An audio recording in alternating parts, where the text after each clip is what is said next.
Adelina Carlos is dead. Soft notes of French classical music drift through the air, dancing around the words I speak aloud into the empty conservatory where only the dewy drops of paint on the end of my brush bear witness. The soft yellow paint wells up on the end of my brush, threatening to escape the bristles, while the vibrant painting before me blurs through my building, unshed tears. Marie, my dearest and currently only friend in the entire world, told me it helps to say these things out loud. It's part of the natural grieving process, apparently, and bottling up such grief will only lead to disasters. Disasters like the wonky eyes of the teddy bear I've spent 40 minutes crafting with delicate strokes of my brush.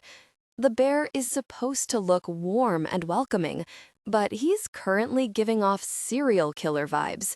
It's not the best design to hang in the halls of a children's hospital. I close my eyes, letting warm tears drip down my cheeks while my chest squeezes like someone's reached inside my ribcage and grasped my heart in their fist. Carlos is dead. My fiancé. 5 days ago, I laid him to rest in the cemetery alone. No one else attended except my bodyguards, not even his family, because his family are dead too.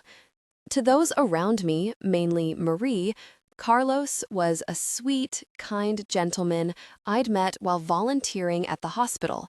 I was the painter, and he was the weekly entertainer. We bonded over our shared passion for bringing smiles and laughter to children battling a range of illnesses. It's the partial truth. I volunteer there as often as possible, reading to children who have no one, playing dress-up, and hosting art classes for every budding Picasso. Carlos would also be there, but in a much more formal capacity. Carlos was a Mafia heir, and I was to be his wife, joining our families together in order to secure a stronger future for both of us. Such things are common in this kind of life, and our engagement started as part of an arrangement. For the past 5 years, a rising family in my world has become known as nothing more than bloodthirsty tyrants, leaving smaller families like my own to scramble for safety and security in the arms of others. While marriages like mine to Carlos would have occurred for traditional reasons, this was supposed to be a joining of strength that would protect all of us. Now, Carlos lies in the cold, hard ground alongside the rest of his family, and I have nothing but infinite heartbreak and renewed conviction that my family will be next. My father works tirelessly to keep us afloat, but these days, no one is safe from the Varricchio family. They're the sharks, and everyone beneath them are simply chum. And they took away the man I loved. At least I think I loved him. Sometimes it's difficult to untangle my feelings. Carlos spent time with me. He was a kind man with warm eyes and a good heart. While he spent most of his time at the hospital acting like my bodyguard, he was so good with the kids. He would bring me coffee and the last toffee donut from the cafeteria. We'd share childhood stories over pasta at a local restaurant, and my heart would flutter each time he called for me. I was lucky. Most arranged marriages rarely result in romance. And he made me feel good, so it had to be love. Now it's over. He's gone. I'm alone, and my family's future teeters on the edge of destruction. Slowly, I open my eyes and squint as if my time in darkness will have altered the look of the teddy bear. Nope, it stares at me with squint, empty eyes that peer directly into my soul. Definitely not kid-friendly. Although, wiping my tears with the back of one hand, I sniffle and try to compose myself. Rather than scrapping the painting, I attempt to salvage it. Instead of holding a bouquet of flowers, I give the teddy bear a small knife and cover it in brightly colored blood. Adding an eye patch over the worst painted eye, I adjust his sailor's outfit to be ripped and dirty, then quickly paint in some scattered pieces of a toy robot. It's gone from a sweet teddy bear picture to a somewhat alarming killer picture. Not ideal for this time of year, but I'll put it aside for Halloween. I'm sure the kids will appreciate it, since they've gone through things much more terrifying than a killer teddy bear. By the time I add the last strokes of detail, my tears have dried and I'm nearly out of paint on my palette. It's good enough. The small burst of satisfaction in my chest is momentary and quickly swallowed by the next wave of grief. Don't cry. Don't cry. Addie? The sudden arrival of my father makes me jump, and I half slide off my stool, bracing one foot on the ground and turning to face him. Papa? My knuckles graze one last time against my damp cheek, and I force a smile. Addie, my darling. My father is a portly man with a thick gray mustache and small eyes that twinkle like stars every time he smiles. Despite his rotund form, he hurries toward me with alarming speed. He immediately clutches one of my hands between both of his, causing my damp paintbrush to drift precariously close to his pristine charcoal suit. What is wrong? Nothing, I sniffle, forcing a wide smile. I'm fine, it's just the paint fumes, you know. His eyes dart around my face, then he smiles, which causes his mouth to disappear up into his mustache. Are you sure? I nod quickly, tucking a few loose strands of hair behind my ear. Positive. He already has enough on his plate with the death of Carlos and the entire Giordana family. They were our ticket to increased strength to help defend against the Varricchios. Now we have nothing and no one to help us. I want to ask him what the plan is or what our next steps are, but I'm not sure I want to know. I trust him to have a plan that the alternative is just impending doom while waiting for the Varricchios to turn up at the door. What are you working on? He pats the back of my hand and then releases me, turning toward my painting. This is not for the hospital, is it? Yes. I set my brush down and slide the palette back onto the table next to my easel. The table is absolutely covered in paint, a complete map of every painting I've done over the years, dating right back to the first time my mother put a brush in my hand. There are few things in this home that hold such a wealth of memories. Are you trying to scare the little ones into getting better? My father picks up the painting and turns it in a variety of directions, as if he's some kind of collector admiring my work. No, Papa, I chuckle. It was supposed to be a painting for spring, with daffodils in his hand and a few Easter eggs around his feet. But something about the way he turned out just made him more scary? Unique, I correct. So I went with it, and now he'll be ready for Halloween. Beautiful, my father murmurs, using every ounce of his fatherly pride to mask his obvious dislike for the painting. Thank you, Papa. I'll accept the compliment. All that matters is the sick children think he's cool. After all, it's they who will pass him in the corridor. Will you do another for Easter? He sets the canvas back down on the easel. Handing him one of my spare fabric rags to wipe any transferred paint from his fingers, I nod and begin to clean up my supplies. Yeah, I'll try again tomorrow.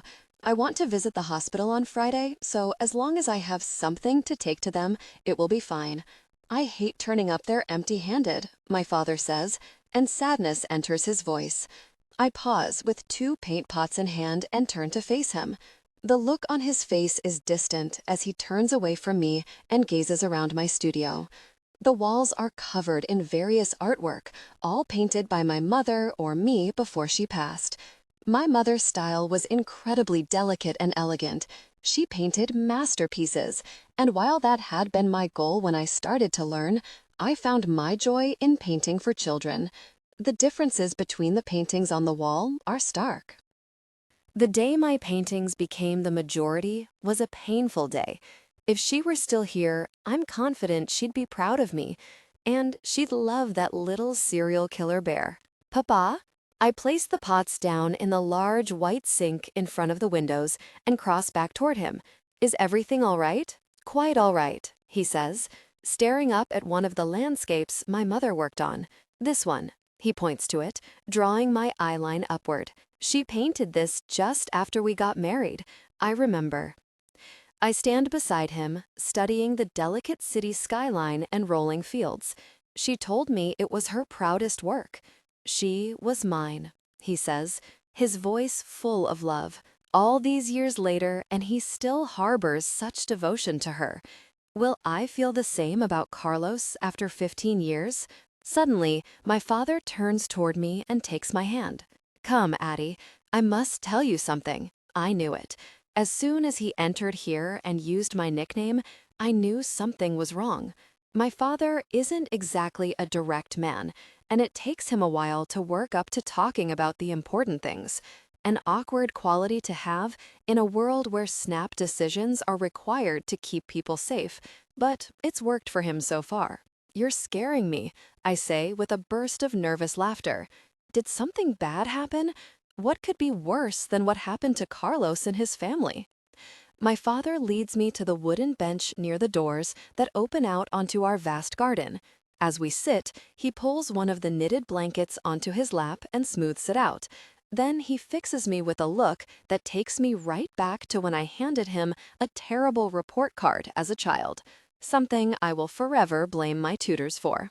Adelina, you know how much I love you, don't you? My heart begins to race as I nod. Papa, what is it? You're starting to scare me. He reaches for my hand and places it over the blanket in his lap, caressing my knuckles. I know Carlos' passing was hard on you. The loss of him and his family is a devastating blow. I nod slowly while my heart runs a marathon in my chest. Bracing for bad news is difficult when I'm still so raw from losing the man I was supposed to spend the rest of my life with. Regardless of my obligations to Carlos, I care deeply for him. You know the threat of the Varricchio family, and in a perfect time, I would be able to give you time to grieve and process everything that is happening. But my dear, we do not have that luxury, not if we want to survive. I suddenly know where this is going. You want me to marry someone else, don't you? A flash of relief warms my father's eyes that I was able to work it out and he doesn't have to say anything. Yes, my dear, I do. Alone, while we are strong, we don't have the numbers to stand against a family as large as the Varricchios. So I need you to understand that this is the best option for all of us and the only way I can keep you safe. It's a surprise, but not altogether unexpected. I've never shied away from the weight of responsibility that falls on me as the only child of the Castiglione family. Despite our criminal roots, I know we do what we can to keep people safe, and the loss of the alliance with Carlos's family was a terrible blow. I understand, I reply softly, gripping his hand. It's just business, right? Exactly, my father perks up suddenly. If there were any other way, then I would be taking it, but we can't do this alone. You know, it's been hard since we lost your mother to her illness, and I will do everything in my power to keep you safe. You know that, right? I know. I don't have the heart to tell him that another marriage is the last thing I want, that if I had the choice, I would leave all this behind and dedicate my life to the hospital that fought so hard to save my mother's life. But that is not my future. So, I say, taking a calming breath, who is it? One of the smaller families? Someone bigger? My father squeezes my hand warmly. Raffaele Varricchio. The world around me screeches to a halt as my blood turns to ice in my veins. A dark, painful pit opens up in my gut, and for a few long seconds as I stare at my father, I can't breathe. What? I gasp hoarsely, ripping my hands away from him. You expect me to marry the monster who murdered my fiancé? 2. Raffaele. Blood spreads across the tiled floor, filling in the cracks along the marble from every stray bullet and crowbar that didn't quite meet their target. It spreads like a spider web between each mark of damage, soaking up every stray splatter and spray that decorates the floor until there's nothing but a sea of red. Crimson stains the cupboards from the low-down drawers up to the high cabinets keeping crystal glasses safe from wandering hands. A butcher's knife lies an inch away from broken fingers that strain to reach it right until the very last drop of lifeblood from them. Several guns lay abandoned between the bodies, creating mountains around the new Red Sea in the kitchen. I watch it spread until the blood approaches the soles of my leather shoes. Only then do I sidestep the river trying to stain me further and snatch up a bright green apple from the shattered remains of a glass bowl on the countertop. Oddly, this particular apple is free from any of the blood spatter that made it across the kitchen counters, but I buff it against my shirt all the same while walking out of the kitchen and into the large lounge. "Please," whimpers a voice to my left. I halt immediately. Please, I'll do anything. I'll do anything. What is it you want?" The man begging for his life was shot thrice in the chest and had been slumped against the wall unit when I entered the kitchen. It seems my reappearance interrupted his attempt at crawling to freedom, and now he weakly begs for his life as if he didn't just do a great disservice to the family he worked for by not dying quietly where he'd been left. I slowly buff the apple once more, then turn it over in my hands to ensure it truly is free from any kind of blood and gore. Footsteps thunder above me, followed by a yell and several gunshots. A last heavy thump makes the bleeding man to my left flinch, and he throws himself forward with a whimper of pain. I glimpse the strap of body armor under his shirt. "Please, Raffaele, whatever it is you want, I can get it for you. You want money? The safe combination? You want the jewelry? Safety deposit boxes? Anything you want, I can get it in a flash. I swear, I swear. Just please, please don't kill me." I take a slow, careful bite of the apple. Sweet juice bursts across my tongue while I devour the flesh and slowly remove my handgun from its holster. "Please," the man weeps, and his hands clutch at my ankle. "How long have you worked here?" I ask, taking another languid bite of the apple. 4 years. And in those 4 years, did you ever step in to protect Mrs. Amante or her children?" The man looks up at me, his eyes swimming with tears. Did you ever step in when her husband beat her or threatened to sell her kids to the Russians? Mr. Amante Did you feel any remorse when she sent her kids overseas for safety and then took her own life jumping off the high-rise downtown? You don't understand. Thought not. I aim my gun between his peery eyes and pull the trigger before any other excuses or lies can tumble from his mouth. He dies instantly, although a splatter of blood and brain matter splashes up my leg. "Great," I mutter, holstering my weapon. My fucking shoes. Kicking the body away, I take another bite of my apple just as the sliding door to the lounge opens. My underboss, Vito, steps inside with a look of disgust crossing his face and walks toward me, pausing to shoot one of the twitching bodies that are strewn across the dinner table. "Did you find it?" I ask, taking another bite. Vito holds up a black pen drive. "All of it. The deeds to the boutiques are on here. Paper copies are downtown, but I already have someone picking them up." "Good." I glance around the room and my stomach curls. I'm done. Let's get the fuck out of here. Merciful is not a word anyone will ever use to describe me. When news gets out that the Amante family is dead, the blame will fall squarely on my shoulders, where it belongs. People will think I slaughtered them for their business, and that not a soul was left alive. I'm happy to let them think that. No one will look deeper, so no one will know that Mrs. Amante came to me asking for help while I was overseas. No one will know that I came back to America too late to help her, and that I was the one who collected her body from the morgue. No one will know that her 2 children are now hidden away from the world, safe and sound under my protection, and that what happened here tonight is the least that Mr. Amante deserved. This will be just another stop on my rampage, and I have no desire to correct anyone who claims such a thing. It's no one else's business. You good? Vito side-eyes me as we stride out of the Amante Manor and head toward the line of black cars we arrived in. A final bite, and I toss the apple core into one of the destroyed flower beds that line the path. I want the address of every single boutique, and I want them cleared out. No one left. Then we'll relaunch under our name. What do you even sell at a boutique anyway? Fuck knows, Vito replies. Clothes, maybe? Either way, it looks like they just used it as a money laundering front. Huh. One more thing. Vito nudges his shoulder into me as we walk. I got a call while you were busy in there. About what? Pascal Castiglione. He agreed to your terms. Gravel skids under my shoes as I come to a stop. You're shitting me? Nope. He sounded oddly eager, if I'm honest. Shit. I breathe deeply, letting the cool night air slice into my lungs alongside the scent of the pine trees swaying nearby. I just wanted to watch that fucker squirm. Didn't think he'd agree to sell his own daughter. Adelina Castiglione, I murmur to myself, reclining back in my deep leather chair and crossing my legs up on my desk.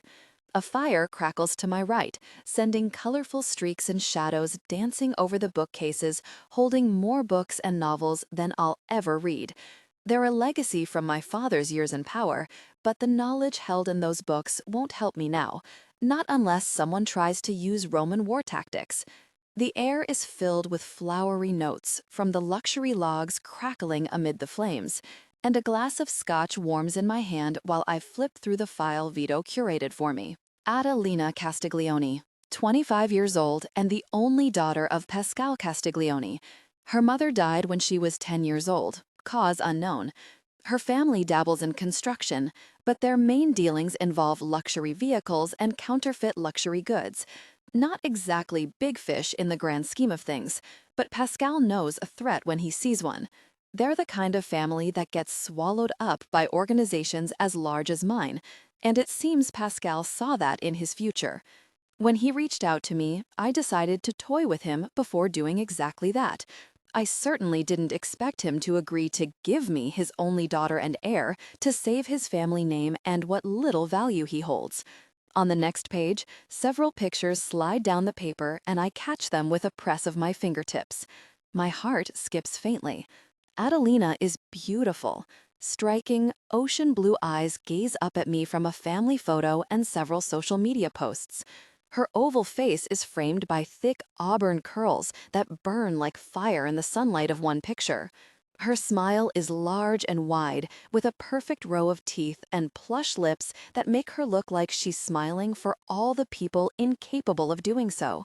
Does she know that her father has given her up? Did she agree? The next page details how she spends her time volunteering at several hospitals across the city, but she favors one in particular. She leads a few arts and crafts sessions and spends a lot of time painting with the children and for her own pleasure. Her socials are filled with recordings of her work as well as time lapses of how she paints. I look her up on my phone and find her within a few seconds, then let one of the videos play while I continue to read. She briefly studied nursing in college, but it didn't last, although the reasoning is unknown. Perhaps she realized her passion was creation rather than nursing, although her time spent at hospitals is endearing. It seems the one she favors is the hospital where her mother spent her last few months. She must feel some kind of connection to that place. The last page is the most surprising. Adelina was set to marry Carlos Giordana, and that name sticks out to me like a beacon. I slaughtered the Giordanas a week ago, maybe a little longer, due to their theft of several drug shipments. I recovered my shipments and caught them red-handed, and I have only one rule for the smaller families that work for me: don't steal my shit. They didn't take me seriously, so I made sure that history will forget the name Giordana. Interesting, I murmur aloud, returning to the page with her pictures as the Instagram video comes to an end. So, my new wife is an artist with a penchant for helping sick children, and she was due to marry a man who stole from me. Isn't this an interesting twist? Vito? I dial his number, and he answers instantly. Sir? Call Pascal. Tell him the deal is set. Understood. Anything else? I close the file after taking out the picture where Adelina's hair looks like it's on fire. Tell him we'll be married in May, so I'll need her dress size. You're planning the wedding, sir? Of course I am. I chuckle softly. How else will I welcome my new bride? 3. Adelina. He doesn't want to meet you. What? My hands are buried in my hair in the process of braiding the wild mess of my auburn curls into something more manageable when my father drops that bombshell over the edge of his morning paper. I said he doesn't want to meet with you. Papa, you expect me to marry someone I have never met? Addie, I have no control over this. Of course you do. I rapidly twist my fingers back and forth, ignoring the burn in my knuckles and the ache in my shoulders. You're Pascal Castiglione. Your name demands respect. Surely you can do something to make him meet me? And he is Raffaele Varricchio, my father replies dryly. You know their reputation. Do you really think I would be marrying you to him if I had the kind of power he would listen to? He has a point, but that doesn't stop the twist of discomfort in my gut. I know Raffaele is a dangerous man, and the hatred I hold for him burns through my chest daily, but I at least wanted to let him know about that hatred to his face before we tied the knot. Papa, he killed my fiancé, and now I'm marrying him. Is there anything you can do to make this happen for me? I don't want the first time I see him to be on my wedding day. I won't know how to hold myself or how I'm supposed to act. My father lowers his paper and folds it slowly.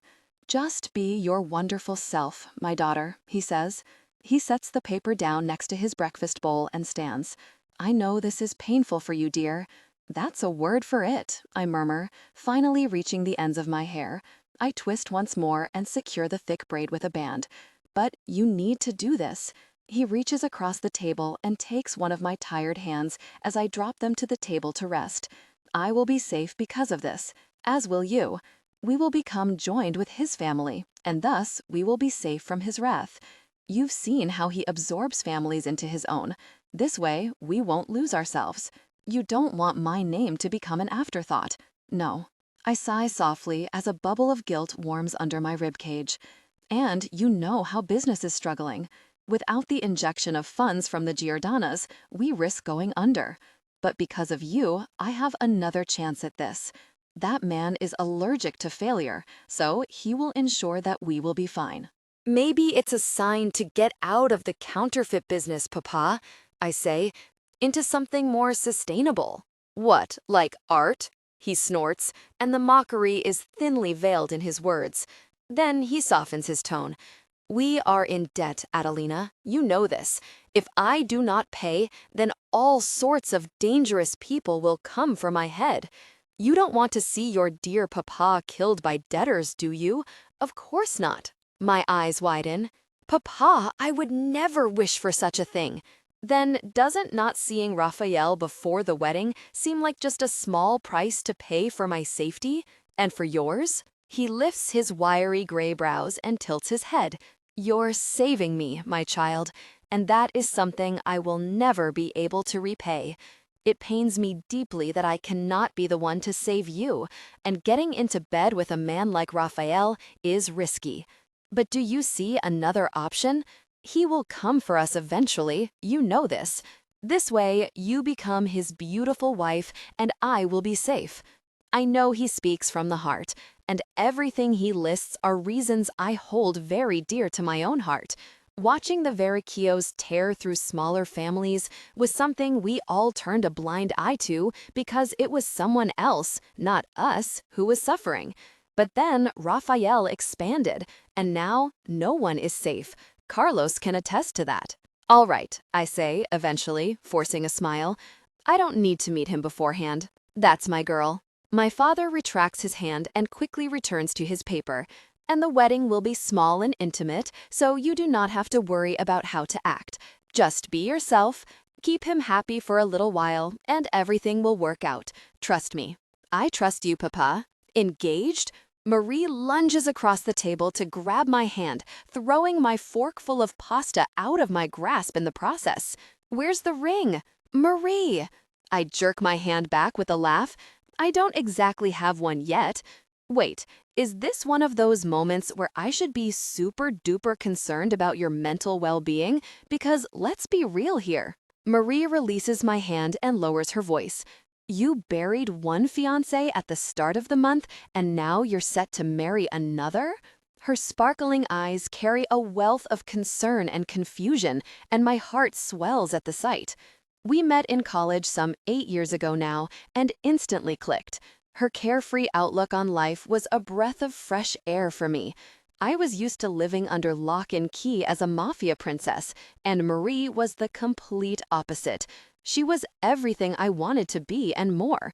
And since she had no idea who I was or the kind of world I was from, she treated me just like a regular person, which was amazing in college, but it's not as smooth now, given my current situation. No, you don't need to worry, I assure her, rescuing my fork from a pile of sauce.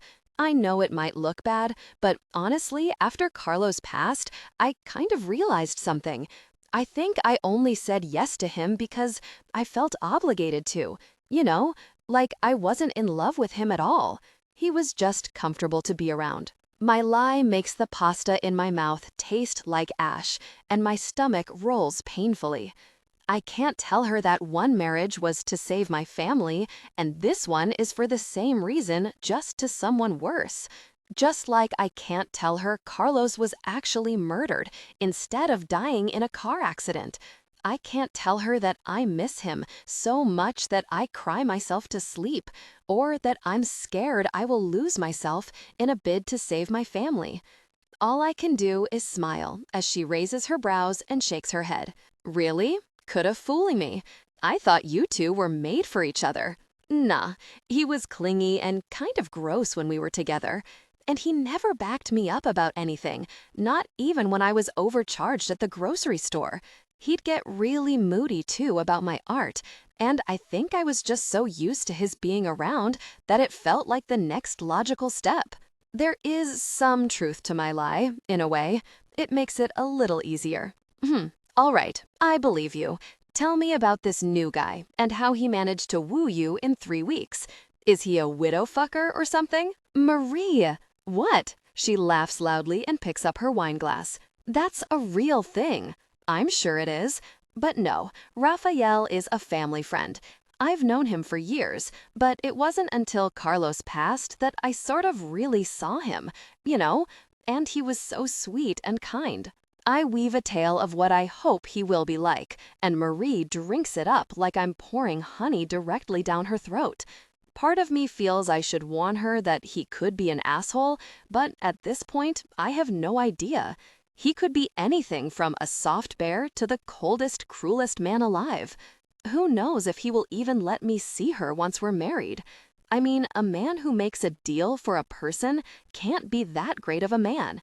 My father acts only out of desperation, and with my support, but what does that say about the one offering the deal? Well, he'd better be some kind of dreamboat. That's the only reason I can think of that you would keep him away from me, Marie says between sips.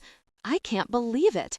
In 1 month, you've lost one fiancé, gained another, and then you're getting married next week? A May wedding. How beautiful. Which is actually why I asked you here for lunch, I say, lowering my fork once more. It goes without saying, but would you be my maid of honor? Marie's screech is so loud that several other people in the restaurant turn to stare as she launches out of her seat and throws her arms around me. Yes! Oh my God, yes! Why is this a surprise? I laugh, hugging her back. You were going to be my maid of honor at my other wedding. That doesn't make it any less special, she says, kissing her cheek and then retaking her seat. It's not every day you get to be a maid of honor. Never mind for my best friend. She throws one hand up, then picks up her napkin and dabs at her eyes. You're my best friend for sure, and I want you there, I say. I can't do this without you. Would she still say yes if she knew who I was and what kind of criminal world I lived in?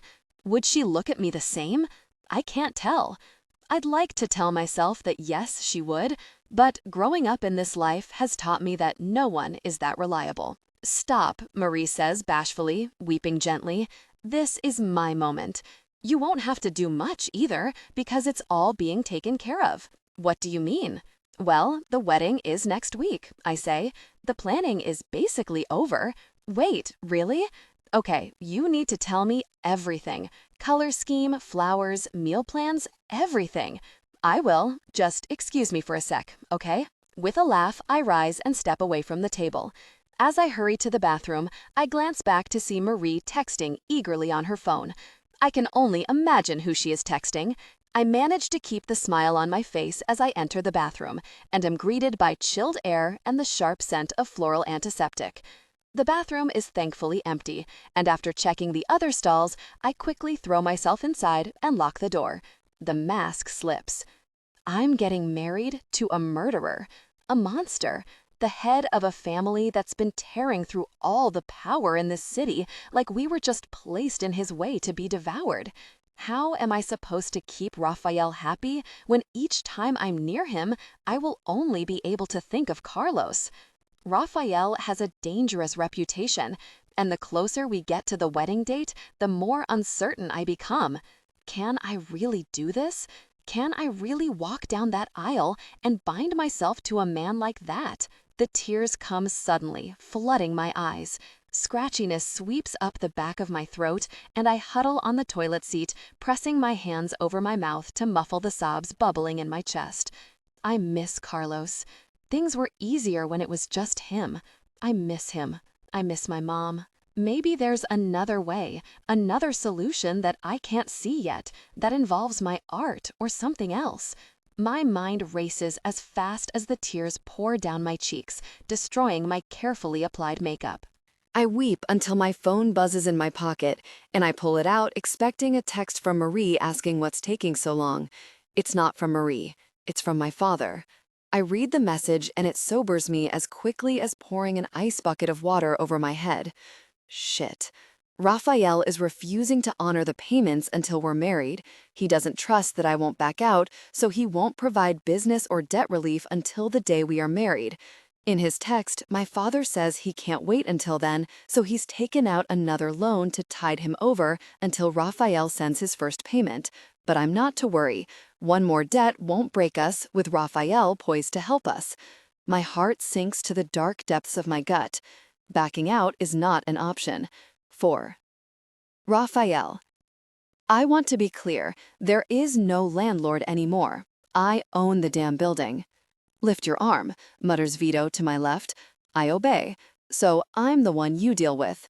I don't care if you get 10 letters from the landlord, that doesn't change the fact that it's me. So, other arm, just rip those up, burn them, I don't care, okay? In fact, beyond that, I own the fucking land it stands on, chin up. So if anyone has any problem with that, then they need to come to me directly. Beyond that, I can look into where those threats are coming from, but the bottom line is I'm in charge now, and you... Before I can finish, Vito snatches the phone out of my hand and hangs up. Vito, enough, he scolds, sliding the phone into my pants pocket. You're getting married today. In an hour, in fact. No more business. You're playing a dangerous game. Am I? He lifts one brow as he adjusts my tie and smooths down the suit jacket he wrangled me into while I was busy. How do you feel? Fine, I say curtly. Did you dig anything up on Pascal? Nothing, Vito replies, moving around me and smoothing things out. He seems pretty regular, and I couldn't find a good reason he would give up his daughter. The deal between him and the Jordanas seems to have been beneficial to both businesses, so I think he's scrambling to keep himself afloat. He's got a lot of debt. Gambler? No. Loans to pay for the shit he sells. Construction has been slow in the city as well. Everyone's poor, so no one's renovating. There must be something else. I turn to face the mirror and admire the black suit Vito picked out for me. The tie and silk handkerchief tucked into my pocket are the same burnt amber as Adelina's hair, my choice, to make us match. Why else would he give up his daughter? Why does anyone? Vito brushes along my shoulders. Money, power, business. You're saving his, so that could be it. Maybe. I adjust my cufflinks and wiggle my head back and forth, fighting the constriction of the collar around my throat. My gut tells me there's something more. Maybe she's a problem woman, and he's just going to be insanely grateful to you for taking her off his hands. You think there's something wrong with her? Maybe. Vito snorts. A beautiful woman like that, being single and only being wed out to other families? You know our traditions, I point out. Her father is old. My point is that if he cared about those traditions, he would have married her off the moment she turned 18. So why did he wait until now? I ask, finally catching on to what Vito is saying. See, there's something else going on. Maybe she's going to assassinate you in your sleep. Kinky, I snort. That would be the most exciting thing that's happened to me all year. Right, come on, enough stalling. I'm not stalling. I'm musing behind the hidden reasons I'm about to marry this woman. And also wondering why some fucker is pretending to be the landlord of the buildings we claimed from the Amantes and milking me for money.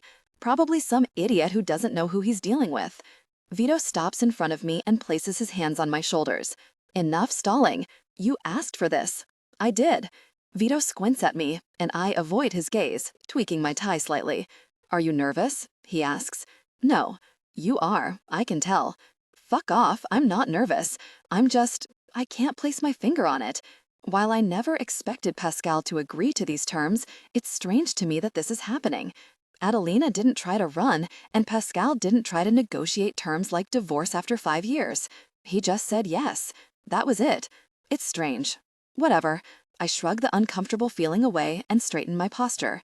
Let's go and get fucking married. The hotel is decorated exactly as I expected from the hotel brochure, with only one exception. Since I had no time to spend with Adelina to learn what she likes, and was under no illusions that this was anything other than a business transaction, I simply selected a package when I booked the place and ran with it. The only request I made was to ensure the flowers matched the gorgeous copper red of her hair. Standing at the altar, they did exactly that. Each chair, filled with guards from my family and a handful from hers, is draped in white fabric with orange roses holding the silk ribbons closed along the backs. The aisle is covered in orange and red rose petals, and each large planter that sits in the gaps between the floor-to-ceiling windows is filled with orange, brown, and red flowers. The scent in the air is amazing. Sun pours in through the lace curtains, creating a golden hue in the room, which brings an unexpected warmth. Maybe too much warmth. Heat beads underneath my collar, but I refuse to adjust it, knowing every pair of eyes in this room is locked on me, watching and waiting. I'm about to marry a woman I have never met, but she currently holds immense power over me. One decision could leave me standing here, alone, while she vanishes into the wind. That kind of embarrassment will not be lived down. I debate leaving. If I'm the one to leave her at the altar, then I can come up with some crazy excuse and have us married at the registrar's office a few hours later. Maybe I should have done that instead, a smaller wedding with a handful of people to watch us sign on the dotted line. That would have been my preference. Over the years, however, I've learned that my position of power comes with certain unusual expectations. If I were to get married in secret, people would talk, and that kind of talk is the seed of distrust. To some degree, it has to be a spectacle. It shows people that I'm confident in my people to keep me safe while showing off the woman I deem good enough to be by my side. The showy side of things has never been to my taste, but if it's the price I have to pay for getting this far in this life, I'll get through it. Vito stands next to me, ready to throw his life on the line should it come to it. If anything, he looks more nervous than I do, and when our eyes meet, he flashes me a quick smile. Imagine she doesn't turn up. I murmur in a low voice. Don't fucking jinx it, Vito hisses back. We don't need that kind of bad press. Bad press? I snort. What are we, celebrities? You know what I mean. Something like this makes people look at you differently. It's the difference between someone agreeing to a deal or pushing back because they think you're weak. It's just marriage. It's commitment. Vito sighs. It's power. It's responsibility. And it opens you up to the most powerful thing everyone looks for, which is an heir, dummy. You're powerful now, and having an heir implies you mean to stay that way. Shit. In all the commotion, I hadn't given much thought to what would happen after Adelina and I marry. I presume she'll hate me, given that everyone else does, but if she comes from a family following traditions such as arranged marriages and more, will she do her duty there and lie in bed with me? This new information worms around my mind and serves as a good distraction for the next few minutes as we wait for the arrival of my bride. Then the subtle music filling the air swells, and the traditional wedding march suddenly belts out from the speakers. The double doors at the far end of the aisle swing open, and in walks my bride. Listeners see themselves in the journey. Adelina's face is hidden by a long white veil draped over it. Her modest but beautiful dress has lace sleeves that wrap down to her hands, a silky ivory bodice that hugs her natural curves, and a large puff skirt that kisses the ground with each slow step she takes. The ivory against the vibrant, deep red of her hair makes my heart skip a beat. The pictures don't do her justice, and I haven't even seen her face yet. She's escorted by her father, a portly man with a thick mustache that takes over most of his face. He pats her hand as she grasps his elbow, and together they slowly walk toward me. Pascal's gray suit is as muted as the rest of him, and he quickly fades into the background. I watch Adelina's every step like a hawk. She flows down the aisle like she's walking on air, and it's difficult to decipher each step. With one hand holding on to her father, the other clasps a small bouquet of orange roses, and the petals tremble slightly with each step she takes.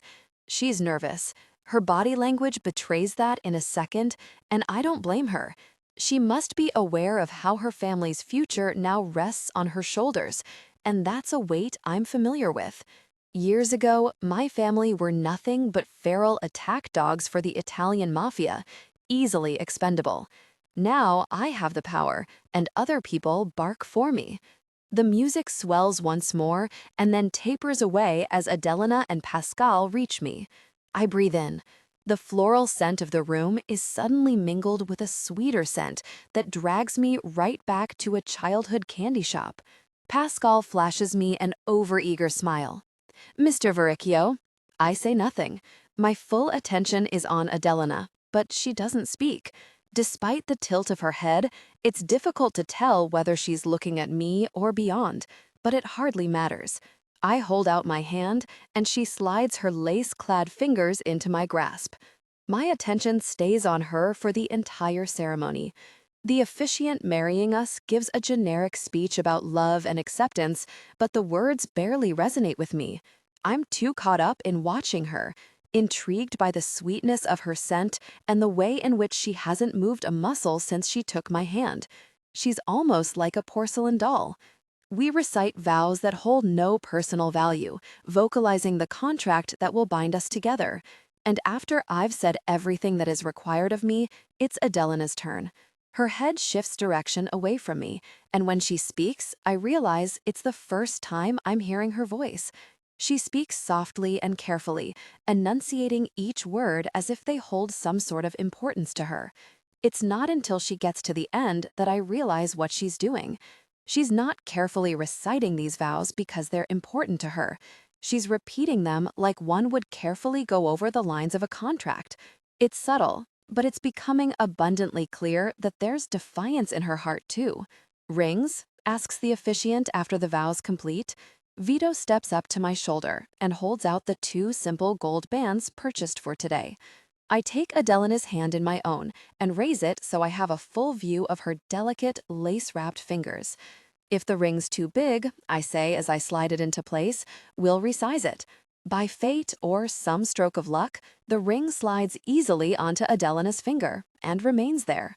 Then we switch, and her delicate yet firm touch takes hold of my hand and shoves the ring on. It's subtle, but there's a fraction of force behind the movement, and something hot stirs in my gut. She doesn't like me, and she isn't going to hide it. "I now pronounce you husband and wife," states the officiant, with a wide smile completely oblivious to the historical marriage she's just created between Adelina and myself. "You may now kiss the bride." Adelina's head tilts back to me, and we stare at one another, or rather, I stare at where I think her eyes are behind the veil. This is the moment where she could embarrass me or kill me, depending on how she's feeling. Her hands fall away from mine, and the room is completely silent while I grasp the end of her veil and slowly lift it over her head. A pair of stunning blue eyes, shining like glass, stare at me from dark lashes. Thick, ruby-red lips press together, and my breath catches in my throat. I knew she was beautiful from her pictures, but reality hits a little differently. She's like staring into the face of a siren, holding the very ocean she emerged from in her gorgeous eyes. She blinks slowly, and her eyes flutter, betraying her nerves. Adelina is clearly a woman who tries to remain in control of herself, but the subtle signs are there. The room holds its breath as I reach for her face and cup the side of her neck. My thumb runs along the soft line of her jaw, and two of my fingers trace over the smooth skin behind her ear. Her lips press together once more, and as I guide her closer for that kiss, I expect to feel resistance. There is none. I close the inches between us and breathe deeply, soaking up the sweetness of her perfume. This close, I detect something warm, like chocolate, mingling with the scent. She smells as divine as she looks. Something hot twists in my gut. I look in her eyes, then down to her lips, then back up to her eyes. She doesn't look away.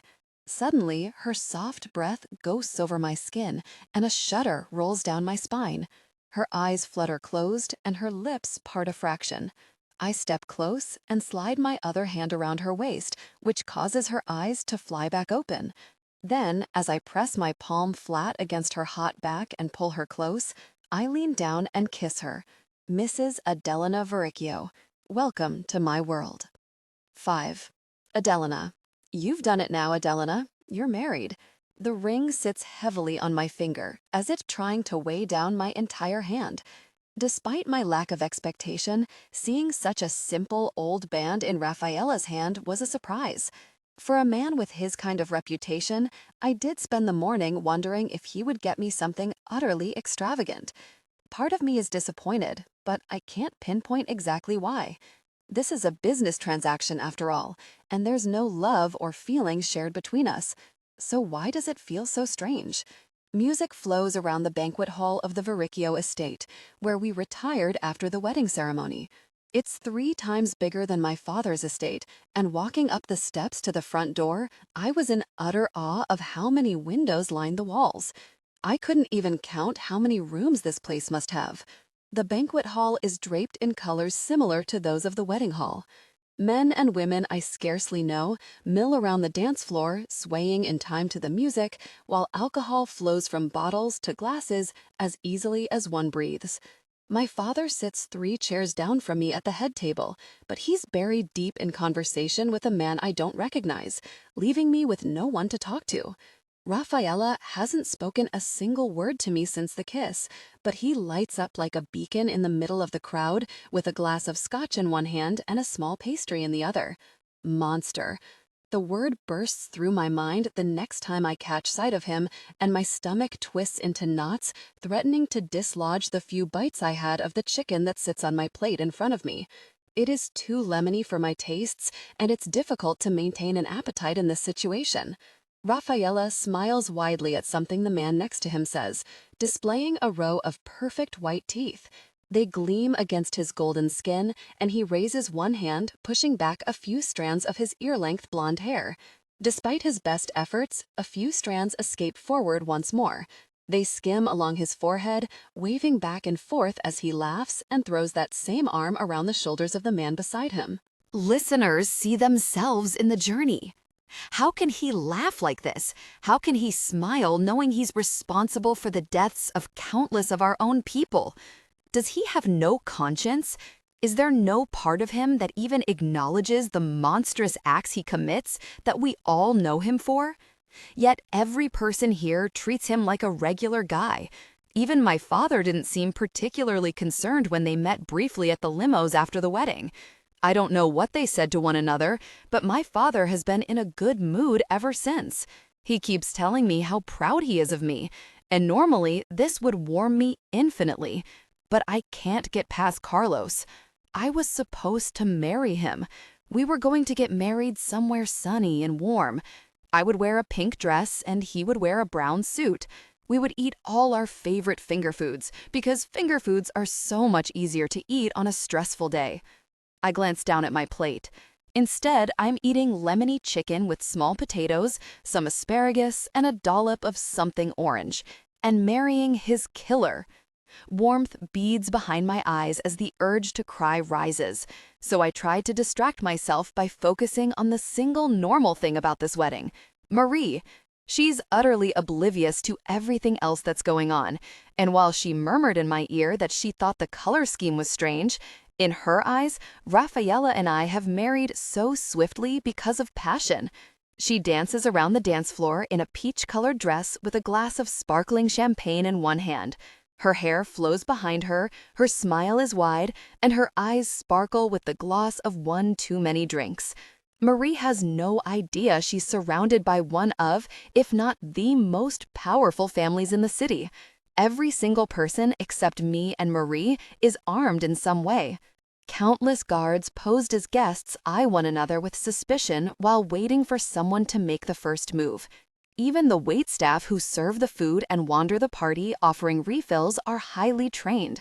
I can tell by how they move and the speed at which my personal waiter caught my glass of wine when it nearly spilled on my dress. My perfect wedding dress. It feels more like a cage than anything. You haven't eaten anything. While distracted by my turbulent thoughts, I hadn't noticed that Raffaele was no longer on the dance floor. Now he stands beside me with his glass in hand and fixes me with a piercing look from his alarmingly intense green eyes.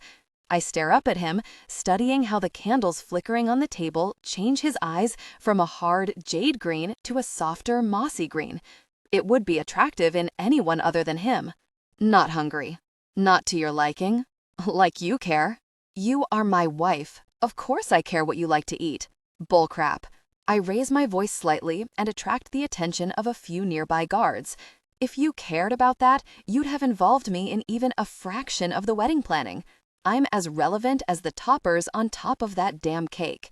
I glare briefly across the room to the three-tiered cake that's as basic and generic as everything else about today. It's as if he picked a package from a catalog and I just slotted into my role. Your father sent through a list of your likes and dislikes, Raffaele replies quietly. Was he wrong? Just as I'm about to look toward my father, I catch Marie's eye. She's stopped dancing and is watching me and Raffaele with a slight frown on her face. The last thing I need is to make her worry about me, so I quickly force a bright smile to calm her, then turn to face Raffaele. I don't know, I reply tightly, keeping my voice low. Why don't you ask my father? Standing abruptly, the world around me sways dangerously, and the several glasses of wine I drank on an empty stomach suddenly make themselves known. Raffaele's hand clasps at my elbow, and the touch is scalding, like I've just dunked my elbow into boiling water. Jerking away from the touch, I use the back of my chair for balance and step out from the table, and his hand lingers in the air for a moment, then returns to his side. Adelina. Leave me alone, I hiss through gritted teeth while keeping a perfect smile on my face, or you'll hear a truth or two you aren't ready for. Proud of my veiled threat, I turn and stride away as strongly as I can on kitten heels with 4 glasses of wine fuzzing the world around me. Maybe I should get something to eat. Does Uber deliver to a place like this? Worth a try. I stride through one of the doors at the end of the room, and the change in the air hits like a slap in the face. The hallway is much cooler than the banquet hall, and breathing in is like the first crisp breath on a fresh winter's morning. In fact, it feels like the first breath I've taken all day. Stumbling down the hallway, I head for the farthest door in the corridor. Pushing it open takes some effort, and I stumble inside. It's a lounge room with a bar at one end and several chairs scattered between me and large windows that open out onto a vast patio. Flames burn outside in a fire pit, sending streaks of orange and yellow across the floor. A quick scan of the room tells me there isn't any phone in here, so the bar will have to do. I make it 3 steps when I hear that irritatingly fake, silky smooth voice once again. When the vows said we would share everything, this isn't exactly what I envisioned. Why are you following me? I snap, not even bothering to look at him while I walk toward the bar. You're wandering around my home, Raffaele replies. It wouldn't be polite to let you do that before the tour. Why? Got something to hide? What's mine is yours, he says, his voice distant as if he's still at the door.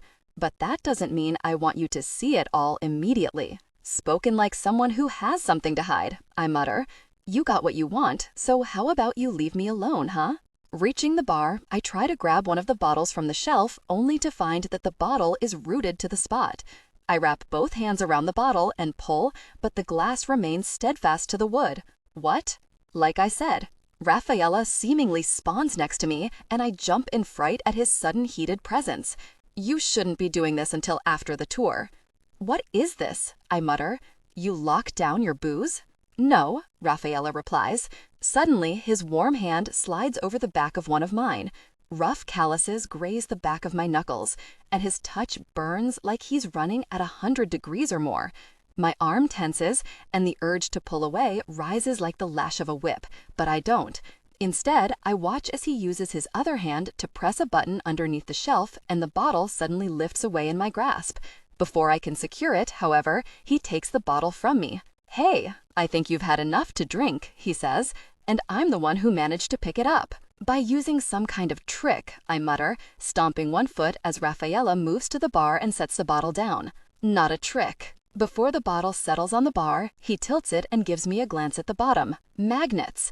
"Why the heck do you have magnets on the bottom of your bottles?" "Why not?" He lifts one brow as he watches me. "Do you have any idea how rowdy it can get in a place like this? Having something like this prevents all my expensive liquor from toppling to the floor each time someone bumps into these shelves." I snort sharply. "Not surprised you have fighting in here," I mutter, "though it's good to know your own men can't stand you." "That's your takeaway from that?" Raffaele seems unfazed by my comment. "Rowdiness doesn't always mean fighting. Sometimes things just get a little excitable. Whatever, I don't want to talk to him. I don't want to know anything about him. I've already spent too long in his presence, and an uncomfortable itch crawls over my skin. Just give me the bottle." I lunge for it, and Raffaele swiftly slides it out of reach so that I stumble into him. He stands firmly like a board and doesn't even flinch when I collide with him. My entire body flushes hot at the contact as rage churns in my gut and rises into my chest like smoke. "Give! No, you've had enough. Who are you to tell me that? You've been drinking just as much as me, and clearly handling it better. How dare you?" I snap. Heat flushes my face, and after straining for the bottle, I jerk myself away from him. Warmth rushes down my spine like the prick of 100 needles, and my frustration rises so quickly it feels like someone has my throat in their hand. I need all the alcohol I can get my hands on if I'm to last married to someone like you. There's a beat of silence as Raffaele and I stare at one another. Then a slight smile curves across his lips. "Someone like me? Yes, you're a hateful, cruel bully of a man who does nothing but kill his own people and snatch up unsuspecting women because, well, I'm sure some part of you finds it amusing to leash some poor woman to your side for the rest of her life. You're angry at me," he replies casually in the most infuriating tone. "Why? Why? Didn't you listen to a word I just said?" My hands fall into fists so tight that my nails cut into my palms, but the flash of pain is an afterthought to the rush of anger and irritation that wash over me. I hate you, okay? Don't mistake that. I hate you with every fiber of my being because you are utterly vile. You torture and kill everyone who gets in your way. One slight, and there's no chance of forgiveness, no chance of redemption. You're just a power-hungry, greedy scumbag, and your overreaching for power is going to be your downfall. It all pours out of me like vomit, and tears sparkle in my eyes as I glare at Raffaele.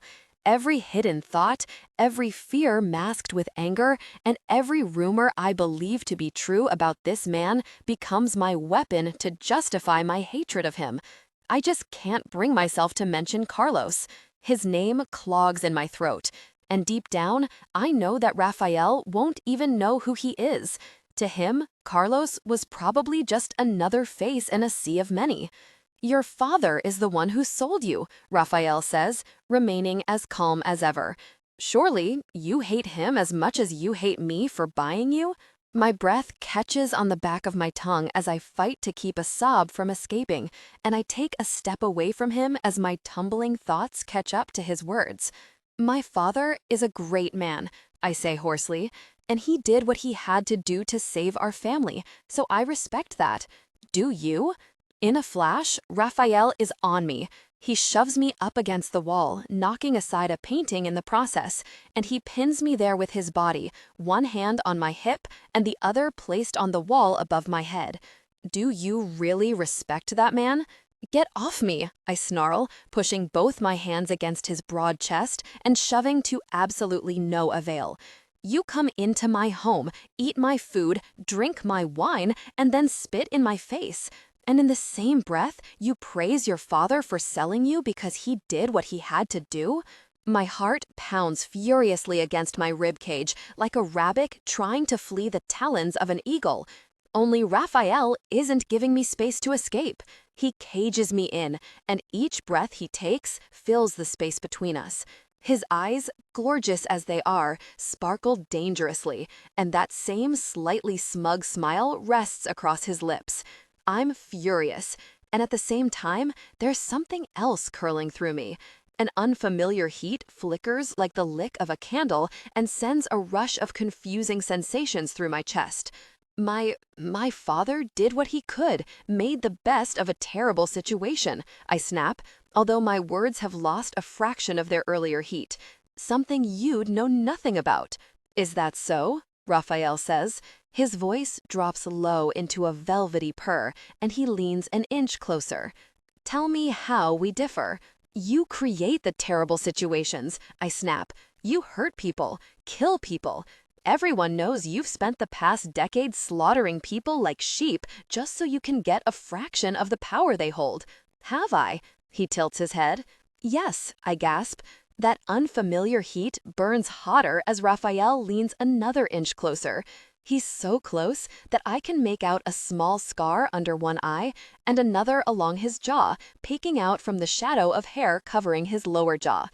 And if I was doing all of that to protect my family, to care for the ones I hold dear, you don't care for anyone, I snap. My chest rises and catches as suddenly Raphael is close enough for us to be chest to chest. The spice of his cologne invades every inch of my lungs, much like it did back at the wedding ceremony, and the heat inside me burns so hot that my dress is suffocating me. I care. You just choose not to see it. Someone who kills for pleasure like you doesn't care. I bite out past gritted teeth.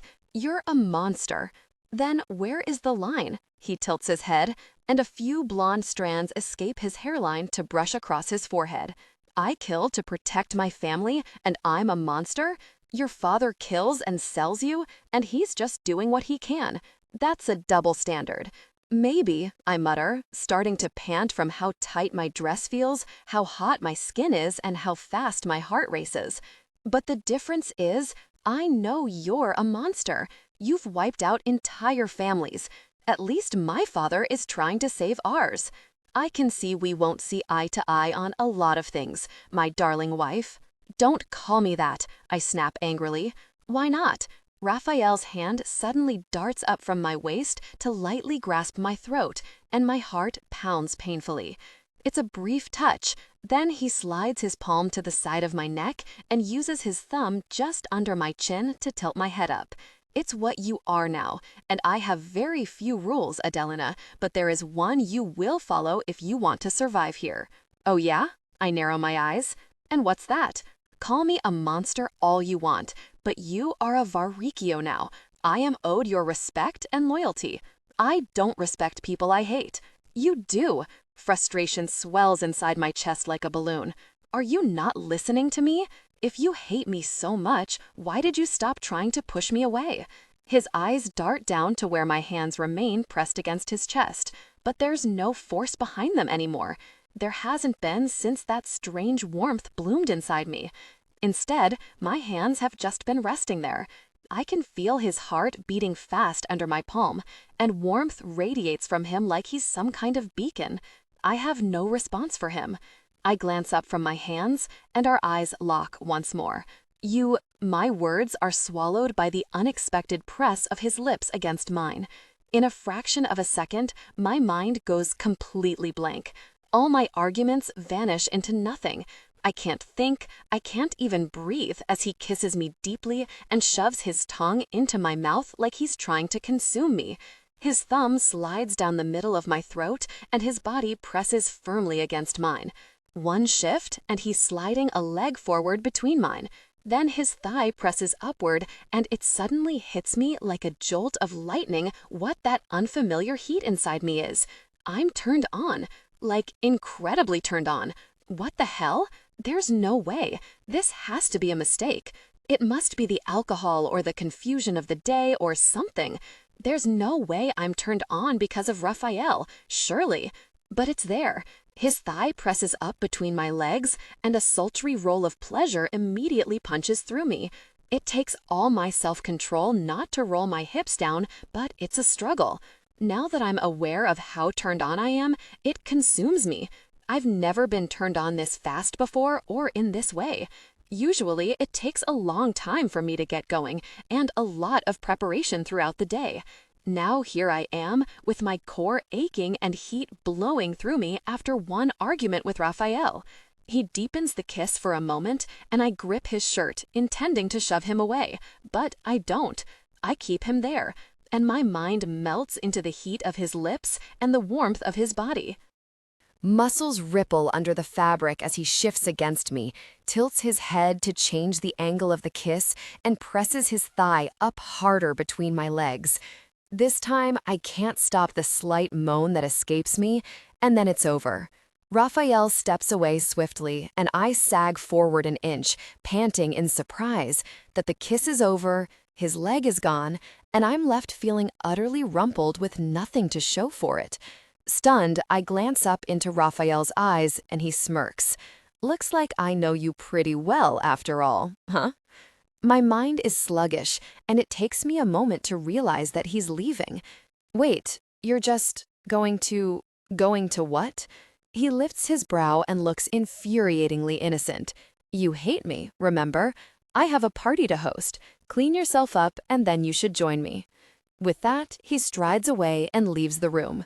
Coldness sweeps in to fill the space he left in front of me as a rush of confusion coils through me. What an asshole. Did he really just? One minute, I was furious at him. The next, I was putty in his hands. How did that even happen? Where did my anger even go? It simmers beneath my skin while I stumble against the bar to catch my breath. My core aches, and I'm so turned on that even walking those few steps to the bar was torture. I drop my head to the bar, nestling my face into the crook of my elbow while my other hand finds its way under my dress and into my panties.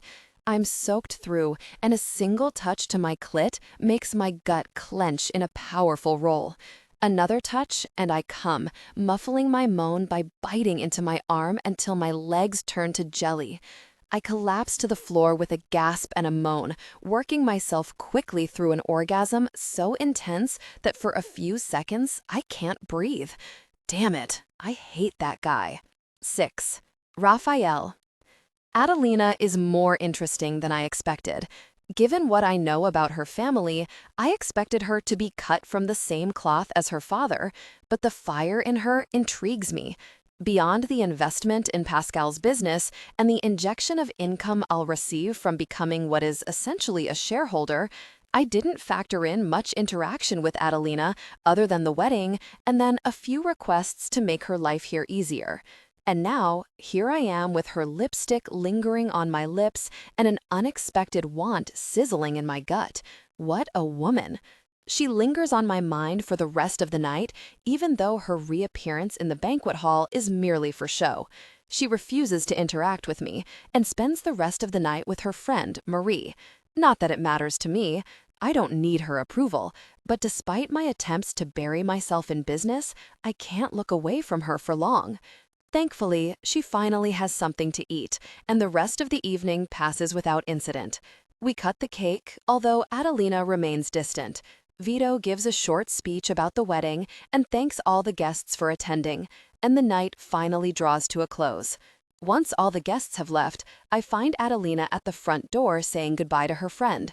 Marie has clearly had too much to drink, so I task some of my security to ensure she gets home safely. You didn't have to do that, Adelina murmurs, as she stands at my side watching Marie clambering into a limo.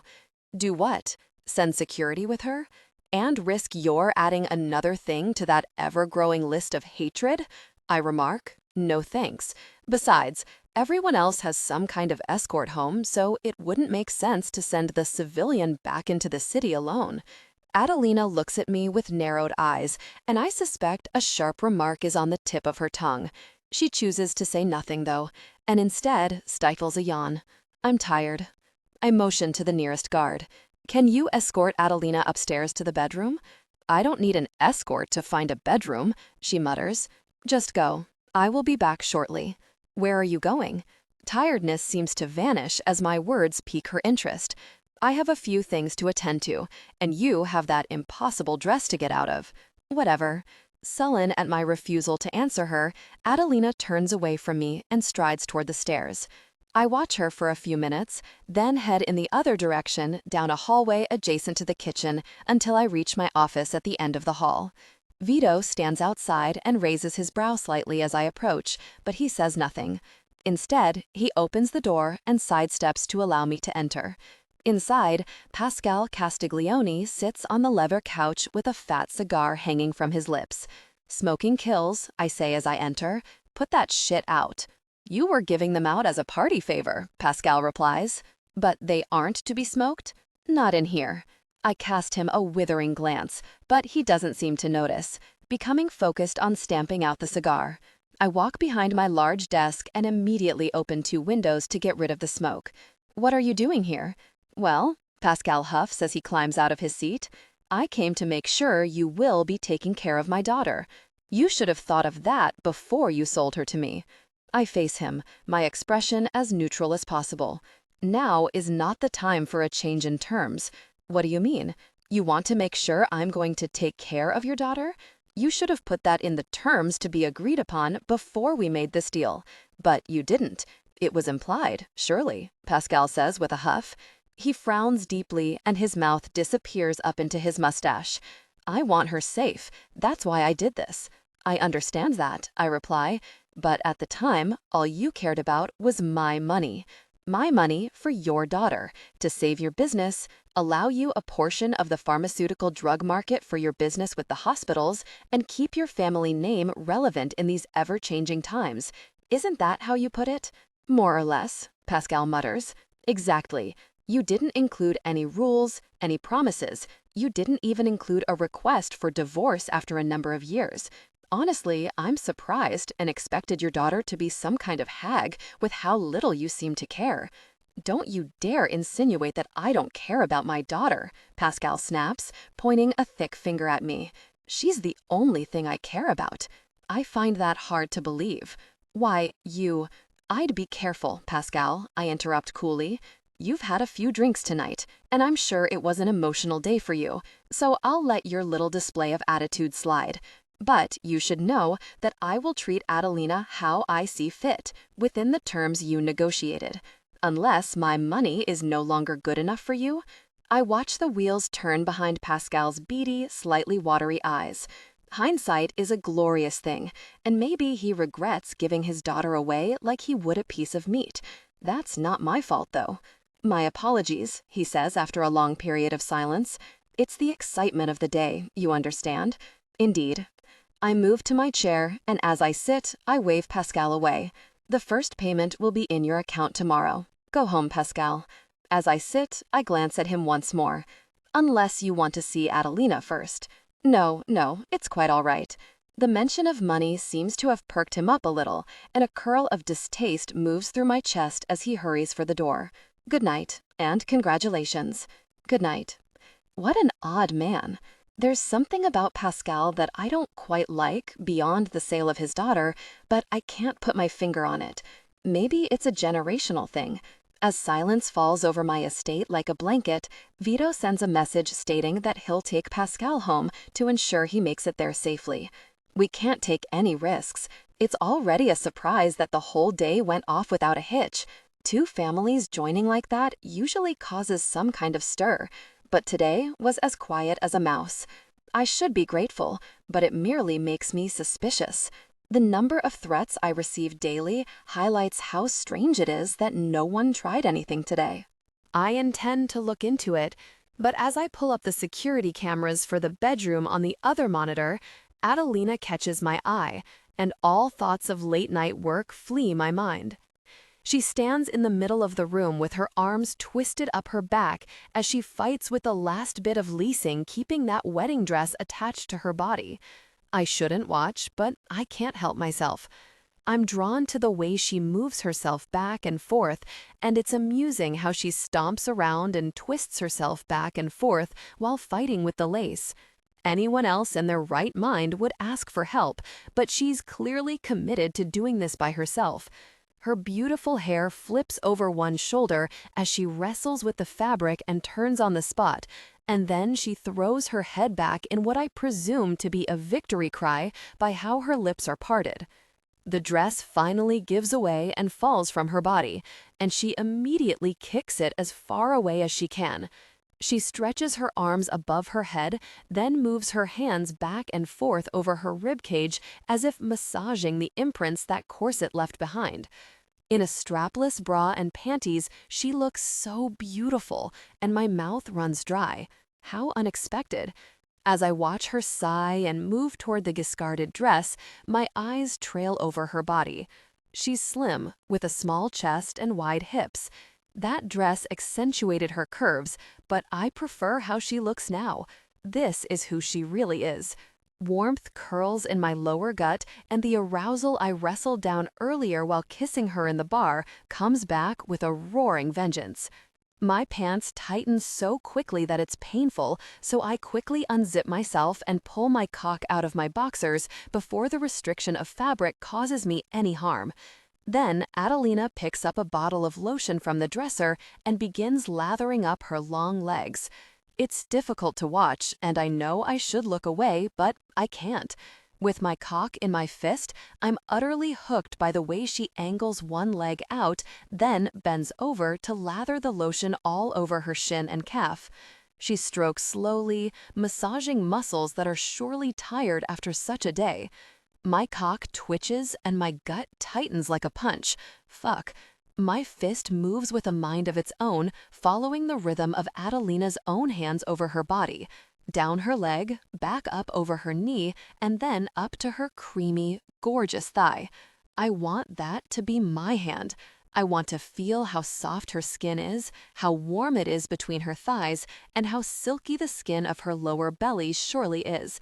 I want to trace her belly button, kiss her hip, and map out every rise and curve of her body with my tongue. Her hands move over her abdomen, then up to her chest, where she lathers the lotion over her shoulders and arms. Then she discards her bra, and her beautiful breasts are on full display. My cock twitches once more as I move my hand from tip to base, squeezing the shaft on each pass. On the camera, Adelina slides her lotion-covered hands over her breasts, and I lurch forward into my desk as a punch of pleasure catches me by surprise. I'm hot. My suit is suffocating. My skin prickles with heat, and my cock aches for a satisfaction that my hand can barely provide. Pre-cum beads at the crown, and each pass of my hand slicks up my movements as I watch her lather and moisturize herself with slow, careful strokes.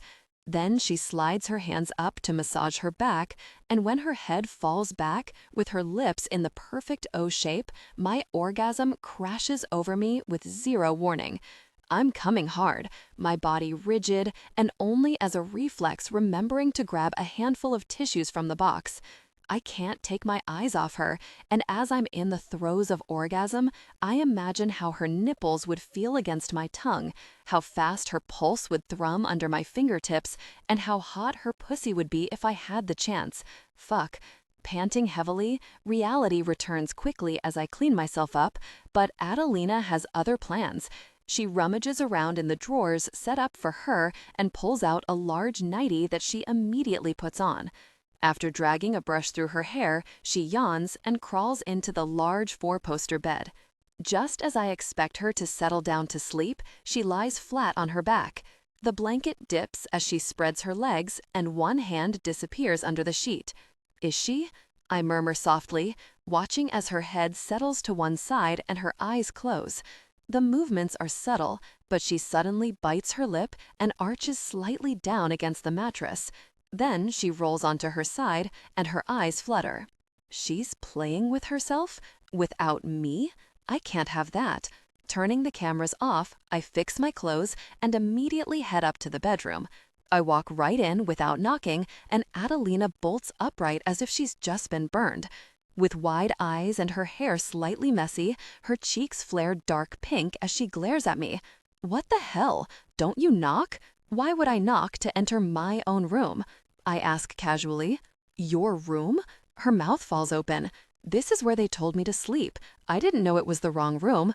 No, this is the right room, I reply, shedding my tie. Her hands are still under the blanket, and when she spots me looking, she quickly puts them above the blanket and pulls the covers tight around her. The right room? We're sharing a room, I say, placing my suit jacket on the chair near the door. What? Why are you so surprised? We're married. My shirt is next, and Adelina does a terrible job at trying not to look at me or my bare chest. That doesn't mean we should be sleeping in the same bed. I drop my trousers, standing in just my boxers, as she once again looks down my body and then away as her cheeks turn red. You're welcome to sleep on the floor, I say tiredly. I'm tired and I'm going to sleep. Her mouth opens and closes while she repeatedly looks at me and then looks away. Staying in just my boxers, I slide into my side of the bed and quickly get comfortable. Adelina scoffs sharply, but she doesn't leave. Instead, she scoots to the far end of the bed on her side and folds her arms across her chest after ensuring the blanket is tucked around her. Good night, I say, and I turn out the light, barely able to hide my smile.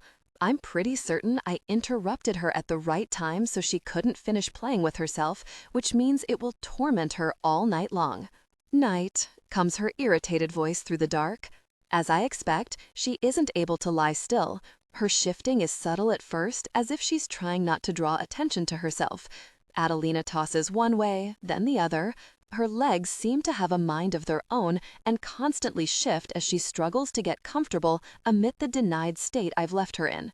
She repeatedly sighs, growing louder and bolder when she presumably thinks I've fallen asleep. It continues until I can't take it anymore. Adelina.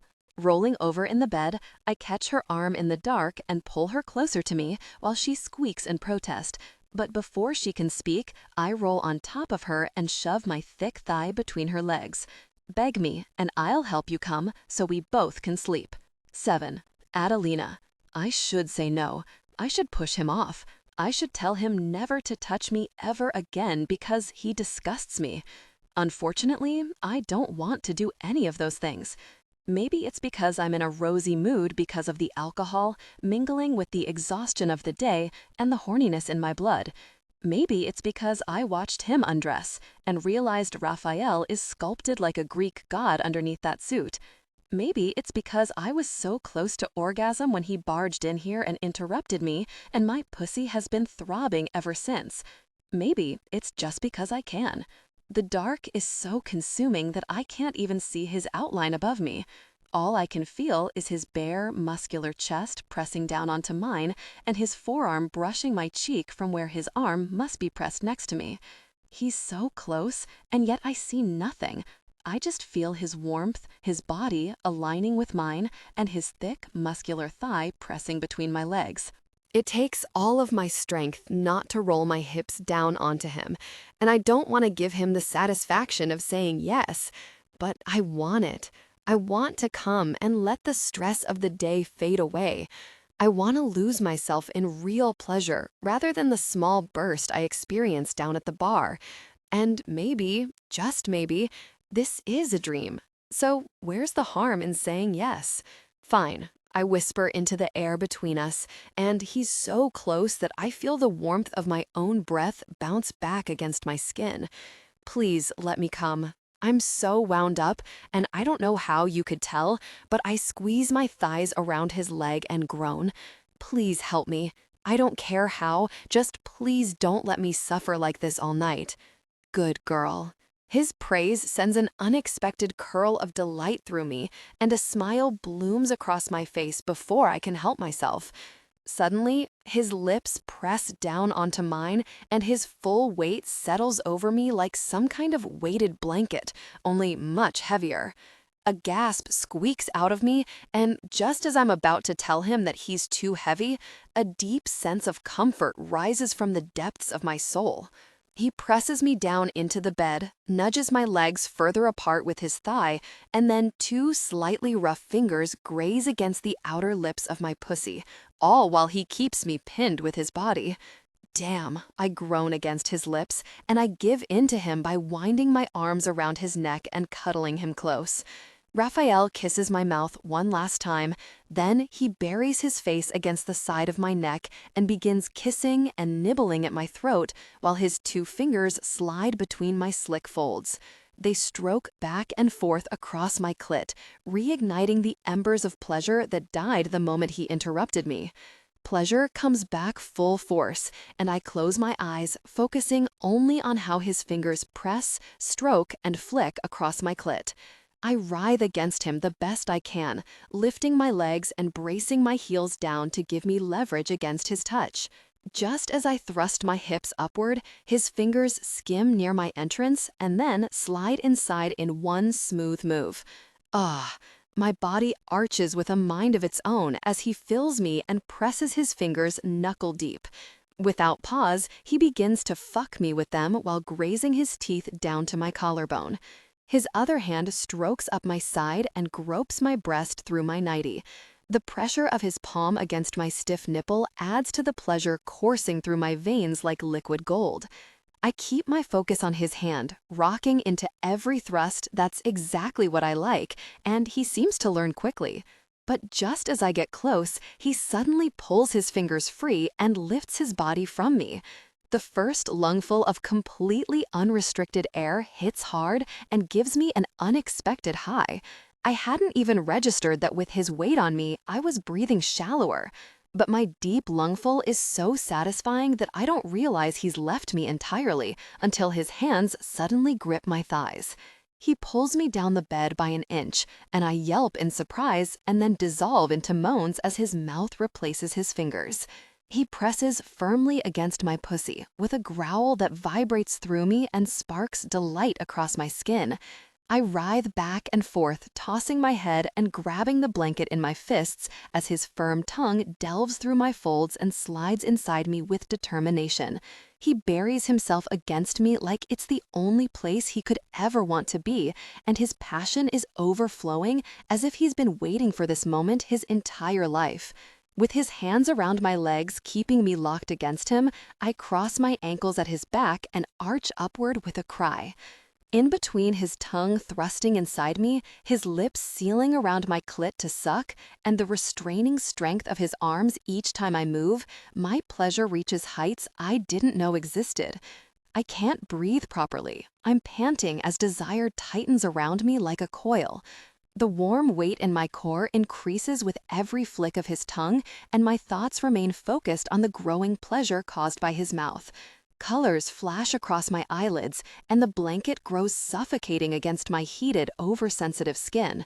Releasing the fabric in one hand, I clutch at my breast and tighten my fingers around my nipple.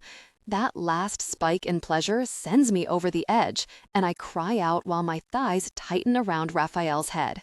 My toes curl and my eyes roll back so hard that they ache, but all of it pales to the explosion of pleasure that crashes through me like rolling waves. For a few long minutes, I'm suspended in ecstasy, and then, very slowly, I sink back down onto the bed. Panting, I push hair away from my damp forehead and whimper as Raphael's tongue continues to lick against my pussy. But he's gentler now. It's like a caress until my body stops twitching. I hear him moving through the sheets, and his weight disappears from around me, leaving an odd chill in the air. Then, from somewhere to my left, his voice drifts low near my ear. "Good night, Mrs. Varricchio. 8. Adelina. You make me feel like a prisoner."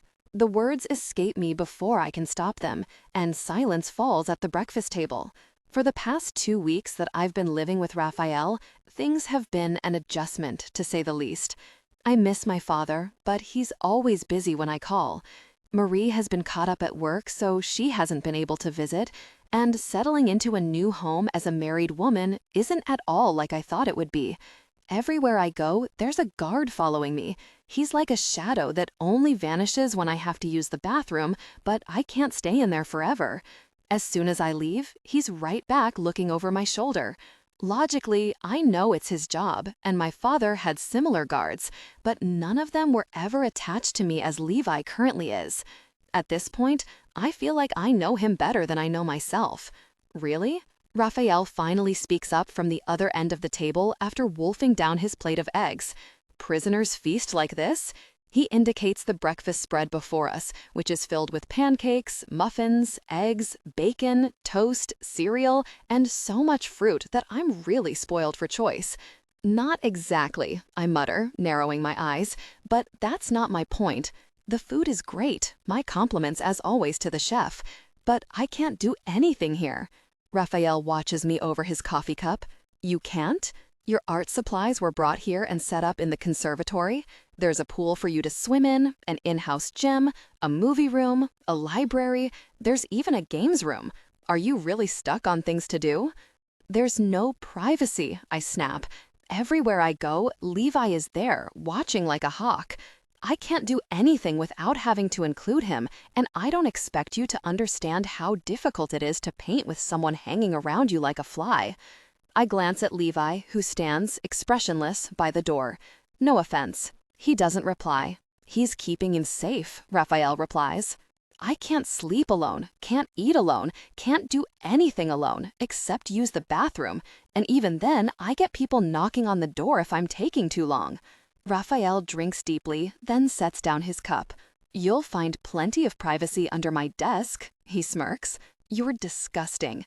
There's no way this is the same man who blew my mind on our wedding night. Carlos had never gone down on me before, and I wasn't going to stroke Raphael's ego by telling him that it was my first time receiving oral. Am I?" Raphael's eyes widen a fraction. "Look, you're safe here, fed, and looked after. You have access to everything you could possibly want, and yet you have a problem with this because you can't be alone?" "Exactly," I throw my hands up. "Finally, you're getting it. I feel like a prisoner." Raphael's smile fades, and he returns to the tablet beside his plate. "Welcome to married life." My frustration swells in my chest like my head is going to explode, so I slam my hands down on the table and shove my chair back. Cutlery and plates all jump from the impact, but Raphael doesn't even look up. "You're insufferable," I snap, storming away. "No wonder he's been single all this time. I can't imagine anyone willingly entering this kind of life with a man like that. The guilt I carry for kissing him and the sex is a suffocating weight. I'm ashamed of myself for giving in to my lust and allowing that man to come near me knowing what he's done. I only want some alone time to process, but I'm denied that. My frustration takes me to the in-house gym, but after dressing for a workout, I head outside and run around the massive garden surrounding the estate. The warm May sun bakes down from above, the sky a gorgeous blue with birds dancing about in the wind. The ground beneath me is dry, and there's nothing between me, my pounding heart, and the sharp sting of fresh air as I sprint as fast and as far as I can. Every pound of my feet against the ground is a note of frustration at my situation, my father's silence, my confusion over my feelings, my guilt about Carlos, and my irritation that I can't leave here to continue my passions. I haven't visited the hospital since before the wedding, and given how precious time is with those children, part of me fears they won't be there when I get a chance to return. I spent months watching my mother waste away in that place. I watched doctors and nurses of all kinds do everything they could to help her, but in the end, her illness was too powerful, and I watched her die right in front of me. I'll never forget the doctor who stayed with me while waiting for my father, or how she complimented my terrible drawings. While I can't say I ever recovered from the loss of my mother, it did help fuel my passion for art. What started as a desire to feel close to my mother by recreating her work turned into a chance for me to spread joy through the hospital and light up all the little faces harboring a pain I know so well, the pain of waiting to see if they will get better. I've poured my heart into brightening up those rooms, holding charity auctions to raise money for treatment, and donating to help pay for the bills of children who suffer similar symptoms that my mother had. My father used to tell me that my mother had passed from cancer, and while I learned that was partly true when I turned 18 and got access to her records, other complicated symptoms hindered her cancer treatment. Raising money is all I can do to stop that from happening to someone else. But now I'm stuck here in a good little wife bubble, and it's infuriating. I run until my lungs burn, and when I finally come to a stop, panting heavily and sweating profusely, Levi is in my peripheral vision in the same state. Of course, he followed me all the way out here because I can't shake him. This is insane. Back at the manor, I shake Levi by going for a shower to wash off the sweat from my run. Once I'm done, I leave the shower running and dress quickly, then call my father for the 10th time this week. This time, he actually answers. Papa, about time. I was getting worried. What is it, Adelina? His sharp tone is a surprise. I've been trying to call you all week and you haven't been picking up. I'm sorry, he sighs. Work is stressful. Isn't Raphael's money helping? Oh, it is. His tone lifts. It's just a lot more work than I expected, that's all. That's good. Is that all? My father asks. No, I just hate it here, Papa. I can't do anything that I love. I can't go to the hospital. I can't even paint. I feel like I'm being suffocated. Staring out the window, I gaze up at two birds engaged in a dance out in the vast blue sky. I need to get out of here. Careful, my father warns. This is your life now, Adelina. This is your responsibility. You have to make this work. For me. I'm trying, but... No, Adelina, I don't want to hear it. You need to be a good wife to Raphael because we can't afford to upset him. It's just an adjustment for you, okay? You'll get used to it. Papa, I have to go. Remember, just go with it. He hangs up before I can say anything else, and I'm left in the warmth of the shower room with the water pouring freely behind me. Go with it. What kind of advice is that? I did this for him. I did this to save him, but nowhere did it say I would have to give up my life or anything I enjoyed. No one told me I would be under 24/7 surveillance and that all the things I had passion for would be brought to a halt.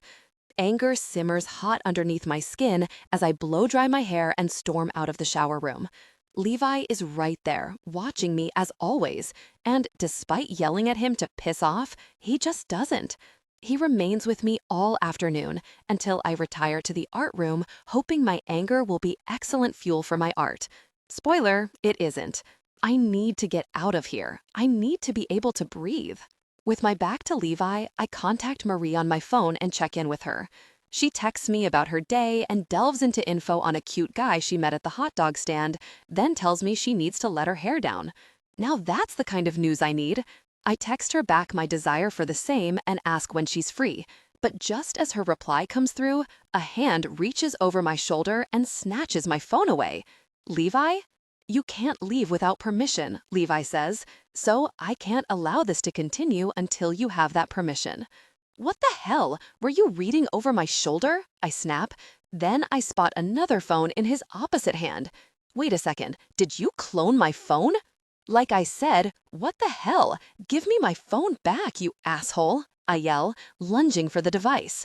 Levi is faster than me, and he keeps it high out of reach. Levi! Like I said, he repeats, you need permission. My anger boils over, and in a fit of rage-born frustration, I snatch up the canvas I was working on and launch it at Levi. As he ducks to avoid it, I storm out of the art room and stomp all the way to Raphael's office, where I barge in without knocking. I'm not your prisoner, I yell, heat exploding from my head and washing down my arms and legs. You can't keep me here. Raphael calmly puts his phone down. You're not a prisoner. Then why is Levi telling me I can't leave without permission, huh? Why does he even know what's on my text messages? 1. Levi is doing his job. He has a clone of your phone because, in case you forgot, you have come into my family. But that doesn't mean I trust you, so I will keep an eye on you. Tears of frustration spring into my eyes. That's so messed up. It's necessary to keep myself safe, Raphael replies. It's not spying. He merely makes sure you're not up to anything dangerous. And yes, you need my permission to leave. So I am a freaking prisoner. This is bullcrap. This is complete and utter bullcrap. Wake up, Adelina, Raphael snaps slightly. Look around you. You are my wife now, and I have a lot of enemies. One slip up and you could end up in the wrong hands, and countless people would use my wife against me. So yes, I need to know what you are up to and where you are, and I will decide whether it's safe enough for you to go out. I hate this, I yell, and I hate you. I'm not some pawn to be moved about your board, okay? I'm a person. I have a life. I have stuff to do that doesn't just stop because you put a ring on my finger. Maybe you should have told your father that when he made this deal, Raffaele says coolly. But as it stands, there are no stipulations I must uphold, so I will do what I think is best, which is to keep you safe. You might not believe me, but I don't want something to happen to you. Bullcrap, I spit, hurriedly wiping away the tears of frustration that escape without my permission. You don't care about that. If anything, you would just leave me to die like all the other people who have died under your care. I bet you'd even relish the excuse to kill a few more, huh? Raphael's face tightened suddenly. I don't know why you'd think. A sharp trill from the phone on his desk cuts him off, and he sighs deeply, pinching the bridge of his nose. Think what you want, he says, as he picks up the phone. But at the end of the day, you belong to me, and you are a representation and extension of me, so you will do what I say, and you'll like it. Understand? 9. Raphael, and then we went to the beach, and Isabel is teaching me to swim. A grinning, dimpled face beams up at me from the tablet in my hand, with two rosy cheeks positively glowing from time spent in the Italian sun. Jaime, comes a thick Italian accent off screen. I've told you to call me Nonna. It's much easier. Nonna, the child repeats, smiling brightly at the woman on the other side of the screen. Nonna is teaching me to swim. That's great, Jaime. Could you put Nonna on for me? I have to talk to her. Okay. The screen blurs as the tablet changes hands, and I hear Jaime screaming at the top of his lungs for his sister Katie, growing distant as he presumably runs away. Raphael! A deeply wrinkled, tanned face comes into view as Isabella situates herself on her chair. I wondered when I would hear from you. Sorry it's taken me so long. How are the kids settling in? As well as any 5- and 8-year-old can after being sent across the world to escape their tyrant father, Isabella replies sharply. Did you tell them what happened to their mother? Isabella's face twists, then she nods curtly. Jaime is too young to understand, but he knows Katie is sad. She's doing well. I think she understood her mother was in pain. Well, the Amantes are no longer a problem for me, or a threat to them.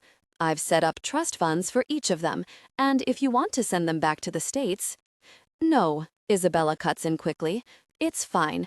It's been years since the vineyard has had children running around. I like it. Not too much for your old bones? Hey, less of the cheek. You're never too old for a spankin' boy. Her words draw a soft laugh from me. Understood. Thank you for doing this. She shakes her head and squints against the morning sun. It's no problem.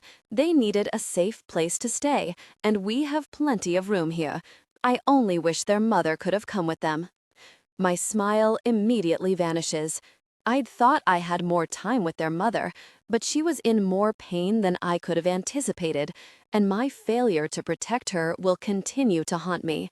Helping get her kids out of the country and ensuring that no member of the Amante family survived were the least I could do in her memory. What are you doing up at this time of night? Isabella squints down at her watch. Isn't it almost 4 in the morning for you? Work never sleeps, Isabella. You know that. I'll check in again when I can. Let me know if you need anything. The call ends and the tablet falls dark as my car pulls to a stop outside a building with dark red neon lights and light music flowing out of the 2 open doors. I shove the tablet into the pocket in the door and climb out of the car. Catch me up, I say, rolling up my sleeves as we hurry toward the entrance. 4 of them, pretty sure they're Irish, got rough with a couple of the girls, so Ruby tried to nip it in the bud. That's when things got nasty, Vito explains. Reaching the door, I motion for 2 of the men stationed outside to follow me in. Warm lighting greets us inside the brothel foyer from the dangling teardrop lights glittering above. The light pink walls melt into a deep red down each corridor, leading to the array of private rooms for people to find their entertainment. At the front desk stands Ruby, and my eyes immediately lock onto the split in her lower lip. Anger ignites in my chest, and my teeth clench. Where are they? Ruby points down the left corridor, clutching a sheer shawl around her. They kept one of my girls with them, she calls as I break into a run down the corridor. Don't hurt her. Normally, I'd be pissed that Ruby felt the need to even ask me that, but given the situation, I won't blame her. The call came through 40 minutes ago about rowdy patrons who had shot a guard and were being overly rough with my girls. The only reason my men hadn't stormed the place immediately was because the safety of my workers here is paramount, and we don't act without Ruby's permission. I may be the owner of this brothel and countless others like it, but women like Ruby are the ones with the power here. A muted scream comes from one of the closed pink doors, 3 down from where I am. Years of fighting together puts Vito on my left shoulder, with his gun raised. But as we reach the door, I put my hand out and force him to lower it. We exchange a silent conversation with just a look. We can't risk weapons with the girls involved. And then, Vito swiftly kicks open the door so hard that it bounces violently off the wall and swings right back at us. By then, we've already piled into the room, and with the 2 men I brought in with us, we're evenly matched. A blonde woman screams loudly and is sent flying to the floor by a hard slap from one of the Irish brutes. He becomes my target. I tackle him away from the woman scrambling across the floor, trusting that Vito and the other 2 will subdue their own targets. The air is thick with the stink of alcohol and sex.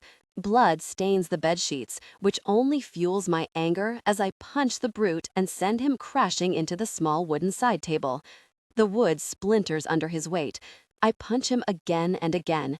He tries to raise his fists to defend himself, but he's dazed from my blows.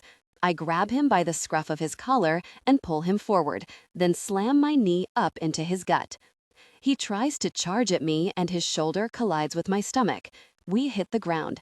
I grunt, narrowly avoiding his elbow as it crashes down near my face. Wrapping my legs around his thick middle, I flip us over and punch him squarely in the face. His nose explodes like a water balloon, and blood sprays across his face. He yells and throws a badly aimed punch. I dodge, catch him by the elbow, and twist his arm around and upward until something pops and he screams. The fight is over within 10 minutes, and soon all 4 Irish brutes are kneeling in the hallway with their hands tied behind their backs and their obedience trained under the barrels of the guns watching them. 3 of them are quietly panting, while the 4th, the one whose elbow I broke, is grunting and groaning with fire blazing in his eyes. "You fucker," he spits, and blood drools over his fat lower lip. "The captain will have your head for this." I finish casually wiping the blood off my hands with a rag while he speaks, then toss it into the trash can through the door of the open room. "Let him try." "He won't need to try," the man slurs. "He'll succeed, you fucking asshole." "I'm not scared of the Irish captain," I snort, amused. "If he employs men as thick as you, then I'm not sure he's any kind of threat to me. Why, you—" One of the men surges up and is brought straight back to his knees by a blow from the butt of Vito's gun. "Sit," Vito growls. "Look at you all, pathetic. Starting shit in one of my brothels is a death sentence." "Only if you want a war," snarls Busted Elbow. "Maybe I do." I slowly drop down to my haunches in front of him, letting my gun dangle loosely from my hand. Maybe I'm just itching for a chance to rid this city of you green dicks. Does it make you feel like a man, huh? Paying to beat on women who are only here to please you. You get some sick kick out of it. "You don't know shit," the man snarls. "Bitch took my fucking money." "No shit. This is a fucking brothel, you dumb bastard. I thought you Irish were supposed to be able to hold your alcohol." "He ain't Irish," snickers one of the severely drunk men to the left.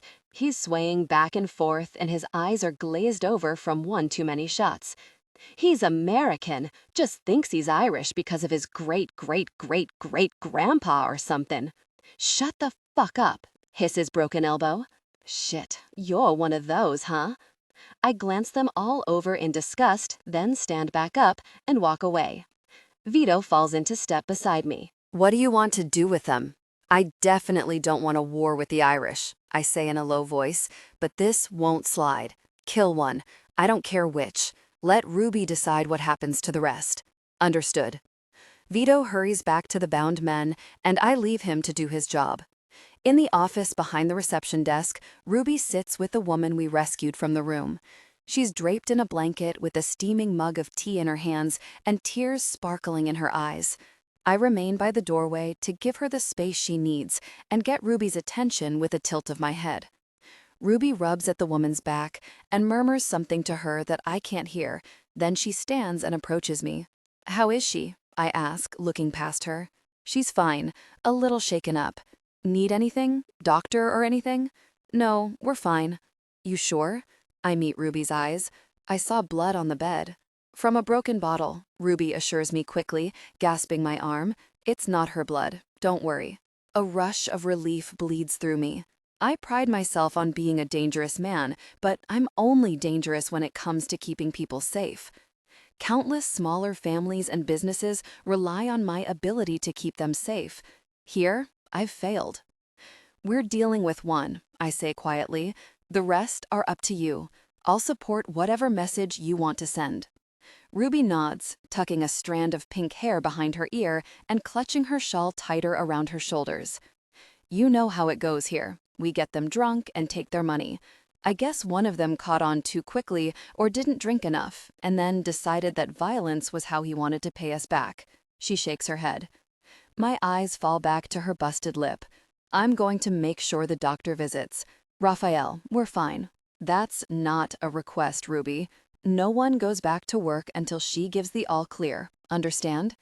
And give everyone some time off. I'll get people in to fix the place, and it'll be as good as new." Ruby squints at me, then she sighs and nods. "Fine. Not sure how that fits into your hardcore reputation, though. No one will find out." I smirk softly. "Keep me updated, okay?" Ruby leans up and kisses my cheek. "Gotcha." She returns to the side of the other woman, and I leave quickly, not wanting my presence to linger too long. Part of the reason my business model works is because I don't hang around. My people don't have to worry about me, but they know I will be there the second they need me. I head outside and gaze up at the starry sky, mulling over the next steps. The Irish might seek compensation for the death of their man, and I don't think the captain will care much that it's more than they deserve. Vito joins me 10 minutes later and groans. "I'm pretty sure they work for Hector. Hector O'Brien." I roll my eyes. Great. Just when I thought he was too stupid to get involved in my territory again. "Could be an honest mistake," Vito replies. Upon catching my disbelieving glance, he snorts. "Okay, likely not. Maybe the fucker's just testing the waters, making sure you're still around." "Why? Do people think I'm dead?" "Nah, but you got married. Everyone always expects some kind of softening when a woman is involved." "Those people haven't met Italian women," I say flatly as Adelina fills my thoughts. "She's barely spoken to me all week since I told her she couldn't leave the estate. I just hope she understands that it's for her own safety." Speaking of, Vito grasps my arm and halts my approach to the car. "I was doing some deeper diving into Pascal." "What for?" "His businesses, mainly. Given the luxury items he deals in, I couldn't quite understand how he was in debt and struggling while also making such a profit." "You think he's gambling or something?" "I don't know," Vito sighs, rubbing at the bridge of his nose. "There's something not adding up. The amount he spends is vast, but his businesses don't seem to be profitable. Then he gets regular large cash injections, but also still needs to take out loans and needs you to bail him out." A sudden prickling warms the back of my neck. "What are you saying?" "I'm saying it's almost like he purposely overspends to put himself in debt." "Why the fuck would he do that?" "I don't know. Maybe so someone can bail him out." "That." My phone trills to life and halts my words as I pull it from my pocket to see Levi's name flash up on the screen. My stomach knots. That's messed up, but concerning enough that I'll keep digging. All right, I hit answer. "Levi? Boss, His panicked, sharp tone immediately turns my gut into a vat of acid and pain lances up my throat. "What is it?" I demand sharply. "It's Adelina. She's gone, boss. She's gone." 10. Adelina. Adelina! Marie teeters toward me on her 6-inch heels, a giant smile spreading across her face the second she locks eyes with me across the street. "You came." "Of course I did," I laugh, glancing up and down the road and then hurrying to meet her in the middle. "Did you think I'd stand you up?" She clutches at my bare shoulders when we clash in the middle of the street. "The last time you tried to organize a night out with me last week, you went super quiet for like 4 days. So this time when you called, I was kind of sure you were going to stand me up." "I would never." We collapse into a pile of giggles and hugging, then Marie takes her time to admire the silver ruffled dress I've squeezed myself into. By some stroke of luck, she's also in silver, only her dress is sequined and her skin glitters with body glitter under the streetlight. "So, how did you sneak any from your husband?" Marie waggles her brows as she links arms with me and we head toward the club. "I didn't." I laugh. The lie comes as smooth as butter. It was almost too easy to trick the guards once I'd learned their routine. After Raffaele decided to be a dick and tell me I couldn't leave, escaping was all I could think about. But with Levi having access to my phone, I had to be clever and only organize this night through phone calls that couldn't alert Levi to anything. Then it was pretty easy to flood the bathroom and start a fire in the trash can, then hide it in the closet and wait for the smoke alarm to cause commotion. Sneaking away during that fiasco was thrilling, and my heart still races even though I've been free from the estate for over an hour. Now I plan to spend the rest of the night drinking and partying to show Raffaele that it's completely fine for me to go out and do the normal stuff in my life that I'm used to doing. I simply told him I was going out, and there was nothing he could do about it, I say as we slot into the queue for the club. Rainbow lights from the club illuminate Marie's eyes as she laughs and shakes her head, and even from outside, the thrum of the bass music can be felt all the way up into my breastbone. It's a strangely addictive feeling, and I can't wait until the music is the only thing I feel. "He could have come out with us," Marie says. "I wouldn't have minded." "I would have," I snort. "Oh, trouble in married paradise?" She winks at me. "Spill." The urge to tell her the truth is strong. I'm not sure how much Marie would even believe. I'd lose her as soon as I told her that the real power in this city was with the families involved in organized crime, and as soon as I started talking about heirs, traditional laws, and rules, she'd either think I was crazy or try to have me arrested. So instead, I try to spin my frustrations into something ordinary. It's just an adjustment, you know? I'm used to living my life as me and doing the things I like. I miss the hospital, and living in a new place is affecting my art. I now have more to think about than just fundraisers, and how he does things is different from me. "Isn't this the sort of stuff you discuss before you get married?" She raises one perfectly penciled brow. "Kind of," I laugh, "but it's all small stuff like, do you floss and then brush, or brush and then floss? How do you cook your pasta? How long should a shower be because of the bills and stuff?" Marie suddenly barks out a loud laugh. I saw where he lives, remember? If he's anal about the bills, then girl, you need to suck his dick to lighten him up or something, Marie. What? She breaks out into a fit of giggles. Am I wrong? All of that stuff is so mundane when he's that hot. I nudge into her, and she nearly falls over in her heels, which sends us both into a fit of laughter. I imagine her response would be so different if I told her the truth about his not wanting me to leave or treating me like property, but that kind of truth can't be spoken. Instead, it's easier to vent about mundane lies just for a bit of sympathy. Maybe you're right. I grin as we reach the doors. Anyway, it doesn't matter. Let's dance. Yes, girl. The night kicks off with 2 fruity cocktails and enough dancing to give me the best workout I've had in weeks. After a few song changes, Marie wants to leave, so we abandon that club and head to another down the street. Another drink, another 30 minutes of dancing, and expensive shots drive us to a third club. It's like I'm a teenager again and nothing else matters. With every drink, the music hits better, and the pain from my heels fade into nothing. All I care about is dancing the night away, watching Marie have the time of her life, and forgetting all about my life and responsibilities. The next club we arrive at has a deal on drinks, which has Marie over the moon. After a water break and the longest piss of my life, we're back on the dance floor weaving to Shakira and music with beats so powerful that my teeth shake. I feel more alive than I have in months. Eventually, my throat is dry, so Marie and I stumble toward the bar, giggling uncontrollably and sagging against one another while we wait for the bartender to notice us. "I'm gonna regret this in the morning," Marie giggles. I should have worn different shoes. Blinking through the slight alcohol fuzziness, I lean away from the bar and gaze down her long legs to her gorgeous shoes. It's impossible to tell how her feet are in the low light, so I pat her shoulder and giggle. "You're fine." "Really?" She looks at me with wide eyes, which makes me laugh harder. "Totally. Amazing." She puffs out her cheeks and sags into me. "I love you. Love you too." I force a few calm breaths and shake my sweat-soaked hair away from my shoulders. Then I raise my hand to catch the bartender's attention. Just as I do, two men in tight black t-shirts appear on either side of us. "Evening, ladies," says one with a charming smile and golden skin. "Can we buy you a drink?"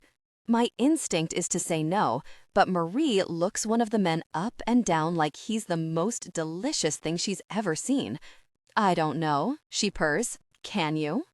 "It would be our pleasure," says the man standing next to me. He's tall with jet black hair and muscles for days. He's attractive, but as I look up at him, Raffaele pops into my mind. Now that man is gorgeous, and this stranger doesn't hold a candle to him in the looks department. But I won't say no to a free drink. "What do you say?" Marie giggles in my ear, not as quietly as she might think. "It's free booze, right?" My thumb skims over my palm to the warm ring around my finger. It's not like we're in a relationship. My marriage is just a business deal, and feeling desirable for a free drink can't hurt, right? "All right," I smile up at the man. "If you can get the bartender's attention before us, sure, you can buy us a drink." "Excellent," the man next to me smiles. "I'm Jim, by the way." "Adelina." "Marie." "I'm Jeff," the other man chuckles. "Nice to meet you, Marie." You bet it is." "So, what brings you out, Adelina?" Jim asks, leaning on the bar with one arm. My eyes are immediately drawn to where the muscles of his arm bulge out, and my pounding heart begins to race faster. "We're just having a girls' night." "No men allowed, then?" He gives me an easy smile. "Depends," I say. "What have you got to offer?"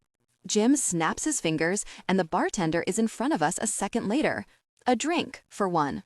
Impressed by how quickly they got the bartender's attention, Marie throws her arm around Jeff's shoulders and cheers. "Cool." I smile. "What other tricks do you have up your sleeve?" Jim winks at me. "How long have you got?" We order a few more cocktails while Jim and Jeff choose beers. Marie shares details about her college course, her aspiration to start her private practice, and her interest in cosmetic surgery. The music thumps and the lights flash, and both men appear to be enjoying themselves while they're with us. I quickly see where this is going. In the beginning, I was kind of into Jim, and the thought of getting together to one-up Raffaele was exciting. But when Jim suddenly moves in for a kiss, my stomach turns. Is it guilt? I'm hardly betraying Raffaele when we aren't anything in the first place. Is it because of Carlos? No, this is different. My stomach tightens, and what feels like guilt suddenly turns into a very real urge to throw up. Jim gets closer, but before he kisses me, I place my hand on his sticky chest and push him back. I can't even finish my drink. "Hold on," I groan. I think I need some air." "Marie?" Marie is mid-laugh, but she turns to me and her brows immediately pinch. "Adelina?" "I think I need some air." I yell over the music. "Can we?" I tilt my head, and Marie nods quickly. "Don't you go anywhere," she orders Jeff. Then she steps away from the bar to take my hand. Out of nowhere, Marie overbalances and hits the floor in a fit of giggles. And when I reach to help her up, my world lurches and I nearly join her. The only thing that stops me is a strong arm around my waist, but the pressure against my stomach drives the hot nausea higher. What is wrong with me? Sure, we've been drinking all night, but we've been on low-content cocktails, not hard spirits. I try to push the arm away while trying to explain that the pressure is making me ill and I just need some fresh air, but the words tangle on my tongue. I blink, and Marie is gone. A sea of people are in the way, and the heat of the club becomes smothering. I can't breathe, I can't move, I can't think through a sudden fog in my mind. And when I try to focus on what I am doing, getting outside, the thoughts escape me like mist. Another blank, and suddenly warm night air washes over me.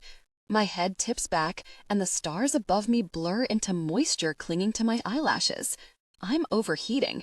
It's like my blood is boiling, and the arm around my body is tightening with each passing second. Wait, I try to push the contact away, and when I'm released, I overbalance and hit the wall. Rough brick grazes against my fingertips and digs into my palms. My purse slips from my wrist, and as I turn to try and catch it, a sobering sight freezes me to the spot.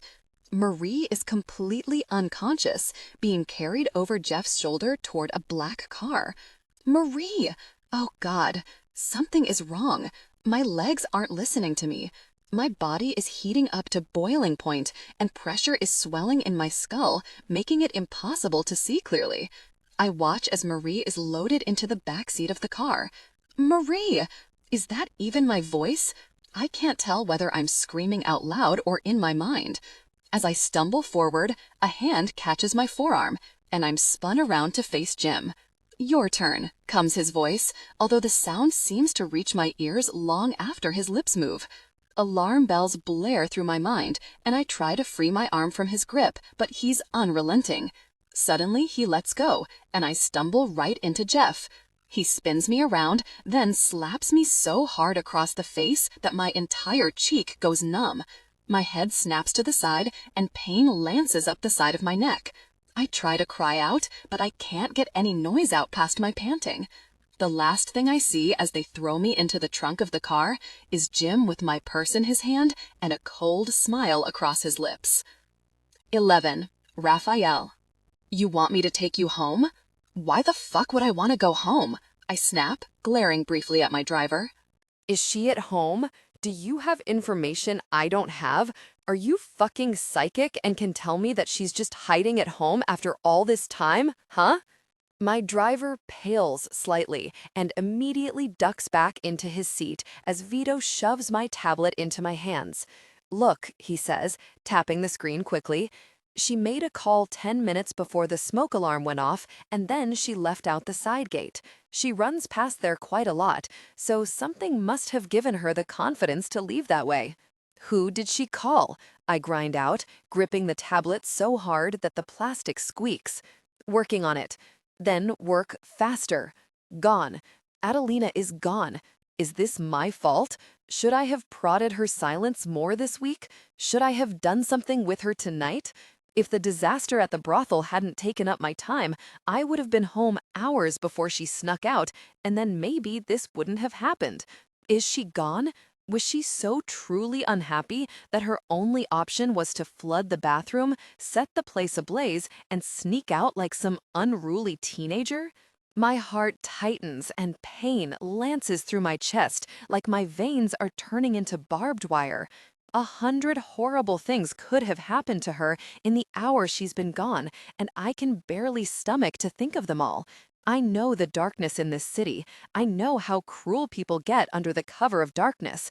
Hell, it's usually me who makes the shadows jump.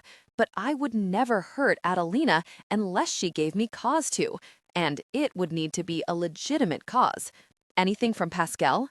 I called him, Vito says, kept it casual. He hasn't heard from her. Don't tell him anything, I say, my words snapping out around the tension in my jaw. I don't need this getting out. Understood. Here it is. He sends me a file through the airdrop. She called her friend Marie.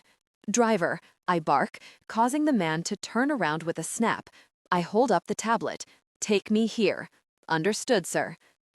The drive to Marie's place is torture.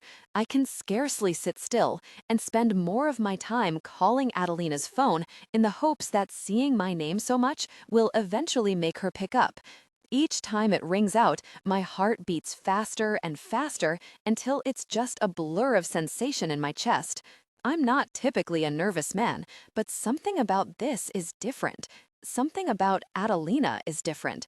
Most days, I can't get her out of my head.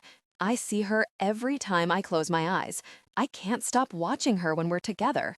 And I have no idea why. I've entertained women before, but something about her is so different. Maybe it's because she gave me a taste and then went right back to hating me. Does that make her more attractive to me? The fact that she wants nothing to do with me beyond the business deal? And then she pulls shit like this. There had better be one hell of a fucking good explanation, or I'm tying her to the bed for the rest of our marriage. Arriving at Marie's apartment, we pour from the car and hurry up the steps. I pound on the door so hard that the latch bounces with each impact from my fist until an alarmed voice yells from inside. "Hold on! Jesus Christ, I was asleep!" The door cracks open and a bleary eye peers out over a gold chain, keeping the door from opening too far. "Who the hell are you?" "Marie," I bark. "We need to find Marie immediately." "What? Why?" "Because I fucking asked you, that's why," I yell, raising my fist to the door once more. Vito swiftly steps in, dragging me back down the steps and taking my place. "I'm sorry, but we think someone is in trouble, and they were last in contact with Marie. We're really worried, so if you could please direct us to where Marie is?" The person groans softly. "She went out drinking with a friend, I think." "When?" "I don't know. It was 3 hours ago, maybe?" The person sighs. "You could try Revenge. She likes drinking there a lot." I'm already springing down the steps toward the car. Revenge is one of my clubs. I own every nightclub in the city, at least in the wider radius. So if Marie and Adelina went to a nightclub, it shouldn't be too hard to track her down. "Raphael, you gotta watch it," Vito warns as he hurries back into the car with me. "You can't lose control." "I'm not going to lose control," I snap, logging into the club mainframe that connects all of the club networks. "Really? Scaring a civilian at 6 in the morning is you in control?" My attention snaps up and I glare. You know as well as I do how this looks. Losing my wife a month after we got married? This act of rebellion makes me look fucking weak, and I don't need that shit if the Irish are getting bolder. "That's not why you're angry," Vito says, his voice frustratingly gentle. "Oh, really? You're worried something's happened to her?" Stop fucking psychoanalyzing me and get every available man scouring all the footage from every club we have a hand in, I snap angrily. Someone had better find something, or it won't just be the Irish floating up from the fucking river. Vito falls silent and complies while my driver takes us toward Revenge. I try to focus on the tablet in front of me as I check my credit cards and Adelina's. There are no charges, so Marie must have been paying for everything. That will take more time to get that kind of info, but I put the request in with a contact regardless. Vito's words cut too close to home. Worrying about Adelina suggests I care beyond my attraction to her, and that's not true. We barely know each other, and she made it clear that she hates me because of my reputation. I can live with that. So why do I feel like someone's hands are around my throat, restricting everything from air to blood flow? I like seeing her at breakfast. I like the soft scents she leaves after her shower. I like seeing her run around the garden, and I like her warmth next to me in bed at night. She might rarely speak to me, but there's a companionship there that's been quietly soothing a part of me that I didn't even know was damaged. When I get my hands on her, she's in so much fucking trouble. Got her. Vito lurches forward in his seat, causing his seatbelt to lock and snap him backward. The footage is delayed for sure, but she was at the Crystal Maze with Marie 30 minutes ago. It's the closest we have. Driver. On it, boss. Good work, Vito. He flashes me a smile, but doesn't speak. Probably a wise decision. Despite the speed with which the driver weaves through the city, we still take too long to reach the Crystal Maze. The car has barely come to a stop before I'm flying out the door and sprinting up to the door. The bouncer raises a hand, but upon seeing Vito, immediately steps aside and lets me through. We head through a sea of drunk, sweaty people to the security office behind the bar, where a security guard leaps up from his seat while choking on whatever greasy pastry he's just shoved into his mouth. "Boss, move," I bark, shoving him out of the way and taking over the camera controls. The delay from the real-time cameras to the mainframe has never been an issue due to how rare it is to require immediate footage like this, but now it feels like the worst thing in the world. I line up the cameras with the timestamp from Vito's video and play the footage on fast forward, while Vito has our men search the club in case she's still here. Adelina comes onto the screen and seems to be having the time of her life with her friend. She's dancing and laughing, which would be amusing at such a rapid pace, but the sight just makes my chest tighten like a weight is pressing down. Why didn't she just ask me? I could have organized it if she had told me she wanted to go out with a friend. These are the perks of owning the clubs. Sure, I told her no, but that was because it's harder to secure the hospital she frequents so much. By the time Vito appears, I've got Adelina at a bar with Marie and two strange men. I glance at Vito, and he briefly shakes his head. Adelina isn't here, which means we have to keep searching. Listeners see themselves in the journey. Vito continues while I play the video until something on the screen makes my blood run cold. While Adelina and Marie are giggling with one another, the strange men's hands flash briefly over their drinks. It's so fast, but I know a drugging when I see one. Raffaele leans over my shoulder, and his grip turns to iron as we watch Marie fall over and Adelina try to help her. It's not long until Adelina appears out of it, and they're both carried away by the strange men. I follow them on the cameras until they disappear outside. The angle isn't great, but I glimpse Marie being loaded into the back, and something delays them at the trunk of the car. Then they race off and vanish into the night. "Find that car," I grind out to Vito, and my voice sounds thin to my own ears. "Find it now." Vito is gone in a flash to do just that. "And you?" I rise slowly and turn to the guard who still has pastry flakes clinging to his lower lip. "How the fuck did you miss that?" The guard's eyes widen. "But it happens all the time. It's just one of those..." His last words fall empty as I whip my gun out of my belt and shoot him right between the eyes. He drops like a rock. "I don't pay you to watch shit like that happen," I snarl, delivering a swift kick to his lifeless body. "You fucking fat fuck. You stupid fucking..." Another swift kick, and I pour all my rage and terror into the next kick. We deal in drugs, it's true, but we don't drug people. We sell recreational drugs to drunk teenagers, not sedatives to fucking creeps. I kick him again as hard as I can, just as Vito sprints back inside. Car was already flagged for running 2 red lights on the next street over. Belongs to a guy called Jeff Rulston. They're sending us the last known address now. Right. I step over the body, but just as I move past Vito, he catches my arm. "There's one more thing." "What?" I snap. What more could there possibly be? I've seen that name before. Where? On Pascal's bank transactions. 12. Adelina. My head is killing me. In all my years of drinking, I've been fortunate enough never to get a hangover, but clearly this is different. As consciousness slowly trickles back into my mind, the pain in my head pulsing in time to my heartbeat is the first thing I latch onto. It's at the top of my head, spreading down to my forehead, and the thought of opening my eyes fills me with dread. Can I just go back to sleep? Surely that will ease my pain if I just sleep it away. I swallow, and burning pain lances down my throat, highlighting the odd cotton sensation across the top of my tongue. Never mind sleep, I need water. God, how did I ever make it home? Did I crash at Marie's? That makes sense. There's no way I would have gone home to face Raphael. As his face enters my mind, a strange sensation creeps across my chest like some kind of fuzzy static. It's similar to wearing a scratchy sweater that pricks your skin every time you move more than half an inch. That sensation gives way to a burst of cold, and a rush of goosebumps sweep down my arms and legs.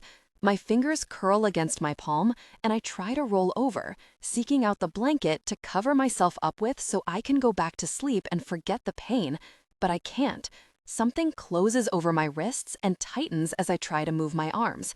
My attempts to move send pain through my shoulders, and the fog in my mind begins to clear. I don't remember making it home to Marie's. I don't even remember leaving the club. I try to move my arms again, then I twist my body to try and sit up, but the same kind of tension closes around my ankles, and I can't move my legs either. All of this occurs in just a few seconds, and the alarm bells in my mind roar to life. My heart races, increasing the painful pressure in my skull, and I open my eyes. A dirty white ceiling, covered in dots of black mold and questionable yellow stains, greets me. I blink, expecting to see the blue of Marie's bedroom ceiling or even the fancy swirls of Raphael's.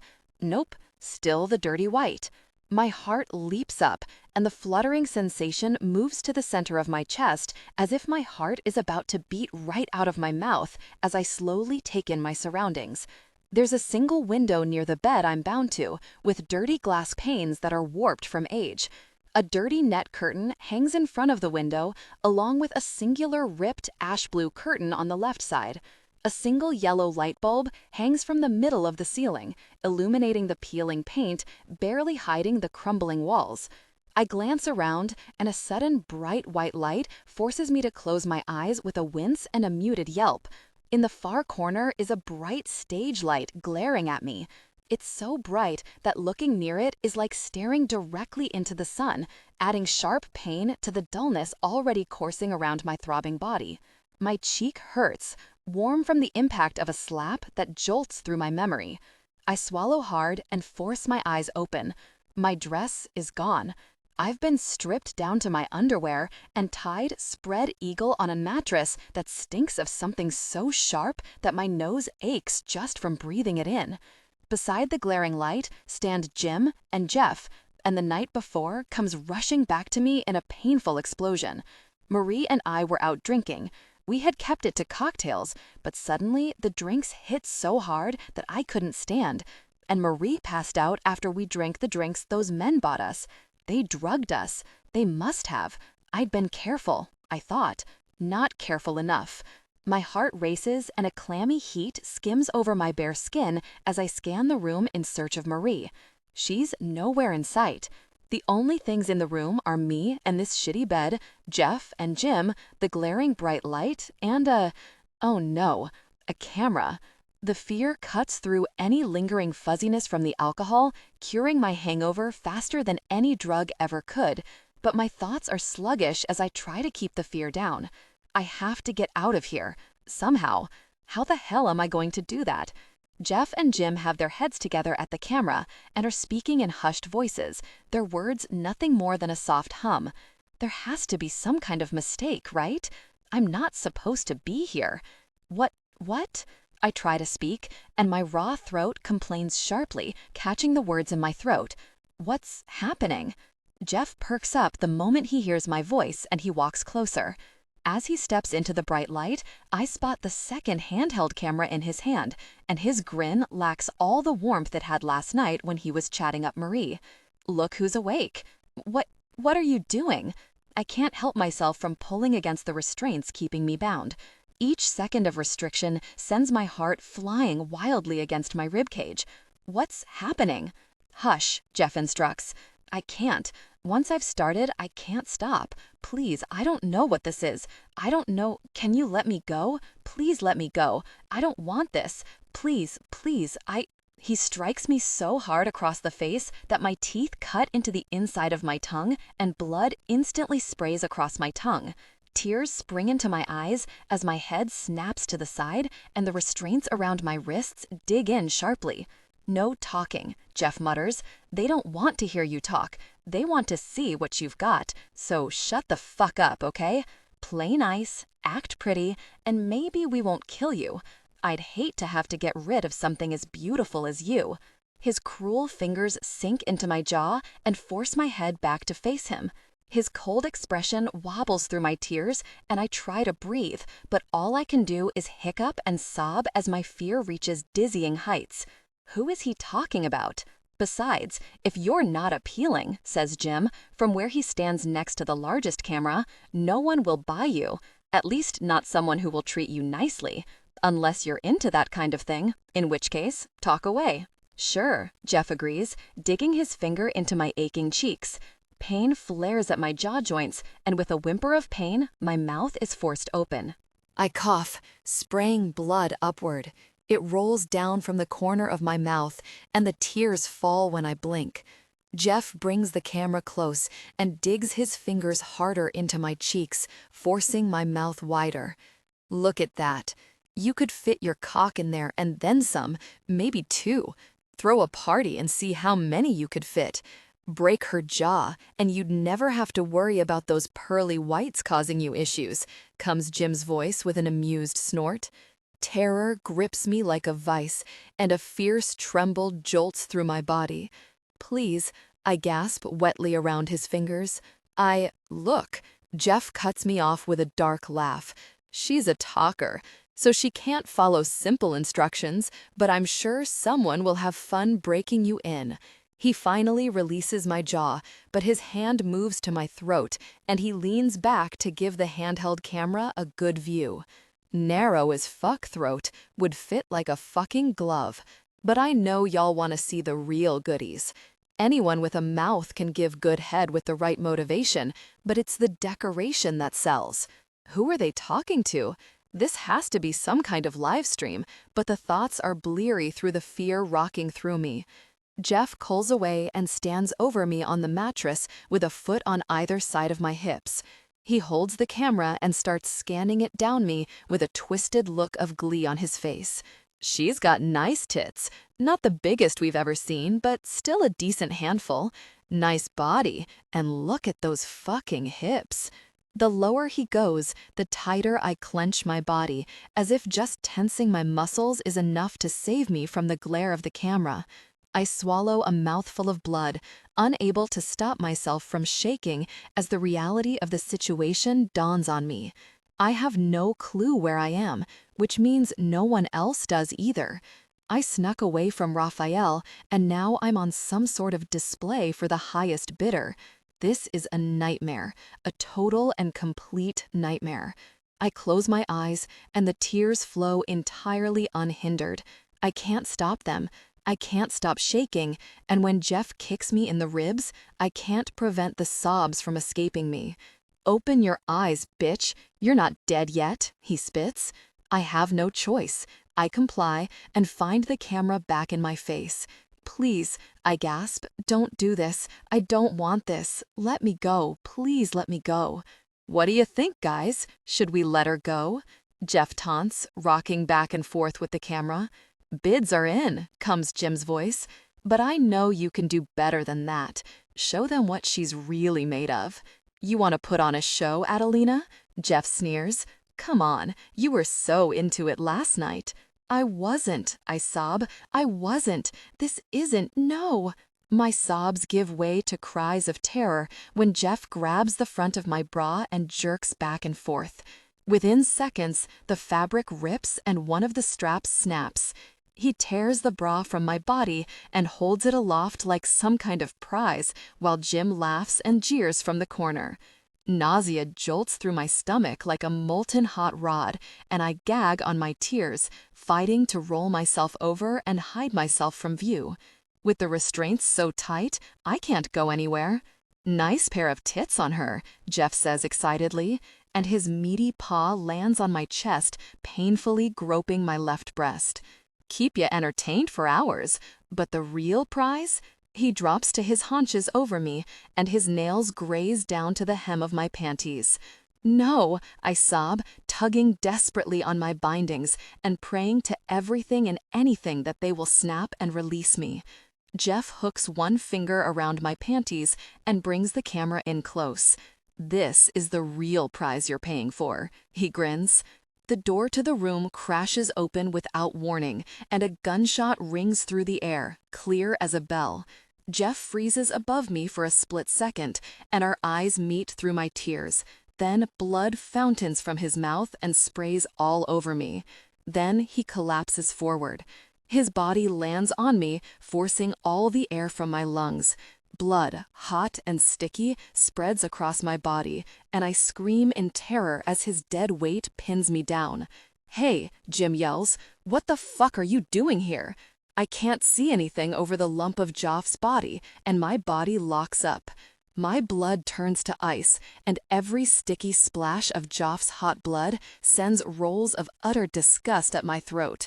I gag, choking on the urge to vomit while struggling to get enough air in my lungs to do just that. "Back off," Jim yells again. "This shit ain't nothing to do with you. This ain't your business." "The fuck it isn't my fucking business," comes a voice so familiar that there's nothing left to stop me from dissolving into desperate, rapid sobs. "You made this my business the second you drugged and kidnapped my wife." 13. Raffaele. Adelina's scream of terror cuts through me like a white-hot blade. My entire world narrows to that spot on the bed where she vanishes under that fucker's body, and my heart claws its way out of my throat. "Vito," I yell, raising my weapon and aiming at the still-alive kidnapper in the corner. I squeeze the trigger, and the bullet thuds into his thigh. He crumbles down the wall with a scream, clutching at his leg while blood pours from the wound. The only reason he isn't dead is because I need answers. But there will be nothing he can say that will save him from meeting the same fate as his companion. Rage bleeds through me like lava, pushing through my limbs until even my fingertips feel like they are on fire. Leaping up onto the bed, I abandon my gun in favor of grasping the belt and shirt of the man covering Adelina. Her screams grow hoarse while I haul the dead body off her and let it roll to the side. It's no longer my concern. The moment he's gone, my heart stills in my chest like the cold grasp of death has just made contact with my skin. Adelina is covered in blood. It stains her skin, splotches her face, and soaks into the mattress beneath her. She gasps wetly, desperate sobs pouring from her open mouth. And in the half-second I pause to quickly glance her over for injuries, I've never been more relieved or panicked to see someone alive. "Adelina!" She gurgles slightly as her screams taper off into broken wails of pain.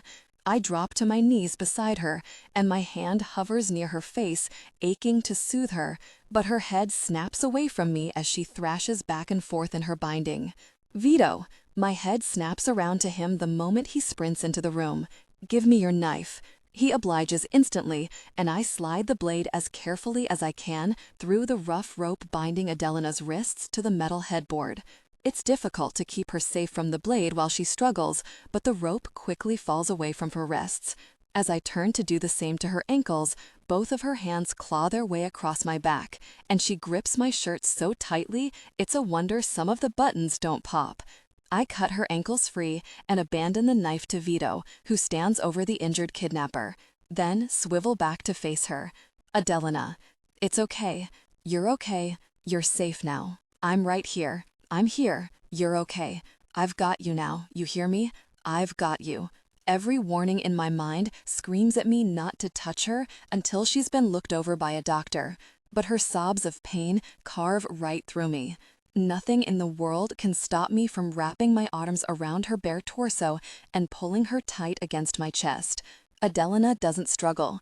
She winds her fists into the front of my shirt and pulls herself closer, sobbing brokenly against my shoulder. Her entire body quakes like a leaf. I keep one arm firm around her body while the other wraps around her head, as if by holding her against me, I can somehow protect her from everything that's around her. Not that it will help. I got here too late. I should have been faster. I never should have left her alone in the first place. "It's okay," I softly, rocking back and forth while she curls her legs up against me and shoves herself so hard against me it's like she's trying to crawl to safety inside my ribcage. "I've got you. I'm right here. It's over. You're safe now, Adelina." You're safe. My voice cracks sharply, and while rage still stews underneath my skin, pain rises up. Guilt. My Adelina chokes, her voice muffled against my shoulders. "My friend, Marie, I don't know where. Is she okay? We were just drinking. I don't know where she is. Where is she? Where is she? I don't know. I don't understand. I don't understand." She trips over her words, struggling to get them out past her gasps for air, and as her concern for her friend brings her voice to alarming volumes, she chokes and starts to hyperventilate. Adelina! Her body goes rigid against me, and she pushes away from me, her mouth open as she gasps, but no air makes it past the tightness that's consumed her. Hey, breathe, Adelina. It's okay. We'll find your friend. You're okay. You're safe, okay? You see me? Look at me, Adelina. I'm right here. I'm right here. You're safe. It takes every ounce of strength I didn't know I had to keep my voice as calm and as level as I can.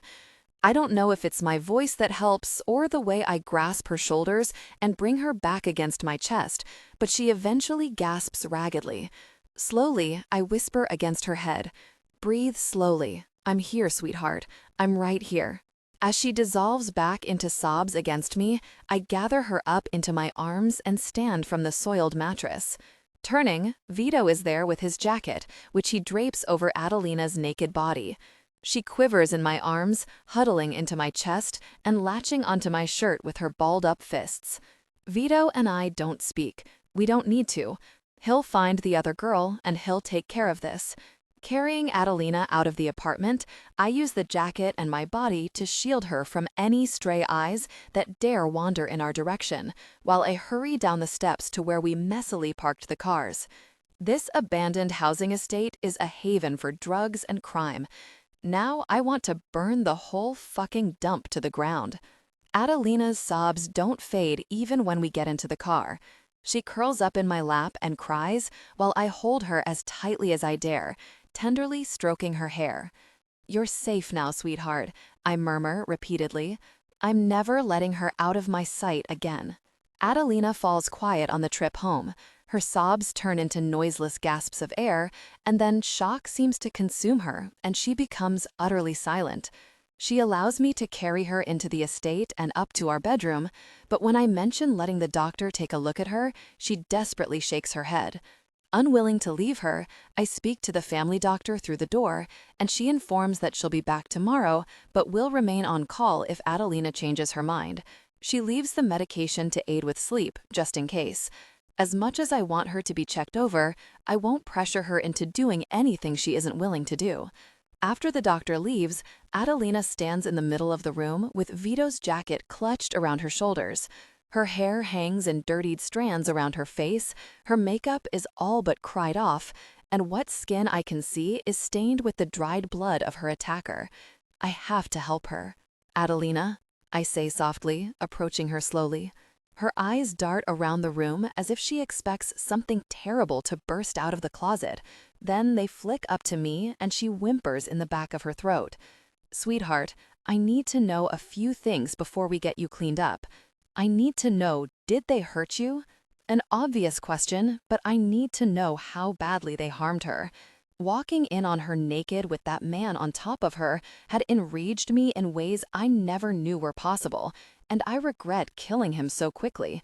I want to go back and take him apart piece by piece for even daring to look in her direction. But I don't know the details.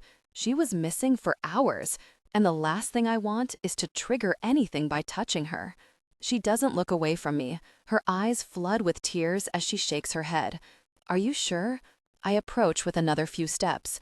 "You can tell me. It's okay. You're safe here with me." She shakes her head again and her lips part, but no words come. Instead, she closes her eyes and the tears fall silently down her cheeks.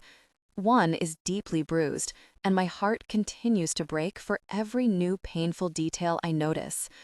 "Okay," I murmur. "That's okay. Do you remember anything they did to you?" Again, she shakes her head quickly. "Okay, sweetheart, okay. This clearly isn't the time." While asking her these questions while it's fresh in her mind would help me, it doesn't seem to be helping her. I close the remaining distance, and as I hold out my hand, preparing to ask her if I can touch her again, she sags forward into my arms with another muted whimper. There's my answer. She's as light as a feather when I scoop her into my arms and carry her into the ensuite. Vito's jacket falls away from her, and I make a mental note to make sure to burn the thing. The fewer reminders she has of this night, the better. We fill the bath with water and bubbles and a few essential oils to try and soothe her aching body. Not once does she let me move far away from her. Even when I set her down on the counter so I can run the bath, her grip on me becomes like iron, and I don't have the heart to pull myself away. So I work around her need to hold on to me.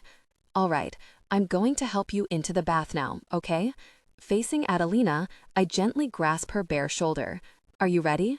She gives me a half nod, remaining silent as I help her back up, remove her panties, and help her step into the warm water.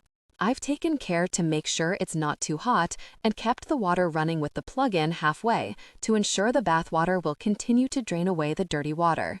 She sits in the bath and keeps a hold of one of my hands, tears falling silently down her cheeks. How do I help her? How do I make sure that she feels safe here? Those questions and more swarm around my mind as I vocalize my actions while I work. With soap and a cloth, I carefully wash away that bastard's blood from her skin. She doesn't move. She doesn't let go of my hand either, so I continue to work around her. The constant flow of water stops her from having to sit in dirty water, and soon there isn't a speck of blood left on her. I wash her all over once more, just to be sure, then move on to her hair and face. Washing her hair is the easy part, but things get tricky when I try to wash the makeup stains from her cheeks. She flinches at my touch, so I stop, but then she looks at me with such pained eyes and tilts her head that I understand she wants me to continue. I'm as tender as I can be when washing her bruised cheek, stamping down the hatred that rises up each time I look over the marks on her skin. I definitely killed that bastard too quickly. Once her face is clean, I spend a long time tending to the rope burns on her wrists and ankles. Each time I ask her if she's in pain, she shakes her head. That's the extent of the responses I get out of her, but I make it work. Once she's fully clean, I scoop her out of the water and set her down on some towels to pat her dry. The longer she's silent and docile, the more concerned I grow beyond my initial worry. Am I doing the right thing? Maybe I should have insisted on the doctor. Doing things at her pace is only worth it if it helps her, and I'm not a doctor. I don't know whether her silence is a good thing or not. This is the first time in my life that I've cared for someone to this degree, and given the trauma she's been through, I ache to make it right. All right, I say once I've helped her into some soft pajamas, let me get you some water. You need to stay hydrated. She doesn't reply, but she does let go of my hand once I escort her into bed. Using a glass from the side table near the window, I fill it with water from the bathroom sink. As the glass fills, my phone buzzes to life with a message from Vito. Vito. Found the other girl. Overdosed. Didn't make it. Assholes in the cells. Shit. Marie. I look through the door at Adelina, who sits on the bed under the covers with her hair in a towel and her arms wrapped tightly around her body.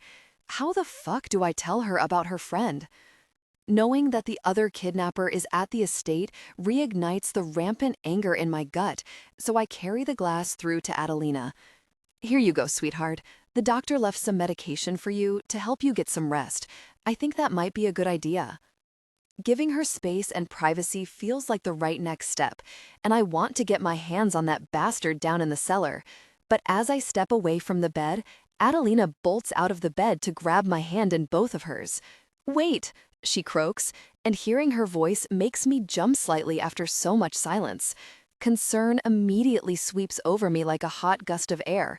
What is it? What do you need? Stay with me, please, she whimpers, looking up at me with gigantic, sad eyes. I don't want to be alone, not in the dark. Please don't leave me, please. She blinks, and tears glimmer in her eyes once more. There's only one answer here, and my heart squeezes painfully in my chest. Of course, I say, sliding back onto the bed and taking her in my arms when she huddles into me. I'm right here. I'm not going anywhere. 14. Adelina. Yesterday wasn't real. It can't have been real. It had to be some kind of nightmare that I got stuck in, because if it was real, then it means I was really kidnapped. I was really assaulted. I don't want that to be true. When I close my eyes, my eyelids burn, but I have no more tears left to shed. I cried them all out in Raffaele's arms yesterday morning when he held me in bed and rocked me to sleep. I cried them all out when I woke up a couple of hours later to throw up and drag myself back into the shower to wash off the phantom sensations clinging to my skin. I still feel him, Jeff, his hands on my body, his weight on my hips, his warm blood on my skin. I still feel him, and the only thing that got rid of that sensation was Raphael's arms around me. But he can't hold me all the time. A plate clinks before me, and I slowly open my eyes to find Raphael standing over me with a glass of orange juice in one hand. His homemade omelet sits on the plate in front of me, complete with a couple of cherry tomatoes and some chicken. "Adelina," he says softly, "you need to eat something, please." My stomach tightens at the thought. I can taste acid on the back of my tongue, and the urge to vomit rises once more. It must have been clear on my face because Raphael sits down next to me. "You'll feel sicker if you don't eat something. Doesn't need to be all of it, just something, please." Never in my life did I think I would hear Raffaele Varricchio say the word please. "Will you stay with me?" I ask, wincing as my throat pulls tight at the words. I've cried so much that everything inside me feels raw. "Yes," Raphael replies, setting the orange juice down in front of me. "As long as you will eat. That sounds like a fair trade." Despite my lack of appetite, his presence is calming, and I ache for that more than I desire not to eat. So he wins. Picking up my fork, I stab one of the little tomatoes and pop it into my mouth. The instant the sweetness bursts over my tongue, I gag, but I manage to swallow quickly. Raphael watches me closely, but he doesn't say anything. He hasn't left my side since he rescued me, and I'm not sure why. Is it responsibility he feels? Pity? Obligation? In a strange turn of events, his kindness upon my rescue is the most kindness I've ever received from someone. He was patient and sweet with me, moved at my pace, and hasn't questioned my need to shower every few hours. He's just here, patient and quiet. "I'm sorry," I say eventually, picking at the eggs with my fork. Raphael frowns, his coffee cup halfway toward his mouth. "What on earth are you apologizing for?" His confusion appears genuine, which makes what I need to say even harder. Warmth stings behind my eyes, and I keep my gaze down on my plate. "I'm sorry for running away. I know you must be furious with me." Raphael remains silent, which gives me an unfortunate window to just keep talking. "I just don't understand why you aren't angry or yelling at me and giving me trouble. I broke your trust. I basically said fuck you and stormed out of here." Raphael gives an unexpected soft snort. "I think that's the first time I've heard you properly swear." I lift my gaze. "You know what I mean, though. Is that what you want?" He sips his coffee. "Do you want me to do that?" I shrug. "I don't understand why you're not." "Adelina." He sets his cup down and leans forward, his eyes softer than I have ever seen them. "You're hurt, traumatized. The terror of what happened to you is surely punishment enough for running away. And everything after that?" His eyes briefly dart down to the red bruises ringing my wrists. "You think I'm a monster, but sweetheart, I'm not nearly as bad as you think I am." The instinct rises to tell him I'm fine. I tried that earlier this morning when the doctor came to see me. Neither of them believed me. She checked me over pretty thoroughly, with Raphael watching like a hawk. He seemed poised to leap in and protect me the moment the doctor did something I didn't like, but the exam went smoothly and she gave me a physical all clear with some painkillers. He's being so gentle, and the way he calls me sweetheart sends all sorts of complicated emotions through my tight chest. Emotions I don't have the capacity to unpack right now, but it's difficult to imagine that the man making me lunch and helping me bathe is the same man who barked at me that I was never doing anything without his permission. "You're my wife. I am your husband," Raphael says, as my silence drags on a little. "Regardless of how you feel about me, I will do everything and anything to care for you. I will protect you in every way I know how. I failed in that department, for which I am deeply sorry, but I promise you that it will never happen again, and no matter what you need to feel better, I'll make sure you get it." His words bring tears to my eyes. They're unexpected, and from his tone, he clearly means every word. It's just surprising, like some kind of switch has flipped, and I get to see this side of him. Or this side has already existed and I simply never noticed. Thank you, I say quietly, for coming to get me. Always, Raffaele replies immediately. Now eat, please. I manage a few mouthfuls, focusing on the cheesiness of the omelet to try and stop my thoughts from wandering, but eventually it all circles back to that night, and a chill steals across my shoulders. Swallowing hard, I chase my food with a gulp of orange juice and look at Raffaele. Did you find Marie? He pauses and taking a drink, his face expressionless. Adelina? A giant pit immediately opens up in my gut. Where is she? I don't think. Where is she? Is she at the hospital? Can I go and see her? You managed to save her too, right? The questions pour out of me, and I'm unable to stop myself as Raffaele's face tells me everything I need to know. He looks pained. There's only one reason he would look that way. The world around me blurs, and Raffaele's eyes remain two sparkling anchor points. Tell me she's okay, I whisper. I didn't want to tell you right now, Raffaele replies, his voice strained. But Vito found her not long after I found you. I'm sorry, Adelina. It looks like they drugged her to keep her quiet, and the amount they gave her, it was too much. No, I'm sorry, sweetheart. She didn't make it. No, no, no. My heart shatters into 1,000 pieces, and each shard creates its own stabbing sensation through my chest. I gasp for air, and the tears pour while my head spins. Raffaele reaches for me, and his hand warms the top of my forearm. She's gone. I'm sorry, Adelina.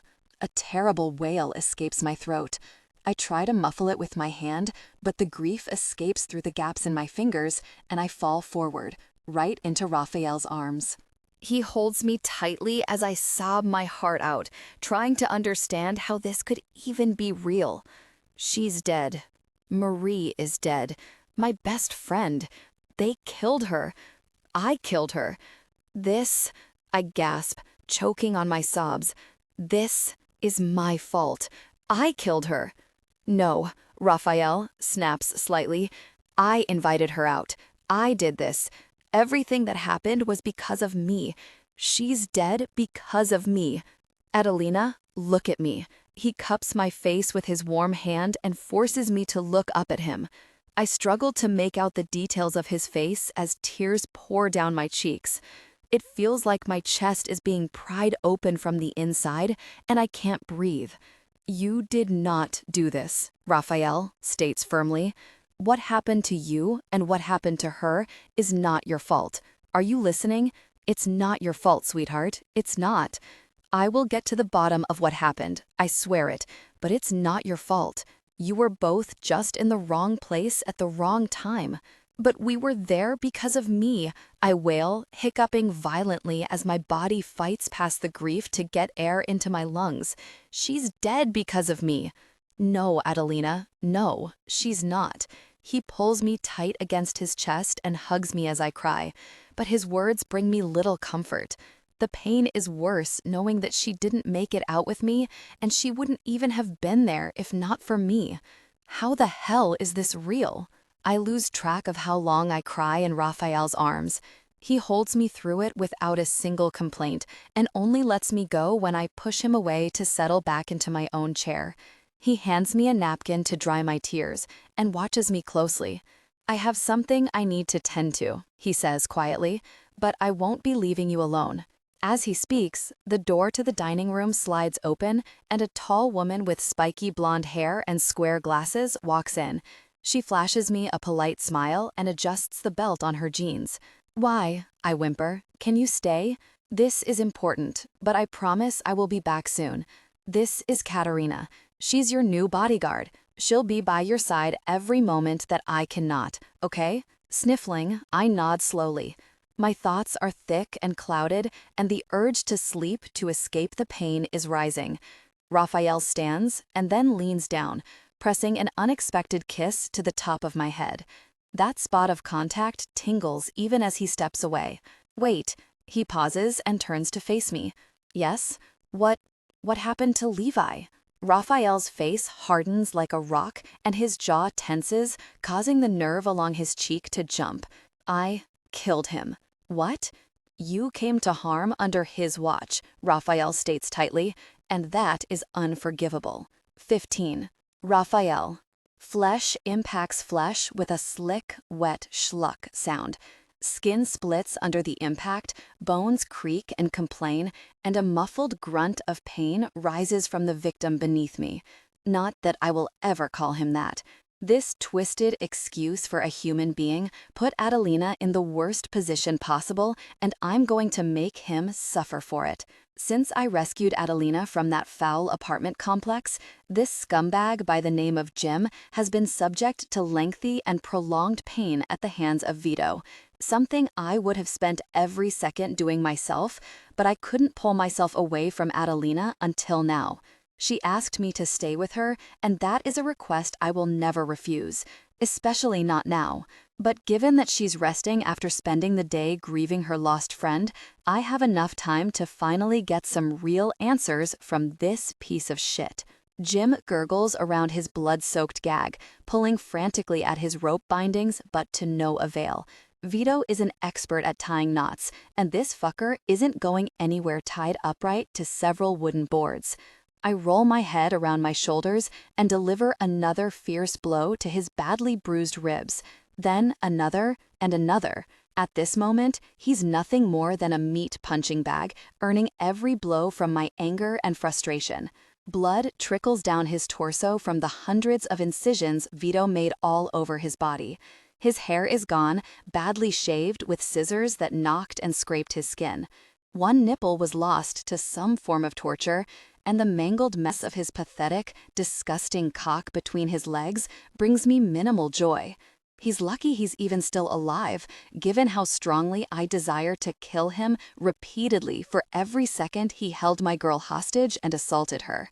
I beat him until my shoulders ache and sweat rolls down my spine, gathering in the waistband of my pants. Panting, I deliver a final blow to the bastard's blackened stomach and step back.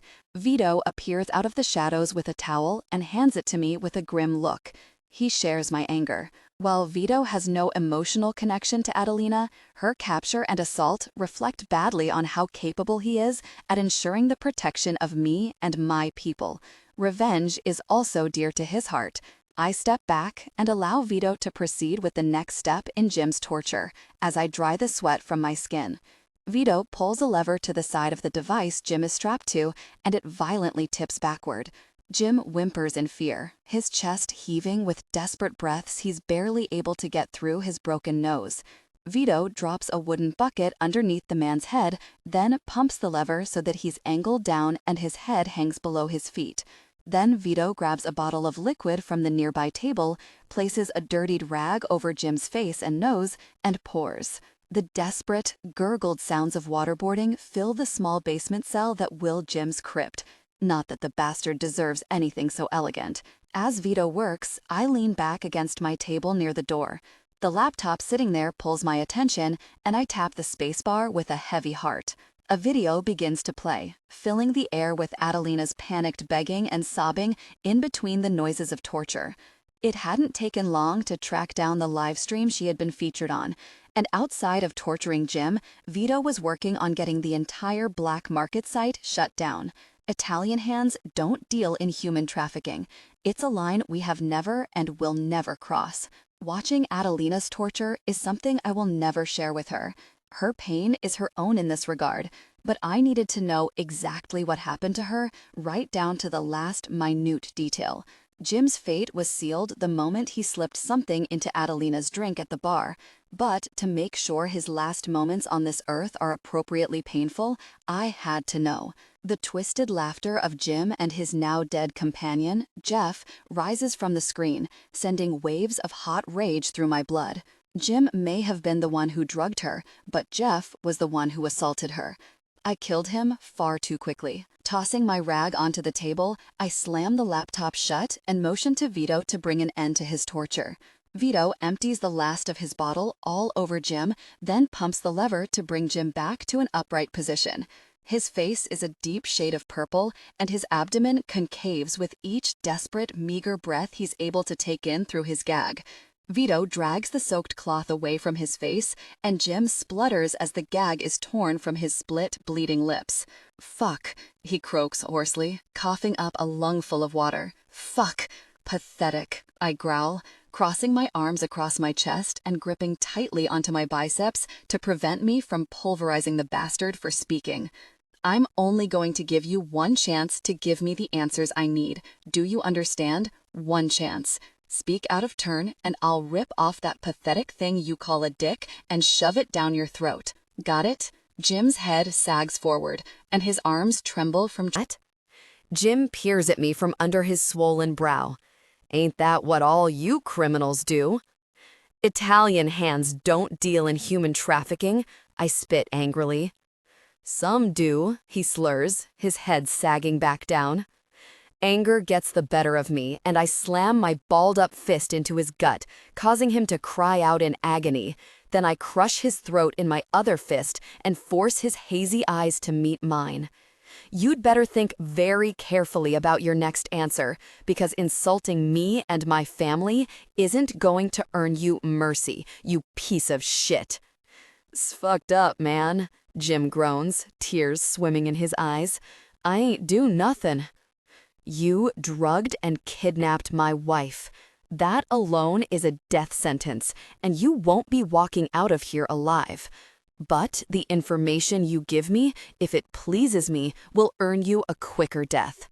"Fuck, man," Jim weeps, crumpling under my grasp. Cold satisfaction curls in my gut, but it's not enough. Adelina is going to live with this trauma for the rest of her life, and I can't take it from her. All I can do is make sure those who caused it never hurt another soul. Tell me about your disgusting scheme.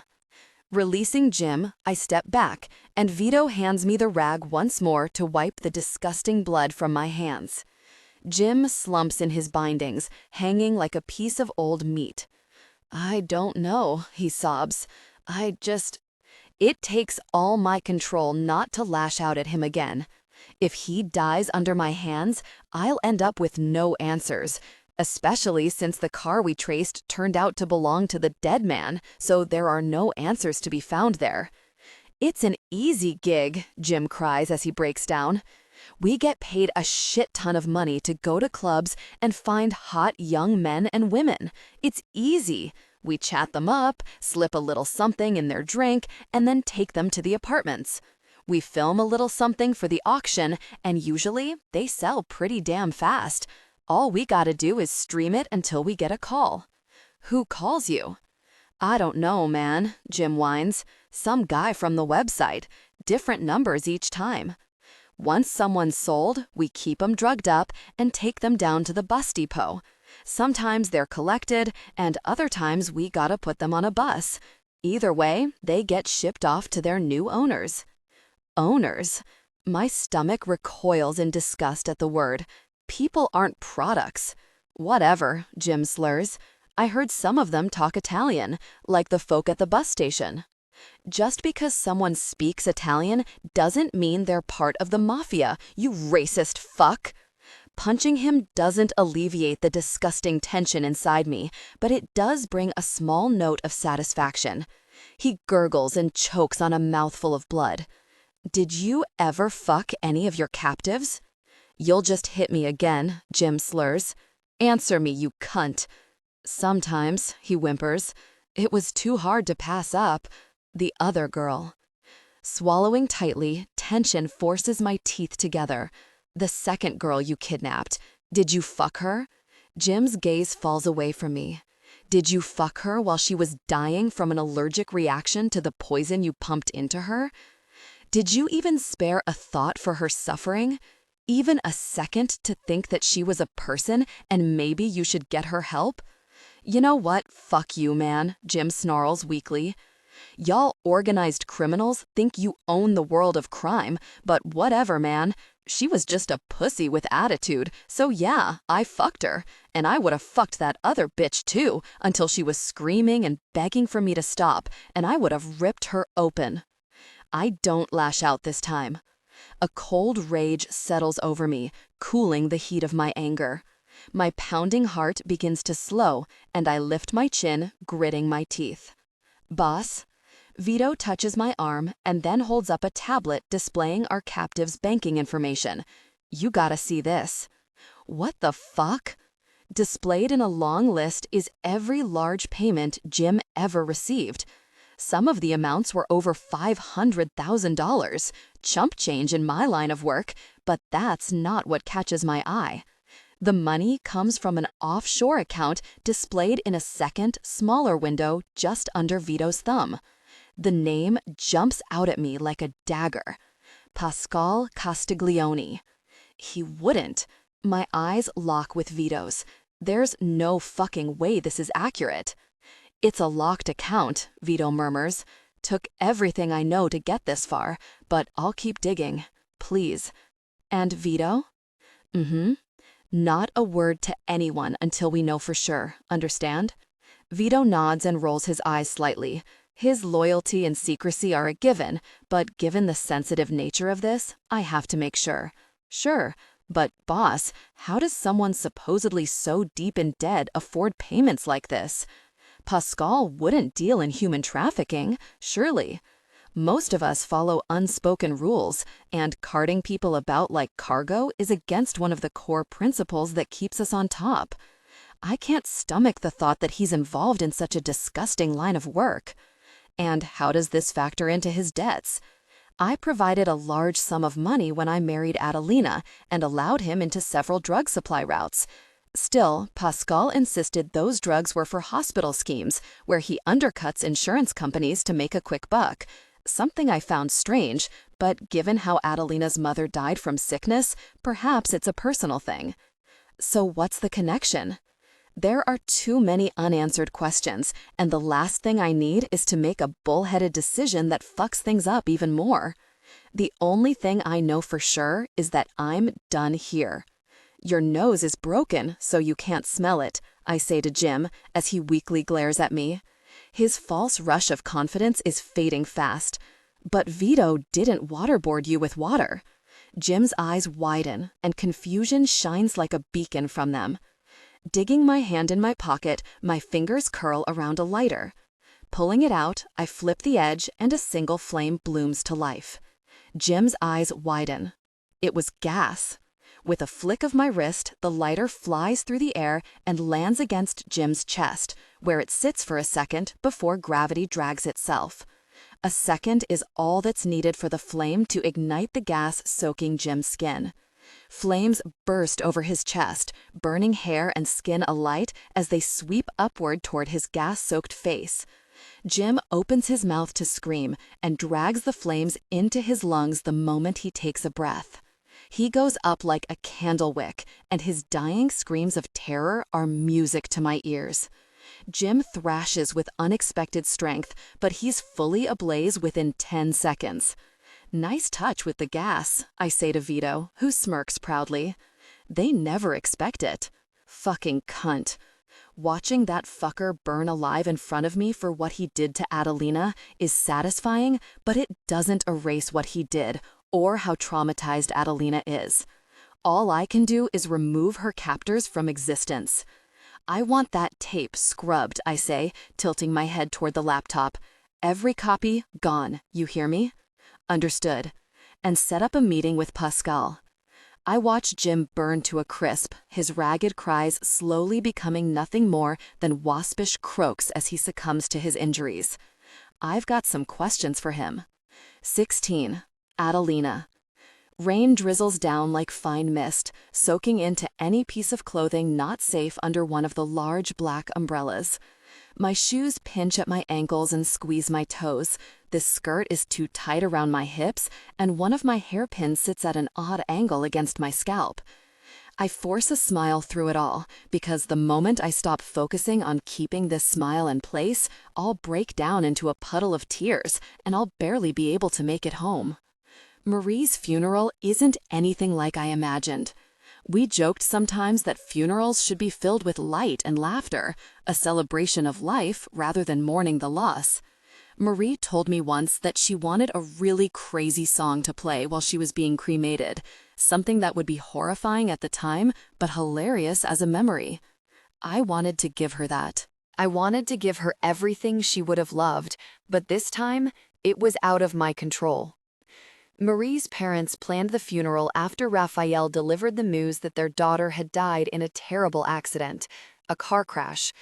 I'd wanted to be there when he told them, but when we arrived at their place, I couldn't get out of the car. Raffaele broke the news for me and stayed with them for a few hours to comfort them. Meanwhile, I sat in the car, willing myself to go inside, but I couldn't. How could I face them after what I'd done? Raffaele spent the past 2 weeks telling me that what happened wasn't my fault. We were victims of a terrible, random attack, and the blame doesn't rest with me. None of his words have shifted the guilt that sits like a smothering weight in my chest. He means well, but his constant reassurance has resulted in a few explosive arguments over these past 2 weeks. Sometimes I blame him. If he hadn't forbidden me from leaving without permission, I never would have snuck out with Marie and hidden as well as I did. Sometimes I blame my father. If he hadn't married me off, I never would have been in a position where I felt like I had to escape. Then I blame Raffaele again, because if he hadn't killed Carlos, none of this ever would have happened. The blame cycles around in a loop before settling back where it belongs. With me, I made those choices. I ran away and invited Marie out with me. I chose the last club we went to. It was all me, and now my best friend is dead. Those thoughts spin like a record in my mind, weaving through all the words of sympathy that flow from friends and family around me. The ground glistens with the constant rain, and I stare down at my shoes as I press my toes down into the softening mud. Marie's parents stand nearby, deep in conversation with Raffaele, which surprises me. When we arrived here a few hours ago, he was glued to my side and remained there throughout the entire ceremony. His presence was a comfort when my mind wasn't venomously blaming him for her death. Marie's parents chose to have her buried rather than cremated like I knew she'd prefer, and I didn't have the heart to tell them how wrong their choices were. They lost their daughter. I can't tell them how to grieve. Although, a small part of me is glad. This way, I'll have a headstone to visit when I want to see her again. Can I get you anything? Katerina, my newest bodyguard, steps under my umbrella and flashes me a small sympathetic smile. A drink? A tissue? I shake my head, unable to speak for fear that the grief will pour out of me like vomit. Katerina runs her eyes over me and then nods, just once before stepping back. She's been so kind to me since Raffaele gave her to me. She's told me wild stories of other people she's protected over the years, like princes in other countries and foreign diplomats. She joined Raffaele's family a couple of years ago after her brother's death. Raffaele helped her get revenge against the Russian who murdered him, and she's been loyal to him ever since. Now, she's loyal to me. And it comforts me that she's a woman. It's strange how my world shifted after the attack. I need medication to sleep. Sometimes I can't breathe when Raffaele isn't with me, and other times his presence disgusts me. He's been calm about both those attitudes, allowing me to process in the ways I need. Knowing that my kidnappers are dead brings me great comfort. But sometimes I lie awake at night wishing I could have watched them die so I'd know for certain that they will never find me again. I still shower multiple times a day. It's a habit I need to break since my sensitive skin is screaming at me, but all it takes is a single flash of memory and I need to scrub myself clean. It's painful, but it works. For now. Faces drift past me, offering their condolences for my loss, and then they move to Marie's parents. Her mother hasn't stopped crying. When we met in the church, she hugged me so tightly that I couldn't breathe and told me how wonderful it was that Marie had someone like me in her life. The guilt weighs heavily. I close my eyes and focus on the sound of the rain pattering against the stone slabs nearby. It's a soft sound, but it grounds me against the waves of grief crashing against my determination not to break down today. I owe Marie that much, at least. As I listen, words from Raffaele catch my attention. I understand completely. Times like these make it really important for us to cherish the ones we love. I can't do anything to ease the pain you are feeling, but I can promise you that you will be taken care of for the rest of your lives. Thank you, Marie's mother sobs. Marie must have left quite the impression, her father says gruffly. We can't thank you enough for what you've done for the funeral and for us. Please, it's no problem. Don't even mention it. I open my eyes. Raphael has Marie's father's hand clasped in his own as they shake, and his face is filled with sympathy. Does he mean it? Will he really take care of them like that when they are strangers to him? Confusion twists in my gut while I try to work out why he would do such a thing, but I don't have time to fully analyze it as another old friend appears to offer their sympathies. My smile remains in place until something cracks in my mind, and I want to leave.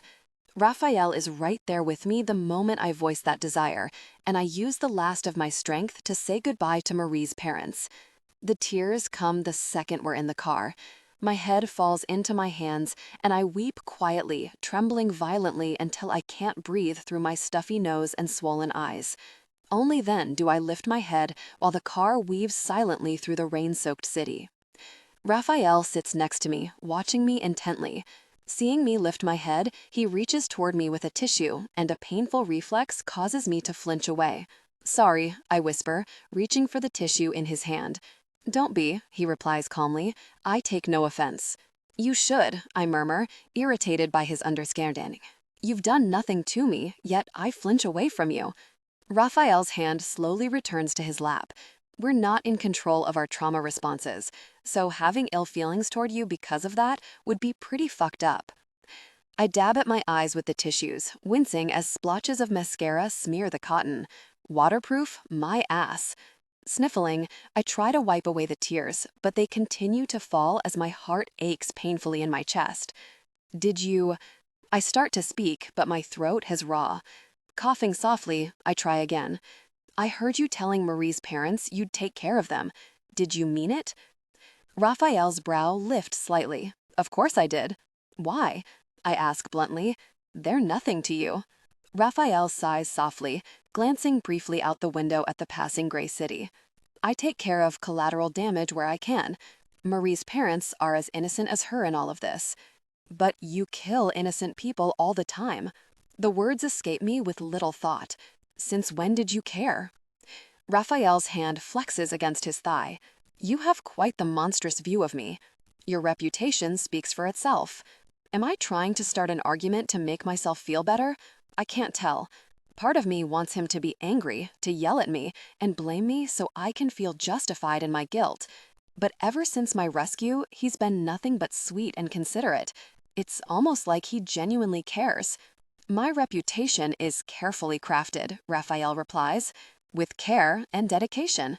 But you've been around me for some time now.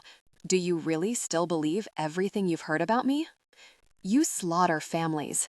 My tone grows sharp. You've cut down countless people in your thirst for power. From small families just trying to get by to larger ones in power. No one is safe for you. And you leave no one left alive, not even the house staff. When you target someone, you kill them all without mercy. You're like the Black Death, going from door to door and slaughtering everyone inside. Listeners see themselves in the journey. Innocent blood spills and you celebrate? Raffaele's jaw tightens, causing the nerve to jump above his jaw, but he continues to watch me. No one in the Mafia is innocent, he replies. I can't give you all the details, but anyone who has died under my hand has deserved it in some way. And yes, you are correct. I'll kill everyone. The man of the house might be a murderer who favors young girls. He dies, and so does his wife, who looks the other way when she hears those girls screaming for mercy. I'll kill the guards who hold her down, the staff who lock the doors and clean the sheets afterward, the driver who delivered the girl, and the guards who bury the body. And if there are children, I snap, you've killed children too, have I? Raffaele asks in a strange tone, as if the concept is alien to him. I didn't know that. Why? Because you've killed so many? It seems my reputation has a life of its own now, he replies calmly. He talks as if half of what I've heard isn't true. Maybe he thinks he can pretend with me or act like he's not the monster I know him to be. Then again, this is the man who killed for me. He rescued me from that hellhole, bathed me with his own hands, and held me throughout the night. He feeds me, comes when I call, and has taken every second of my angry, guilt-filled outbursts. He hasn't complained. He hasn't pushed back. He's just been here. He's becoming this sweet, kind man who doesn't fit with everything else I know. Unless he was always this way, and I just never noticed. Dabbing at my eyes, I turn away from Raffaele as my grief gives way to new, different feelings. Underneath the pain is something else I can't quite name. This intense urge to be near him, to feel safe, rises constantly. And when he's not with me, I almost feel panicked. Is this just infatuation because he saved my life, or is it something else? I certainly never felt this way about Carlos. What is wrong with me? Briefly, I close my eyes and will the tears away. The leather beside me creaks and Raffaele clears his throat. There's something you need to know. I open my eyes and look across at him. What is it? We're going on a trip soon, for the summer, to get you away from all of this. Where are we going? Italy. We'll be staying at one of the vineyards I own. Is it business-related? Yes. Then why are you taking me? Raffaele looks visibly surprised. I would never leave you behind. Oh, I'm used to my father leaving on trips that last a long time. Raffaele wanting me to be with him is different but not unpleasant. It's just a surprise. But for you, this trip is so you can relax. Take time for yourself. I want you to be happy, Adelina. I scoff softly and turn away as my mood sours, and the urge to hide away from the world rises in the absence of my tears. You know, if you'd ever cared about people being happy, you'd never would have murdered my fiancé. He was innocent, by the way. Not that you'd care. 17. Raffaele. Carlos Jordana. A name that's beginning to haunt me. Last week, at Marie's funeral, Adelina was vocal about her thoughts on me. I can't blame her for listening to the carefully crafted rumors that exist about me, although from her words, it seems like some of them have spiraled out of my control. She thinks I would bring harm to children and that I kill without reason. I want to tell her she's wrong, but she won't believe me. Because of Carlos, her fiancé. His death came at my hands, apparently. It seems we were doomed from the start. She refused to elaborate on why she blames me for his death, and given everything she's been through, I'm not in the habit of pressuring her until I have stiff facts to back me up. So, in the days following Marie's funeral, I order an investigation into Carlos Jordana. And by investigations, it's merely Vito doing what digging he can in order to scrape up relevant information. Pascal becomes my focus in the meantime. The man dodged several meeting requests, leaving me to stew in the knowledge that his name, or at the very least, his bank account, paid the scumbags who kidnapped and sexually assaulted my wife. A coincidence? I can't imagine Pascal would endanger his own daughter. Then again, he sold her to me with the bare bones of a deal that benefited him and left Adelina in my care with no instructions or promises. I could do anything to her, and it would be within the guidelines her dear father laid out. And if he's not directly responsible, he'd better help me find out who is. Boss? Vito raps his knuckles on the door, drawing me out of my thoughts. Pascal is here. I put him in your office. Tearing my gaze away from where Adelina stands outside on the patio staring aimlessly at an empty canvas, I nod. Does he want to see Adelina? He didn't say anything, Vito replies as he stops next to me. Just told me he didn't have time for this. My attention drifts back outside. Adelina went out early this morning and set up her easel, along with countless art supplies that I could never understand. And then she stood there and stared at her canvas. Several hours later, and not a drop of paint has been used. What is she doing? Vito squints at her. I think she's working through something, I reply quietly. Her trauma, the loss of her friend, survivor's guilt. I want to get her away from here.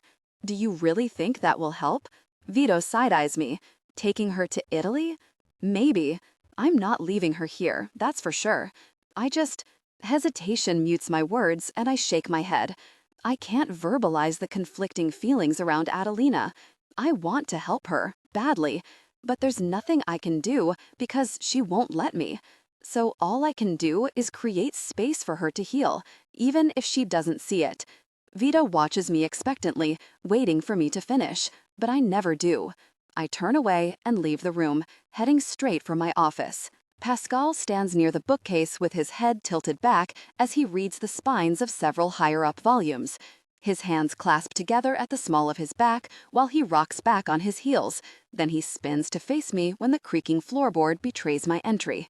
Raffaele. Pascal, you'd better have a good reason for summoning me here. Do I need a good reason? Arching one brow, I move past him to the drinks trolley, where several half-filled crystal decanters glisten with an array of alcohol. We're business partners, and in a way, family. I'm a busy man. Pascal clears his throat. You could call. Are you sure about that? I pour one glass of scotch, then hold the decanter up to him in offering. He shakes his head, declining. I would answer. It took me over 2 weeks to get you here. You didn't even come to Marie's funeral, your daughter's best friend. Picking up my glass, I slowly move to my desk and lean against the wood. I'm surprised. I barely knew the girl. Pascal clears his throat, but for some reason he can't meet my eyes. Marie, bless her soul, is my gateway into asking why Pascal's name was on the accounts connected to those fucks. But just as the question rises, Pascal turns an accusatory eye on me. And while we're talking about people we barely know, why the hell are you trying to take my daughter out of the country? The audacity of his accusation silences my own question, and I stare at him, lifting my brows. Excuse me? She's just lost her friend. She should be here, around friends and family, not being dragged across the world because you decide you need to be anywhere but here.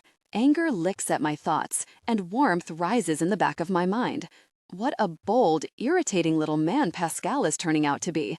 I don't much care how he found out, but unfortunately for him, the second someone tells me I can't or shouldn't do something, it becomes the only thing I want to do.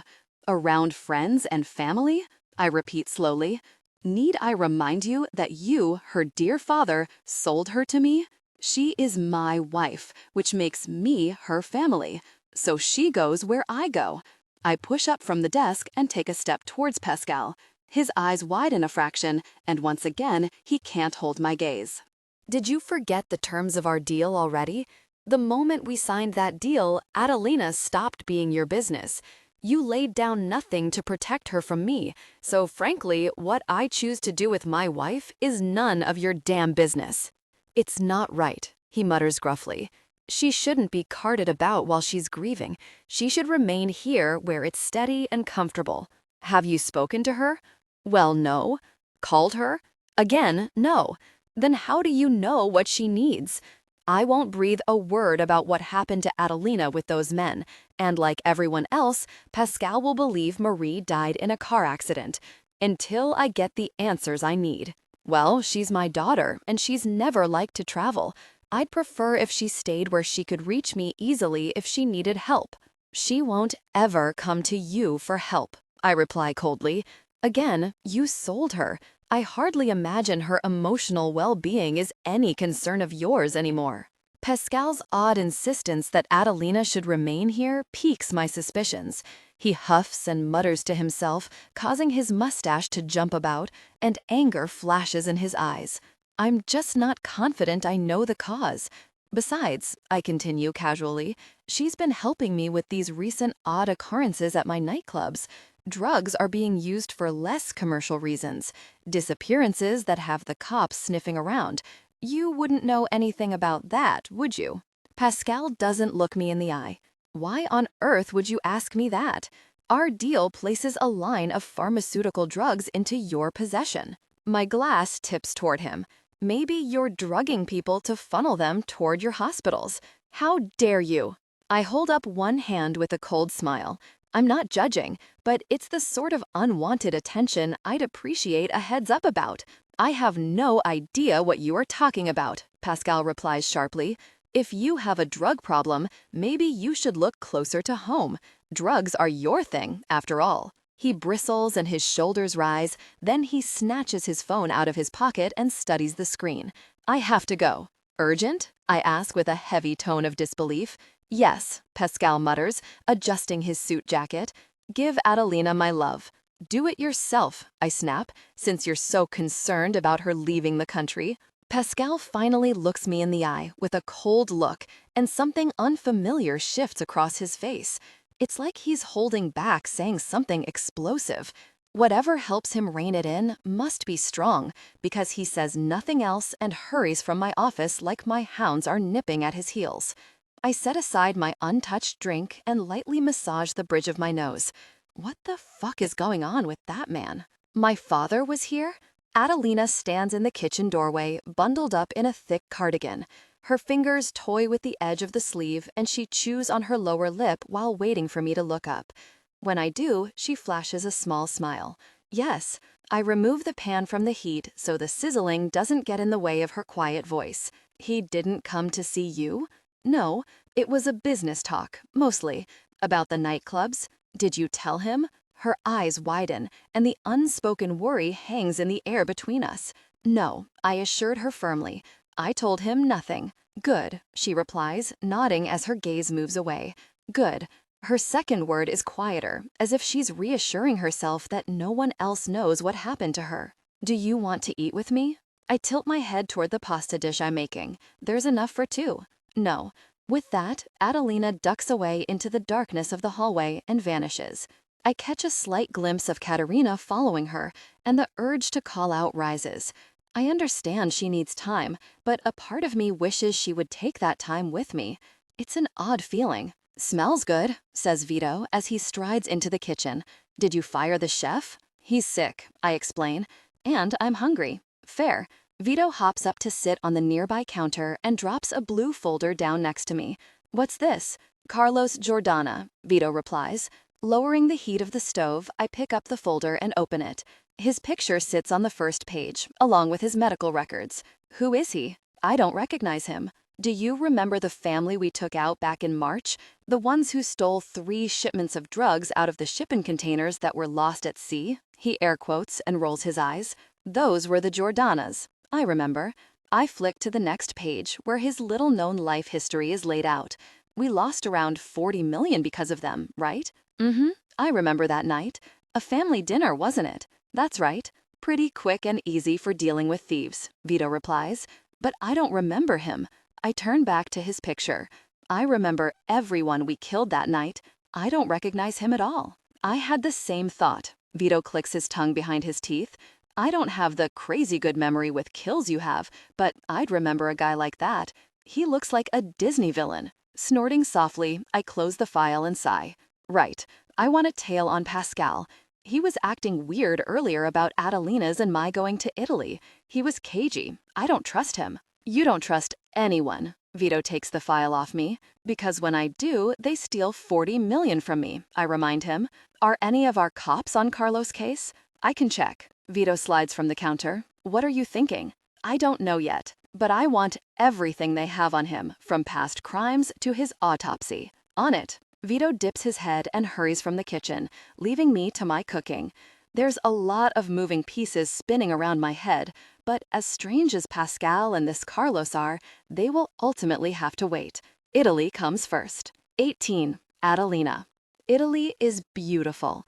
A brilliant blue sky stretches as far as the eye can see, home to a sun that bakes my skin with pleasant heat.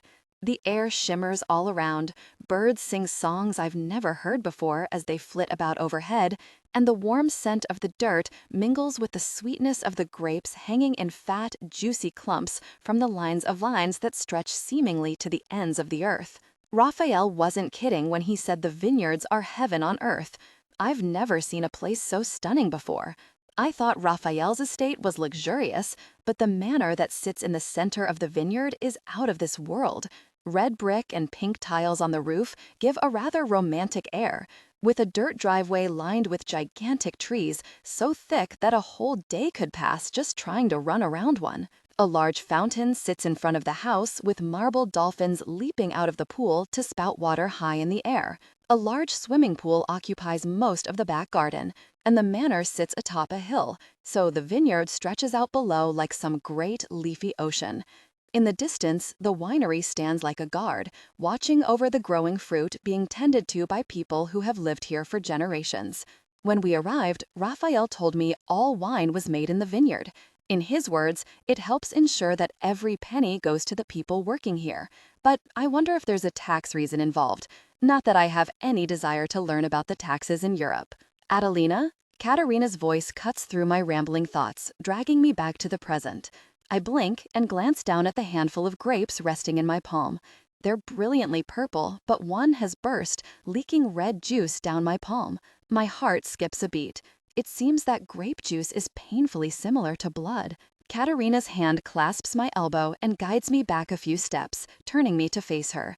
Adelina, is everything all right? Looking up at her, the intensity of the sun forces me to squint through my shades. Heat radiates from my cheeks, fogging the bottom of my glasses, while I force a smile and nod. I'm fine. Are you sure? Katerina tilts her head slightly, and her eyes run over me, as if she's inspecting me for something I can't see. She takes her job incredibly seriously, which I don't fault her for, considering what happened to my last guard. She's kind, though, in a terrifying sort of way. Her skill when we exercise together is intimidating. But just when I doubted that we could be friends, it turned out we shared the same taste in movies. She's as much of a nerd as I am, although she's never held a paintbrush in her life. I was just thinking about this place. I look around us, glimpsing people dotted around tending to the vines. Do you not like it? No, it's not that. It's beautiful here. I almost feel like I've stepped into another world. The air is different. The sun is different. I close my eyes and I feel like I'm being wrapped in these large, warm hands. This vineyard is a beauty, Katerina agrees. In all my years working with him, he's never brought anyone else to this specific one. How many does he have? 12. Katerina reaches for a cluster of grapes and plucks them from the vine. If I remember correctly, 8 were in the family when he took over, and the last 4 he acquired recently. Stolen from someone else? I lift one brow and tilt my hand, letting the few grapes I have slip free and fall to the ground. No, you see, Katerina plucks a grape from the bunch and offers it to me. Then we start to walk. The vineyards were already in Raphael's family. They're part of his bloodline. The issue his family ran into was how to make them worthwhile since the wine market isn't exactly exclusive these days. I can't imagine there's much demand. Popping the grape into my mouth, the sudden burst of sweetness catches me by surprise, and my face must have betrayed my surprise, given how Katerina laughs at me. Sweet, right? I feel like I just ate something too pure for my tongue. I chuckle softly. Wow, exactly. These vineyards are tended with love, so the grapes are delicious. So is the wine. But again, market competition is tough. Until Raphael worked out just how loose customs can be on wine shipments. How so? When reputation and habit become known, people don't look so closely. And if they do, then it's easy to grease their palms. Raphael sells his wine all around the world, and it's the fastest way to move high-quality drugs throughout Europe. He caused quite a recreational drug boom here. Drugs? I repeat quietly. The word makes my chest squeeze, and in a flash, the cold memories of that terrible room and Marie flood my mind. They're halted by Katerina grasping my wrist and grounding me back in reality. I should tell you, Raphael doesn't deal in the drugs that were used on you or killed Marie. That isn't his style, and it isn't even in our production. I checked. You checked? Katerina nods. He made one thing clear to me. I was to take care of you against any threat, and the way he said it, it was as if he included himself in that. So I took him seriously and did a little digging, just in case you thought there was a connection. What was used on you and your dear friend was black market shit. Raphael's stuff is all pure, and he targets recreational users. In his words, he can't make money if his clientele dies. I feel like I should care more about the fact that he's pumping illegal drugs around the world, I murmur. But that's the world we live in. My hands aren't clean either. Your father, Katerina muses. What is it he does? Construction, to an extent, but he specializes in luxury vehicles and counterfeit luxury goods. Ah, of course. She nods with a wry smile. I believe I fell for that once. Really? My dear, expensive handbag was not so luxurious, I quickly learned. Oh no, I'm so sorry. Laughter bubbles up, immediately lifting my spirits. Would it make you feel better to know they're high quality? Katerina wrinkles her nose. No. Unlucky. She breaks out into a smile and nudges into me. It's good to hear you laugh. Normally, my smile would vanish as guilt about Marie wells up, but being here holds it at bay for some reason. It's like I truly am in a different world, and everything that happened before I came here just doesn't matter. We continue to slowly walk through the vines, trading stories about childhood antics. Katerina comes from a big family, all of which live around the world doing so many different things that it's hard to believe she chose to stay with Raffaele. But then, maybe it's not so surprising. His reputation for being a cold, calculated killer appears true. But after living with him for so long and experiencing his kindness after my attack, there's another side to him, a much more human side. It shows itself once again as we walk toward the manor and Raffaele comes into view. He stands with one hand on his hip, his finger running along the waistband of his low-slung jeans. A white cotton shirt graces his shoulders, held together by just 2 buttons near his abdomen. The light breeze causes the fabric to billow and lift, showing off an array of his gorgeous golden muscles. A light dusting of dark hair coats his chest, and a single bald spot near his ribs draws my eye. A scar. Interesting. Without realizing it, my steps slow as we get closer and closer to Raffaele. He looks stunning, like some kind of bronze god has come from the heavens to taste the sweetness of the grapes. A far cry from the hard man dressed only in suits who existed back in the States. He's like a completely different person. He's deep in conversation with a gardener who speaks animatedly about the health of the vine and the expected haul, as well as some issues they ran into at the winery. Raffaele seems engrossed and even offers his advice, which is even more surprising. He's not just some rich overlord. He seems to actually know about the vineyard and winemaking. See something you like? Katerina jokes in a low voice. My slowed steps have made her overtaken past me, and she stands a few feet away with a knowing smile on her lips. No, I say hurriedly, turning away from Raffaele as heat warms the tops of my ears. I'm not judging, Katerina says. Sure, but I hesitate. He's a terrible man. He killed my fiancé. And after what I went through, how can I even entertain thoughts of his glistening chest and thick arms? I look away from Katerina and speed up my walking pace away from Raffaele, as if I can leave those thoughts behind with him. Katerina says nothing else, but she keeps a light smile on her lips for the rest of the morning. Raffaele joins me for lunch, but before we can discuss anything, a call from someone takes his attention. He apologizes and hurries away. I glimpse him back in the vineyards, helping with carrying baskets of grapes up and down the vines. Hardly interesting work, but what holds my attention is that he does it shirtless. I can't blame him given the heat of the Italian sun, but the sight of his straining muscles, his sweat-gleaning skin, and the sexy way he stretches while wiping his forehead sends my thoughts into a sinful, dirty spiral. Do I want him? It's just appreciation. It has to be. He's an attractive man, but he's not important. He's just a stupidly sexy, golden-skinned, bright-eyed, muscular god with jeans hanging too low on his hips and miles of bare skin that I could explore with my tongue and teeth. It's the first time since the attack that I've even entertained the idea of being close to someone, since Raffaele has been giving me space and privacy even in the bedroom. The thought of being touched scared me previously, but out here, things feel different. I watch him for hours, just admiring how bronzed he looks in the late afternoon sun. He helps people load the baskets into trucks, picks berries from the vines, and laughs along with the gardeners, sharing jokes and stories that I can't hear. Then it hits me. I've never heard him laugh before.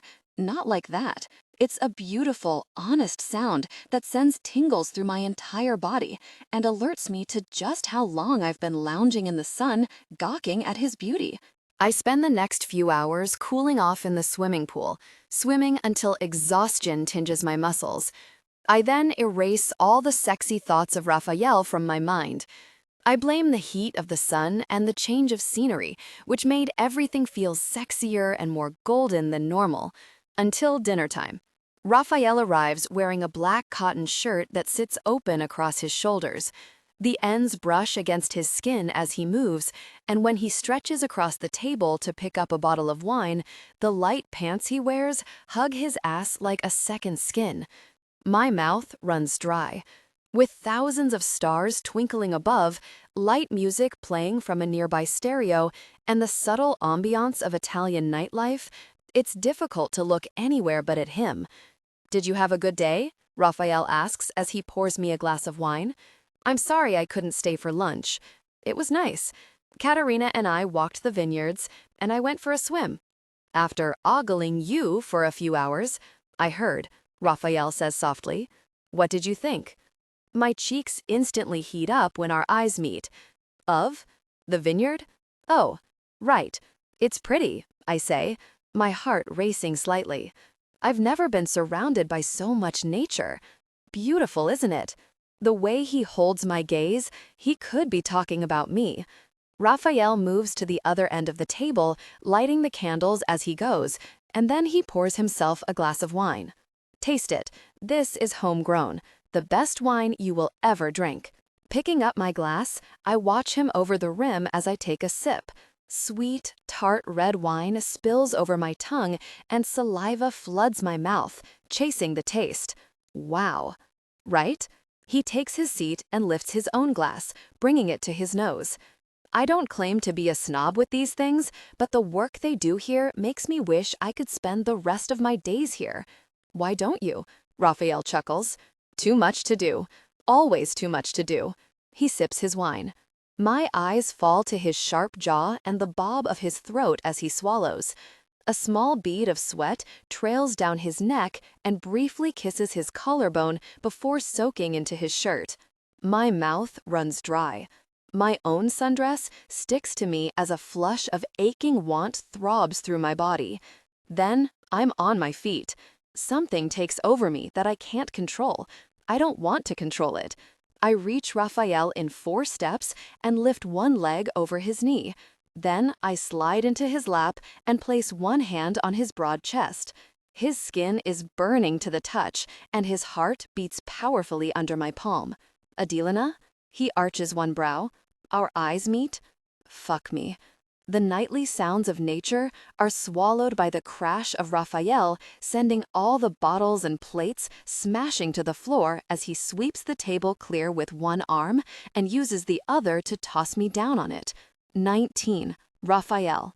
Her silky dress pools around her waist as I shove between her legs and shove her down onto the table with as much strength as I dare. Her cheeks flush crimson, and her eyes, previously as blue as the nearby ocean, turn black with desire. My heart pounds. My cock hardens the second she wraps her legs around my waist and tightens them, drawing me so close that the heat radiating from her pussy soaks straight through the thin fabric of my pants. Who am I to deny such a request? Who am I to resist when the most beautiful woman I've ever seen pours into my lap with such a demand? Leaning over her, I plant one hand on the table beside her head and claim her mouth in a deep, biting kiss. She gasps and arches her back off the table, arching like the curve of a bow and pressing her breasts up against my bare chest. Every touch is electric. Heat sears against my skin where her hands clutch at my shoulders and graze down my arms. She rocks down against my hard cock, and a needy smile spreads across her lips. What are you waiting for? Should I do this? Given what she's been through, would it be right to entertain her or better to deny her? Rejecting her when she's making such a bold choice would surely do more harm than good. And I don't want to reject her. I want her.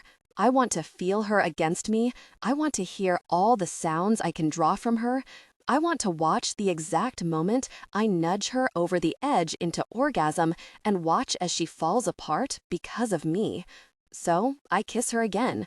Cradling her face, I caress her chin with my tongue and deepen the kiss by thrusting my tongue into her mouth. Her hands graze down to my waist, where her nails dig into the soft flesh there, then she pushes insistently at the hem of my pants. "Tell me," I murmur against her lips. "Tell me again what you want." Adelina moans softly, a sweet sound bubbling at the back of her throat. "I want you to fuck me." Again, I kiss her deeper. "Fuck me." Again, I break the kiss and trail open-mouthed kisses and nibbles down her throat.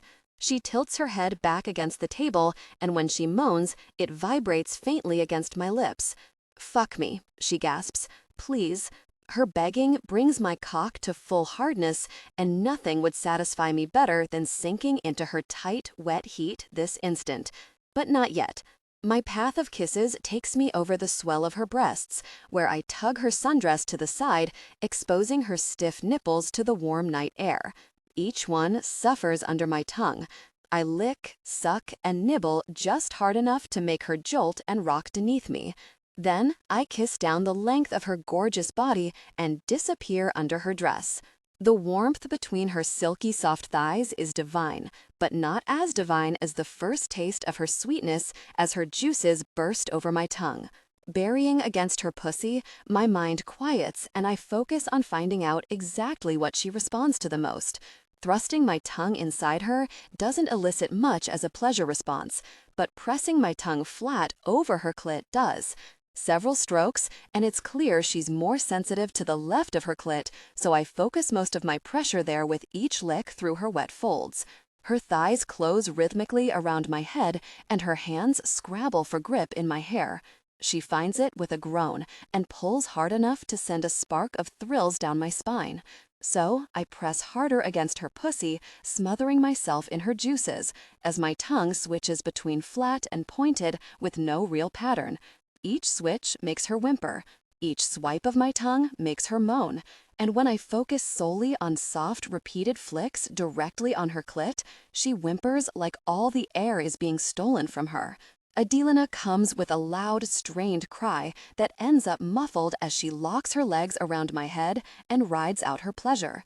I caress her thighs and stroke the soft skin of her backside, holding her the best I can until the release of pleasure makes her sag down against the table and she relaxes with a gasp. Rising, my pants fall from my hips and I lean back over her. Only this time, when I go to kiss her, she plants her hands on my chest and keeps me at forearm length. I don't fight it. The kiss is brief and sweet. Her face is flushed with pleasure, and sweat makes her glisten under the low, golden light of the lamps. "I'm going to fuck you now," I tell her, rocking my hips forward. Her eyes widen as my cock nudges against her pussy and then slides through her slick juices. Her heat is incredible, and I'm not even inside her yet. A full body shudder moves through her, but I don't penetrate her just yet. I'm giving her a chance to change her mind. She doesn't.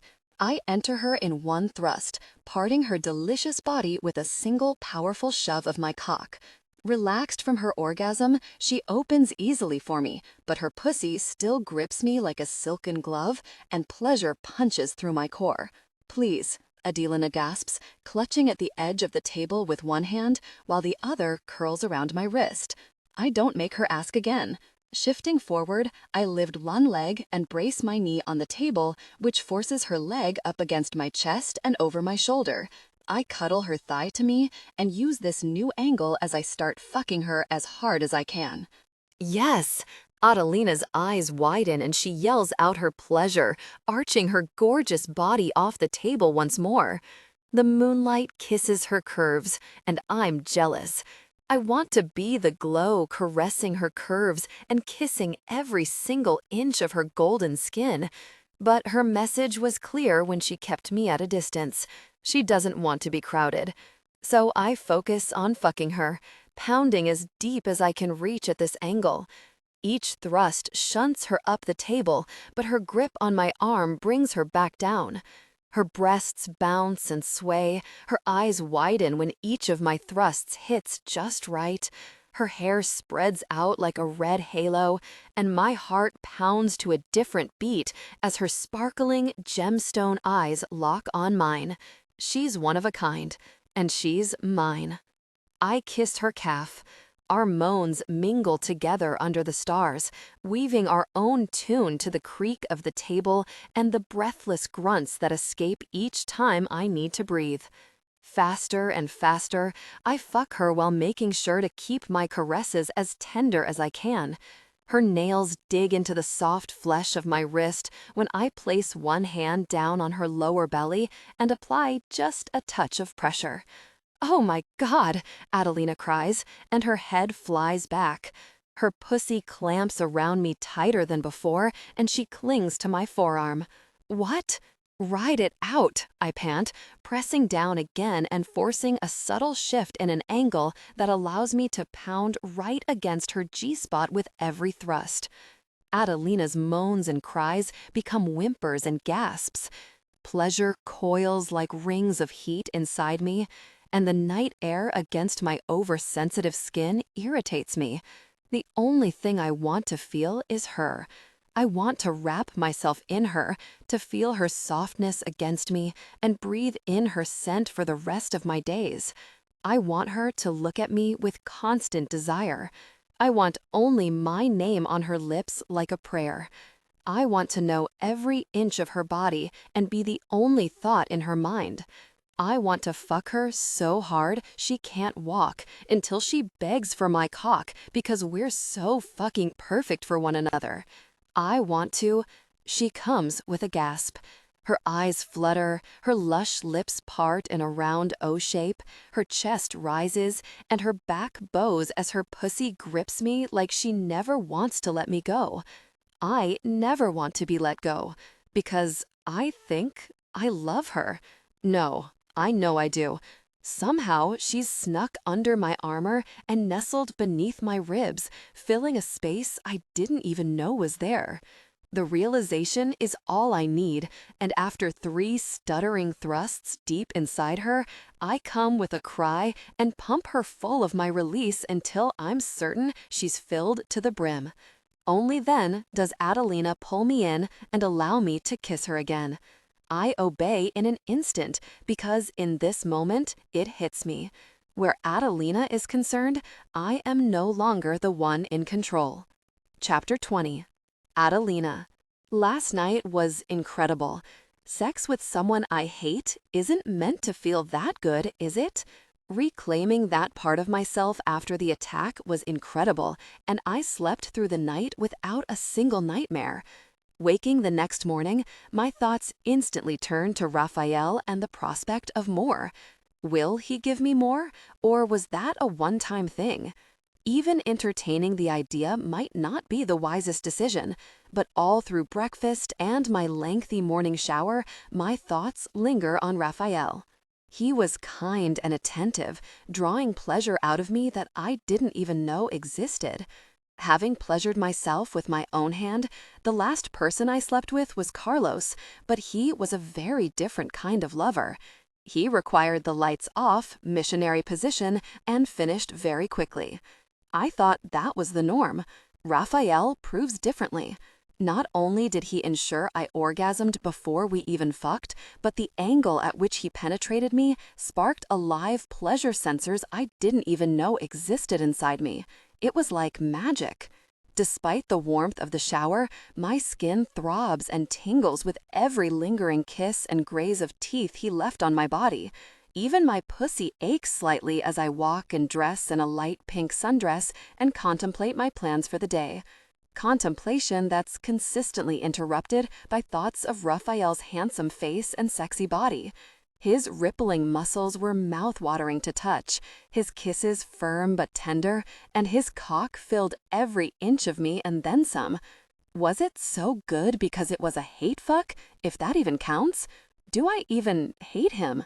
Warring thoughts conflict in my mind, followed by a rush of sadness, as my first instinct is to talk this out with Marie. But she isn't here anymore. I know what she would say, and I play it out in my head as I lather lotion across my dewy skin. She'd ask me why I hate him, If I could tell her the truth, I'd tell her about his reputation for killing and slaughtering anyone who even looks at him wrong. That part is undeniable, yet it wars with this new side of him I've seen since arriving here. The cold killer of New York City hardly feels like the same man getting his hands dirty in the vineyard. I'd tell her about Carlos and the cold-blooded murder that took him from me.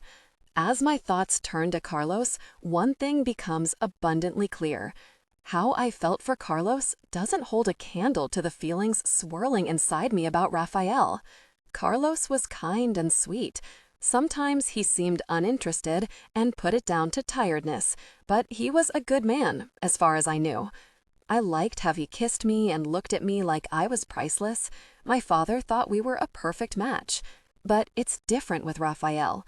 When I think about him, my heart races slightly and I get oddly breathless. I want to ask him dumb questions just to hear him talk again. I want him to look at me constantly, because when he does, he looks at me like it's the first time he's seen me in decades, and he's eternally grateful for one last glimpse.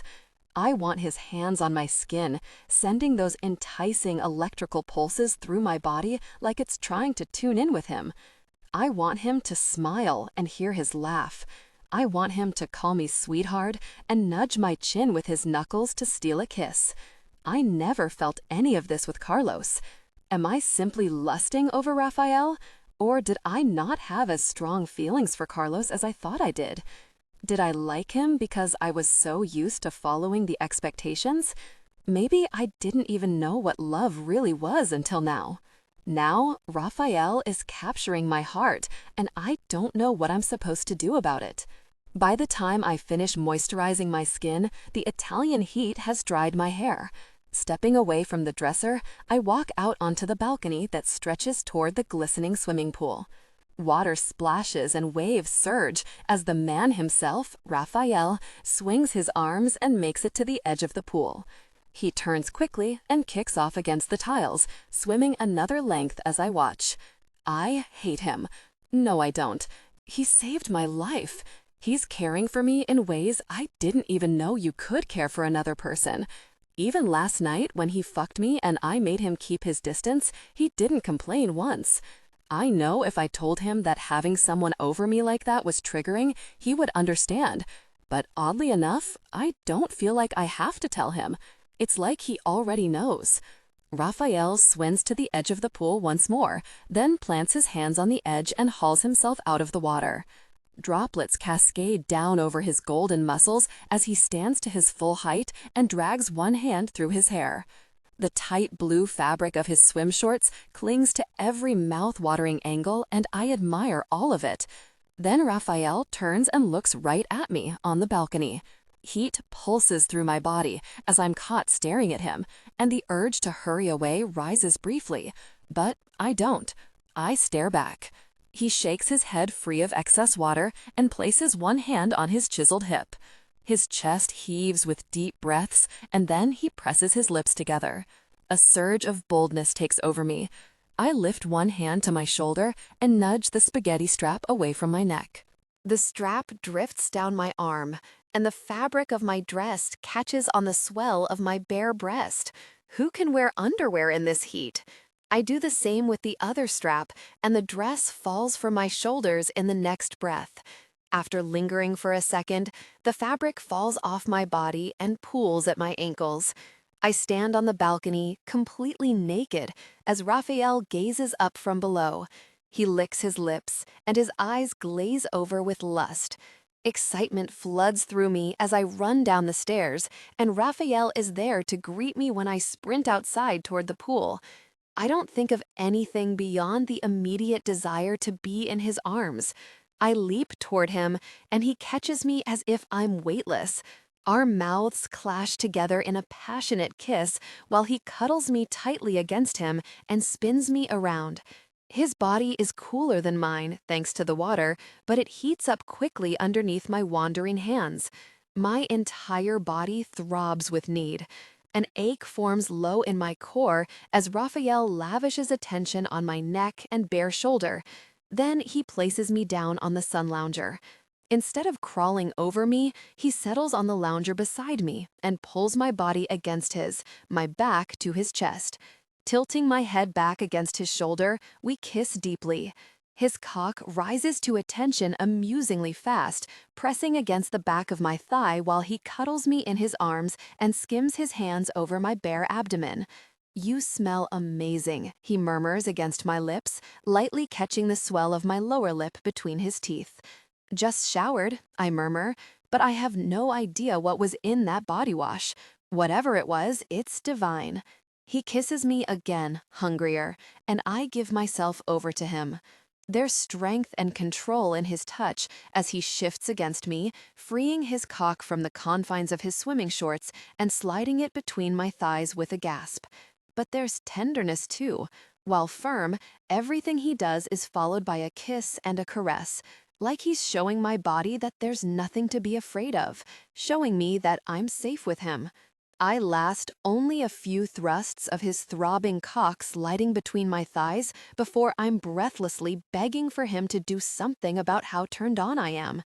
One of his arms curls around me from underneath and clasps my jaw, tilting my head fully back so he can kiss me upside down just as he presses his long, thick, hot cock deep inside me.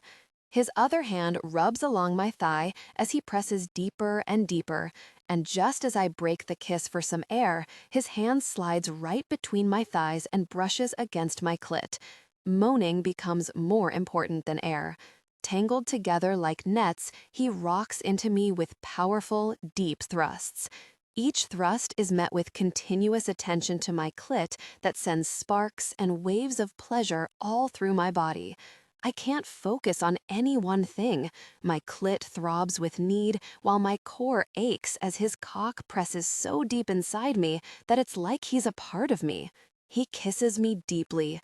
Each press of his lips and sensual swipe of his tongue tosses me deeper and deeper into an intensely relaxed state in his arms. I become like putty, following the rock of his thrusts with an empty, blissful mind. Nothing matters but the pleasure coursing through our bodies. We come together within moments of one another. My eyes roll back and my body tenses up as warm tingles stretch from the top of my head to the tips of my curled toes, and Raphael drives himself deep inside me right where he belongs. It's perfect. While the twitching and waves of pleasure slowly dissipate, Raphael doesn't pull out of me even as his cock softens inside me. He keeps me in his arms, cuddled against his chest and grinding slowly against me while kissing just below my ear. "You're so beautiful," he murmurs. I moan softly. "You're only saying that because your dick is still inside me." "No," he replies softly. "I like learning what makes you tick." My head rests back against his arm, and I tilt my torso enough so I can gaze up at him. Like what? Like everything. His dark eyes gaze down at me, and he smiles softly. "I want to know every detail that makes you come apart like this." "Oh, really?" I laugh gently. "What if I don't even know?" Raphael moans suddenly, and his forehead drops to rest briefly against my cheek. "Your pussy grips me so tight when you laugh." "Oh, I'm sorry." "Don't be silly." He lifts his head. "Why would you apologize for that?" "I don't know. Sort of felt like I should." "Never apologize." He kisses my temple. "But if you don't know what you like, I will help you." "How?" "Because I know what I like." That piques my curiosity, and it surges up through my pleasure-addled mind. Such as, "Well, I've just learned I like it when you laugh and I'm inside you. But outside of that, I have varied tastes." "That's vague, thank you." "I like toys. I like giving pleasure. I like being able to control every detail. I also know you would look absolutely gorgeous wrapped up in silk rope, gold to match your hair. I want to know what noises you would make if I tied you up and forced you to come again and again and again." He kisses me sweetly each time. "I love going down on a woman, and I love anal, and you have a gorgeous ass." My heart skips a beat. I've never tried." "That's okay," Raphael smiles again. "From the way you just clenched around me, you're not against it?" I don't know, I reply honestly, studying his face. Toys and other things, rope and the like. I shake my head. My sex life has never been that exciting. Well then, I know what I'm going to do for the rest of this trip. What's that? I'm going to find out every single thing you and your body like. 21. Raffaele.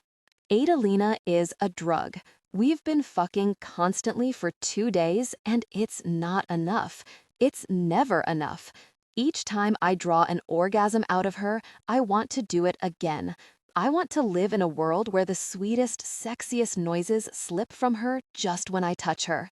I want to drive her crazy and make her as addicted to my cock as I am to her pussy, to her presence. When I'm not inside her, I'm counting down the minutes until I can be. It's my favorite place to be, and each time something interrupts, I consider firing myself just so I can spend more time getting to know her and her body. We're taking things slowly. Her inexperience with kink is expected, but she's taking to it with surprising eagerness. Maybe it's because it's new and exciting, or because it gives her something to focus on. Either way, I'm overjoyed she's taking an interest in me. I can take her hating me and glaring at me from different corners of the manor, but this is so much better. I haven't felt like this in years. Adelina whimpers against me, then she cries out as her third orgasm of the morning pulses through her. She's resting on my shoulder as I press her up the shower wall and bury my face into her hot, sweet pussy. Her fingers twist and claw at my wet hair, her heels thud against my back, and her thighs tighten around my head each time she thinks she's going to fall. But she's safe on my shoulders. I have her. Her pussy ripples around my tongue as I drink her down, and then I very slowly pull her down from my shoulders, cradling her in my arms. Hot water cascades down around us, and she pants heavily, then whimpers as I set her on her feet. Are you okay? I ask. Mm-hmm. Adelina nods quickly. 3 orgasms so quickly She pats her chest as she breathes heavily. Wow. I told you I would work with you to see how far you would go, but we can stop at any time. It was thrilling. She turns into me, huddling under the shower spray. Being up there and having that sort of jolt every time I thought I was going to fall was kind of exciting. Did you feel safe? I brush my knuckles against her wet cheek. Yes. She gazes up at me, her eyelashes fluttering under the spray. I knew I wouldn't fall. I knew you'd catch me. She speaks so honestly that my heart soars. Cupping her chin, I tilt her head back and kiss her deeply until water pours down and threatens to flood our kiss. She breaks away with a laugh, and we settle for washing each other for the remainder of the shower. Deep down, I know we should talk. Sex is one thing, kink is another. But she's making me feel things. I can love from afar. That's not a problem. If Adelina needs to use me in some way to regain control over herself and her body after what happened to her, that's okay too. But I need to make sure she's into this for the right reasons. The chance to talk hasn't risen yet, but it plays on my mind as we finish up the shower and dress in the bedroom. I watch as she steps into a shorter sundress than the long ones she's been wearing since we got here. This one has a shorter, puffier skirt and a string near her breasts that enhances her bust when she pulls it tight. Beautiful. Make sure you pick good shoes, I say, nudging her playfully as I pass to reach my shirt. We're going out today. Really? Her eyes light up, and our gazes meet in the mirror. Where? It's a surprise.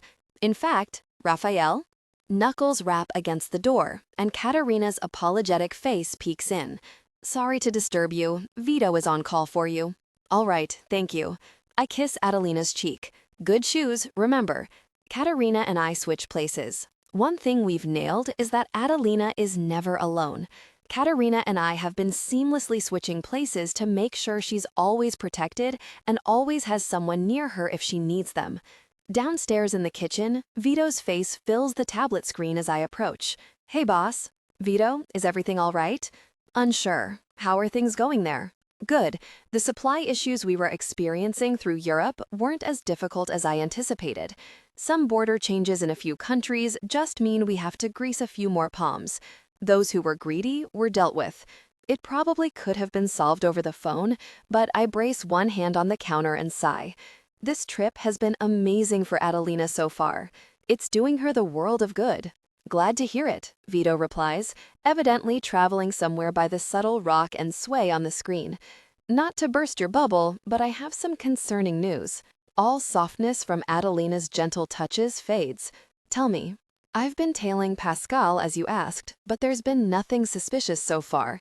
In my downtime, I've been digging deeper into the two men who kidnapped Adelina and her friend. And they're not the dumb grunts we thought they were. In fact, they were both highly trained assassins with quite a reputation and an impressive kill list. Another life, we might even have hired them. What the fuck? What the hell were trained assassins doing drugging and kidnapping people for a black market skin scheme? That makes no sense. That's what I thought. On one hand, maybe that's how Pascal's money ended up in their accounts. Maybe he hired them for a different job and the sex slave trade was just a side gig? Maybe. That's one hell of a hobby job, though. Something dark curls at the back of my mind. It constantly feels like there's something else just out of sight, something I'm not even close to realizing. See if you can find out their client list. If he did hire them for a job, I want to know all the details. Understood. Details of what? Adelina appears in the doorway with her beautiful red hair in a fluffy ponytail and a dash of sparkling makeup on her eyes and lips. Details on how to expand some of the winery sales. I lie smoothly. Drugs are one thing, but the elite are snobs when it comes to wine. I'm not surprised, Adelina replies. Hi, Vito. Hey, you look good. You two are off? Something like that. I end the call and hold my hand out to Adelina. Ready?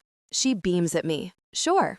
The walk around the local town is disturbed by only one thing. I can't take my eyes off Adelina. She looks bright and happy. Her hair swings as she walks. She greets everyone who smiles at her, and there's a bounce in each step. She's so different from the woman who left New York, and it's only been a few days. I remain hyper-aware that this could all be an act and she's about to crumble, but until that moment, I will support her happiness. We visit a few smaller, family-owned stores, then have a light lunch at a tucked-away restaurant near the sea.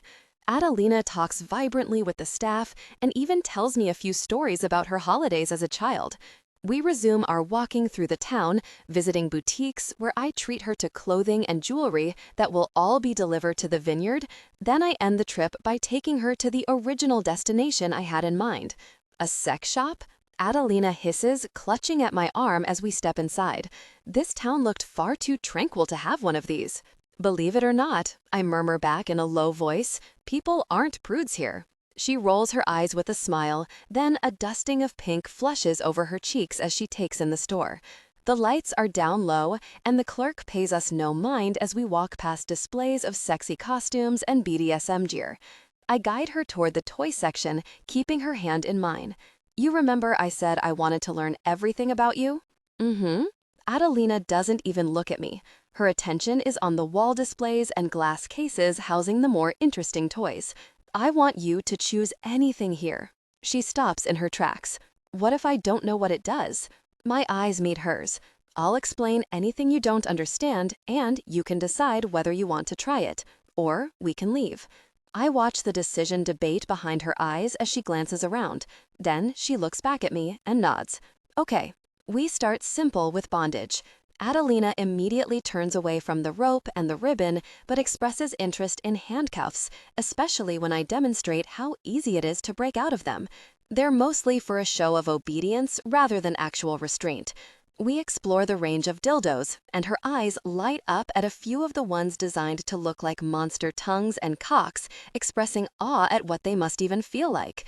She amuses me when she finds the sounding rods and immediately turns those down, but she's interested in the G-spot stimulator, feathers, clitoral massagers, temperature toys, and a ring gag. The ring gag dangles from my curled finger. Would you wear this for me? Her cheeks darken. It would stop me from closing my mouth, right? Mm-hmm. And then I could just slide my cock past your pretty lips and wildly fuck your throat. Her thighs subtly press together. Does that excite you? Maybe, she whispers shyly. I don't know. I kind of maybe like that idea. Her eyes dart down me. You haven't asked me to go down on you. No, I agree, because I haven't felt the desire, but I'm not against it, believe me. She nods slowly. But what if we were doing that? How would I ask you to stop? We would agree on a nonverbal command, such as a hand gesture or a number of taps against my arm or leg. She nods thoughtfully, then takes the gag from me and adds it to the basket. We continue a lazy walk through the store, and she picks up a few more vibrators. Her blush deepens with every toy and nearly turns purple when she toys with a riding crop. I add it to the collection since she seems too shy, and by the time we're finished, I can tell she's turned on. Her breathing is shallower, her eyes dark and glazed, and she constantly crosses her ankles whenever we stop. Come with me. Toys in one hand and Adelina in the other, I lead her through a velvet curtain at the back of the store. It leads into a dark corridor with a door at the end, which, upon opening, presents us with several rooms for entertainment. Wait, Adelina hesitates. You want me to hear? Do you not want to? No, I don't. We have to pay?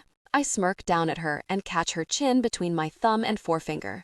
Trust me, sweetheart, I'm rich enough that we could fuck with every single toy they have and it wouldn't make a dent. Now, come on.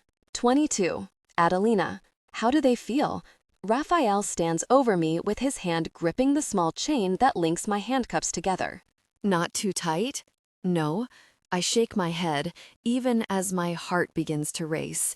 Being bound almost takes me back to that night I don't want to remember, but the thought of being restrained under Raphael's care is exciting. Knowing how easily the cuffs can break means it's on me to not pull too hard, giving me the safety net I crave. Good. Raphael releases the chain and then lays his palm flat over my abdomen. I'm flat on a table made of soft rubber in my underwear with an array of toys I chose lying next to me on a tray. He wasn't kidding when he said we would try it all. Now, remember, if you need me to stop at any point, then you let me know, okay? I nod.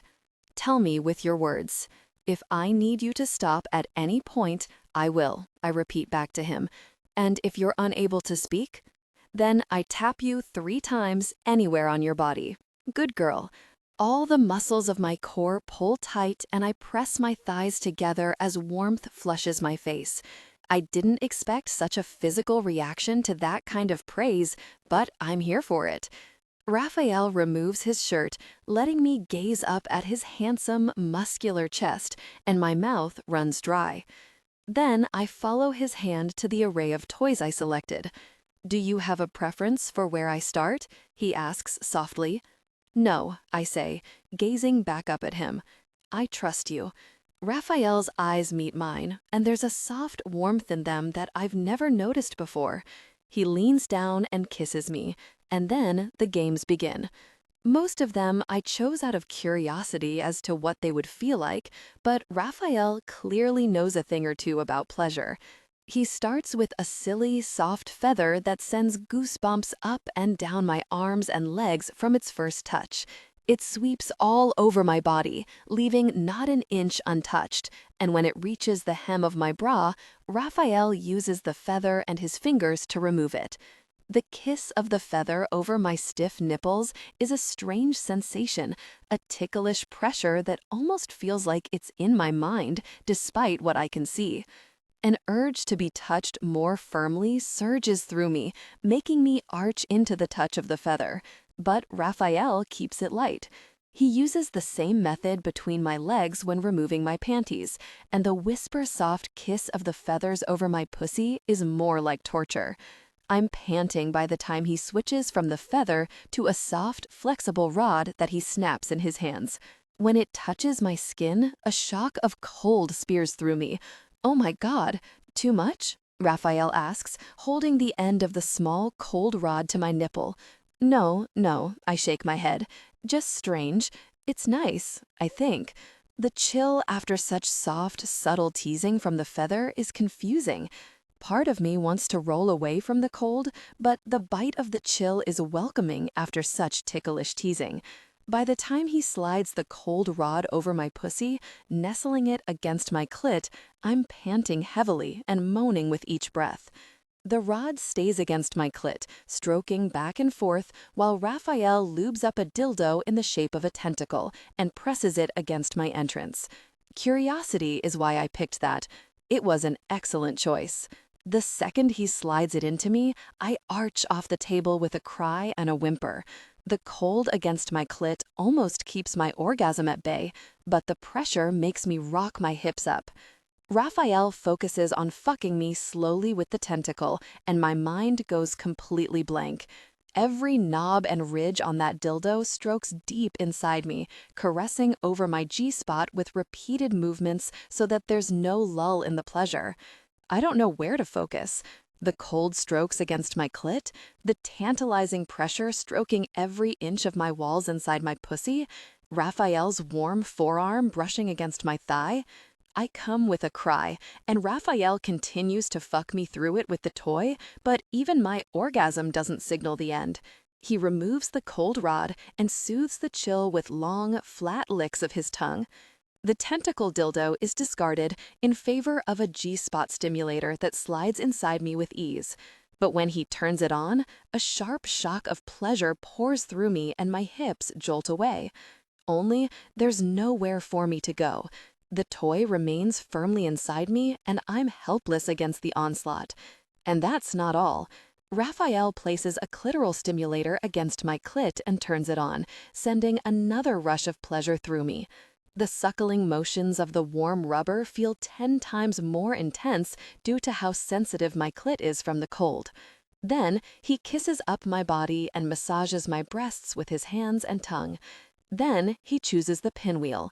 Pain isn't something I considered to be erotic, but the pinwheel was the least daunting of the toys. Placing it against my rib cage, he rolls the pinwheel over the swell of my breast, and each prick feels like his nails are grazing my skin. It's sharper over my nipples, and I yelp but don't ask him to stop. The sharp pressure is almost overwhelming, and the toy buzzing between my legs causes me to lose all coherency. Raphael talks me through everything he does. When I come from the toys, he switches them out for vibrators. When I come from those, he rolls me over and uses the crop to spank my ass, pretty and red. I don't expect that to be erotic until he slides 2 fingers inside me and I come with a squeal. It's exhausting, and Raphael gives me some respite by sliding the ring gag into my mouth and then easing his thick, hot cock past my lips. His heady scent makes my eyes roll, and I'm so relaxed that his cock slides deep into my throat in one thrust. While his fucking my mouth isn't entirely unpleasant, my focus is on him. The sounds he makes when the pleasure hits just good, the little gasps that escape him when I grasp his balls and massage them in my palm, and the grunts that follow as he fucks closer and closer to orgasm. When he comes, he pours his load down my throat and holds himself there, maintaining eye contact until my eyes water and I gag on his thickness. Only then does he pull himself free and kiss me repeatedly with praise pouring from his lips. He pulls 3 more orgasms out of me with various other toys, with the last being more intense. A vibrating pill rattles against my nipples, a vibrator buzzes deep within my pussy, and Raphael's tongue dances back and forth over my asshole, while the most powerful vibration I've ever felt in my life buzzes in waves over my swollen, sensitive clit. I can't, I gasp breathlessly, tossing my head back and forth. I can't do it again. Are you sure? Raphael murmurs, kissing the soft red bruising on my ass. Do you want me to stop? No, I whine. No, don't stop. Don't. I come so hard that my world goes white. My body locks up and my tired muscles turn to stone as I'm suspended in an overwhelming rush of pleasure. My pussy pulses rhythmically, sweat shines across my skin, and my heart pounds so hard that my teeth shake. It's the best orgasm of my life. When I finally sag down onto the table, Raphael's there with his arms around me, kissing me and praising me like I've done something way more wondrous than an orgasm. I've never had great sex like this. I didn't even know it was possible. As Raphael soothes me and begins the aftercare, my lazy mind wanders with one single realization. I like him. And worse than that, I think I like him a lot. 23. Raffaele. Yes, yes, yes! Adelina screams loudly, throwing her head back and fisting her hands into the cushions around me, while I use my fingers to bring her to yet another orgasm. She rocks back and forth in my lap, whimpering and shuddering like she's about to shake apart at the seams. Then she collapses forward into my arms, panting heavily. Holy crap, she gasps, swallowing audibly and trembling in my arms. Even when it hurts, it feels so good. Overstimulation can be an enhancement, I say gently, grabbing the nearby towel to clean her up. But I think you're at your limit, sweetheart. No, she murmurs defiantly, but she gasps and jerks upward when I lightly caress her clit. Okay, maybe. Know your limits, I remind her softly. Then I scoop her into my arms as I stand. Come on, time for some rest. Adelina, being my addiction, makes it difficult to tear myself away, but after helping her shower and dry off, then tucking her into bed, I manage to pull myself away and move to the balcony to catch up on some work. Adelina's quickly becoming my sole focus, which unfortunately means I'm neglecting more than I should, and that's when mistakes happen. With the warm night air wrapping around me, silk curtains billowing in the light breeze, and Adelina sleeping soundly a few feet away, it's the perfect time for me to grasp at the work I've been missing. With my laptop in hand, I pull up a few reports I've missed and get to work, ensuring that everyone I've left back in the States is still doing well. I may not be there in person, but that doesn't mean anyone can slack off. Once I'm certain nothing else urgent requires my attention, I call Vito and keep my voice low. Hey. Hey, boss, how's it going? Living the life, you know, I remark. Where are we with Pascal? I wish I had good news. Fuck. Anything else? I have info on Carlos. Oh? Casting an eye toward Adelina sleeping on the other side of the glass, my heart squeezes unexpectedly. We've been having fun. It's been light and easy and, dare I say, romantic? But reality is just a blink away, and Adelina made it very clear how deeply she hates me because of Carlos, her ex-fiancé, the man I do not remember. All right, I sigh, turning back to my laptop. What you got? Carlos' body was picked up with the rest of the people at the Jordana house. So I did it, I murmur. Fuck. Actually, Vito's face twists slightly on the screen as he shares his files. His throat was slit. The autopsy shows that it was definitely his cause of death. His throat. A few clicks and the pictures appear on my screen. That's not my style. That's what I thought, Vito agrees. Everyone else was shot, and while one bullet was found in Carlos' body, it was in his kidney, and the autopsy states that it was post-mortem. Someone shot him after he died? Yup.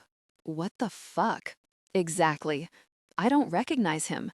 I don't even remember ever meeting him. I checked, and officially, you never have. But I remember that night. I remember the people I killed. It's possible one of our men killed him, but I spoke to everyone, and not one claims to have killed anyone that way, always with guns and one broken neck that I was able to track down with the other bodies. Right. Maybe he slit his own throat. And then shot himself? Sarcasm drips from my words. I don't get it. Any more on the assassins from the club? Nope, but I have a theory. Shoot. I went back over the club's security footage for the past few months. I was able to pick out quite a few people involved in this sex trafficking ring. A bunch of them are dead. Some others are deadbeats just looking to score some quick cash. Would have found out more if someone hadn't shot the security guard. No regrets, I reply. Anyway, our two assassins showed up a week or so before they snatched Adelina. I couldn't find much on their other victims, but one thing I noticed is this. Vito forwards me a clip. The clip plays, and my stomach knots slightly as Marie appears on screen, dancing around the floor with other people I don't recognize. Then another familiar face appears. Jeff. He dances pretty close to Marie for quite a while before he stumbles into her, corrects himself, and then hurries away.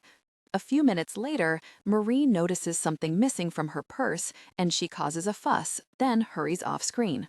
Marie's phone was handed in to Lost and Found, Vito says after a few moments of silence. He marked her, I say. Why would he do that? I'm not sure, but I think he took her phone, cloned it, and then handed it back in to security so that she would get it back.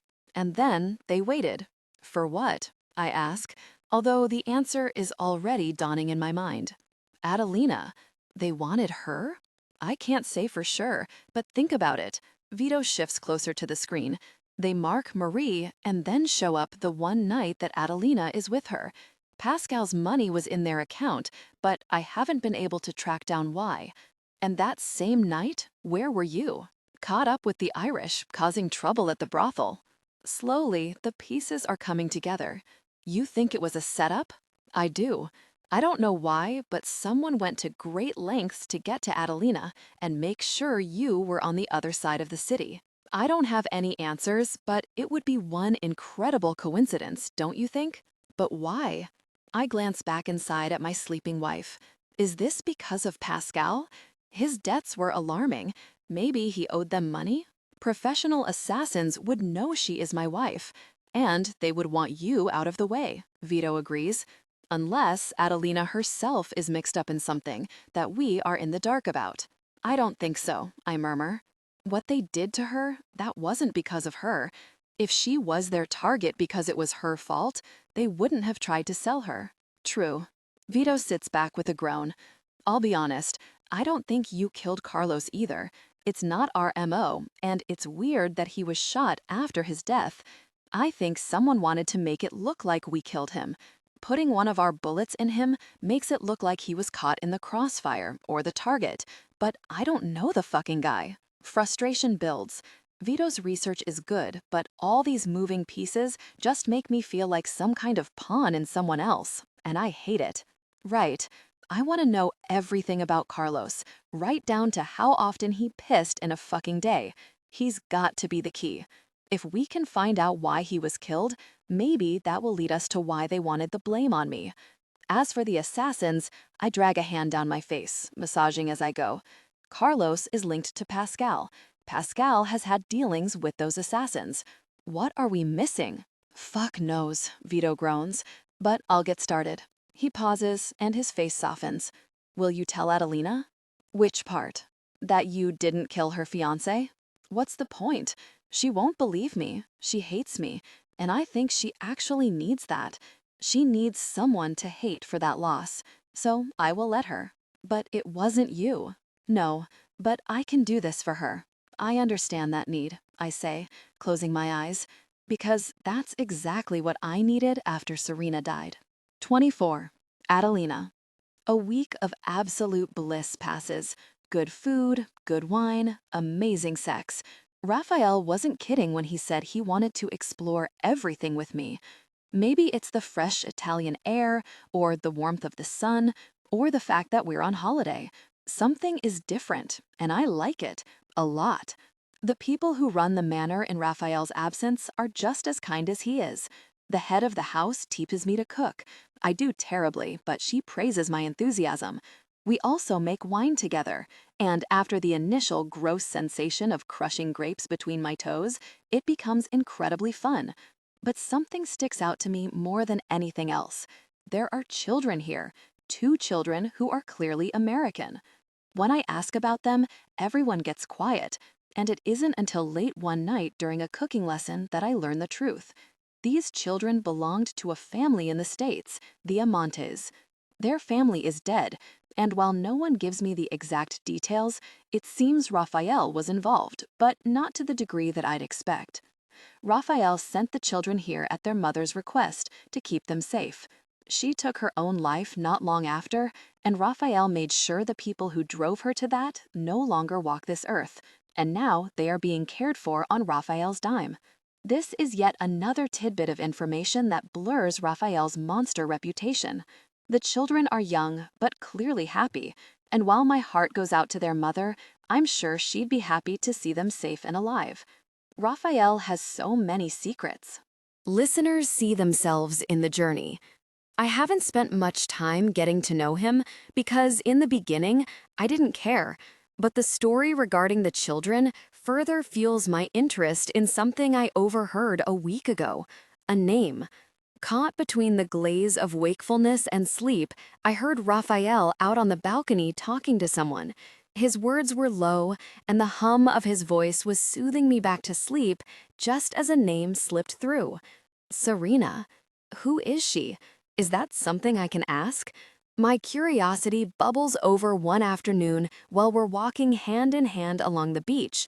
The sand warms between my toes, the waves roll gently over one another, and a cool breeze keeps the smothering heat of the sun at bay for the moment. Raphael? He glances down at me with a light smile, causing a few strands of his blonde hair to drift across his forehead. Can I ask you something? Anything. Who is Serena? His hand tightens briefly in mine. Where did you hear that name? Maybe this is a bad topic. Last week, I think, I was falling back asleep and you were on the balcony, and it sounded like you said something about someone called Serena? Unless I misheard, in which case, just ignore me. I attempt to laugh it off, suddenly wary that pressing into this matter might turn Raphael into some angry, irritated mess. My father is exactly like that when I press into matters that don't involve me. That's all you heard? Raphael asks softly. Just a name? If it even was a name. I laugh awkwardly and shake my head. It doesn't matter. Focusing hard on my next few steps in the sand, I dodge around a cluster of shells and turn my attention to the gorgeous white buildings that line the beach in the distance. She was my childhood sweetheart, Raphael replies after a lengthy silence, and my wife. Sand turns into mud and I stumble in surprise, gaping up at him. Your wife? You were married before? Is that really a surprise? Well, I mean, no, but also kind of. Stumbling over my words, heat warms my cheeks. I really dove into something incredibly personal, didn't I? I just had no idea that there was anyone before me, that's all. It was a long time ago. His smile fades slightly, although he briefly maintains eye contact. We grew up together. My mother was close with her mother, and we were firm friends before anything romantic developed. Puberty hit us both hard, and she was the only person I could stand to be around when life got hard. And life got really hard. I don't speak. Interrupting him seems too rude. We married young, and everyone told us it would fail. They were right, in the end, just not in the correct way. What happened? I ask softly, when Raphael allows for a longer silence. She died when I was 29. Cancer. Nearly 10 years ago now. She was sick for a long time, and nothing I could do helped. I didn't have the money I have now, so I couldn't help her with her treatments. I don't even know if treatment would have helped, but in the end, I just had to watch her fade away. My chest squeezes like a weight has been placed on it, and my thoughts turn to my mother. While her illness was never diagnosed, the pain of watching a loved one suffer and fade away is painfully familiar. I'm so sorry. My thumb skims over his knuckles. That must have been so terrible for you. When she died, my world turned black, and it stayed that way. Nothing mattered.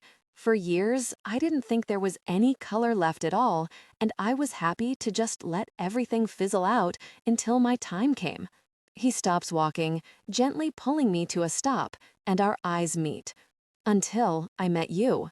My heart flutters like a caged butterfly, and I look away, fighting the rather excitable wave of tension knotting my stomach. I'm sorry you lost her, I say. I can relate a little. With your mother? I nod and resume walking with Raphael at my side. I was only a child, so I don't remember a lot, but I remember feeling so frustrated that I couldn't do anything to help. My father would scold me for looking up remedies online, but my mother, bless her heart, she tried every healing tea I could get my hands on.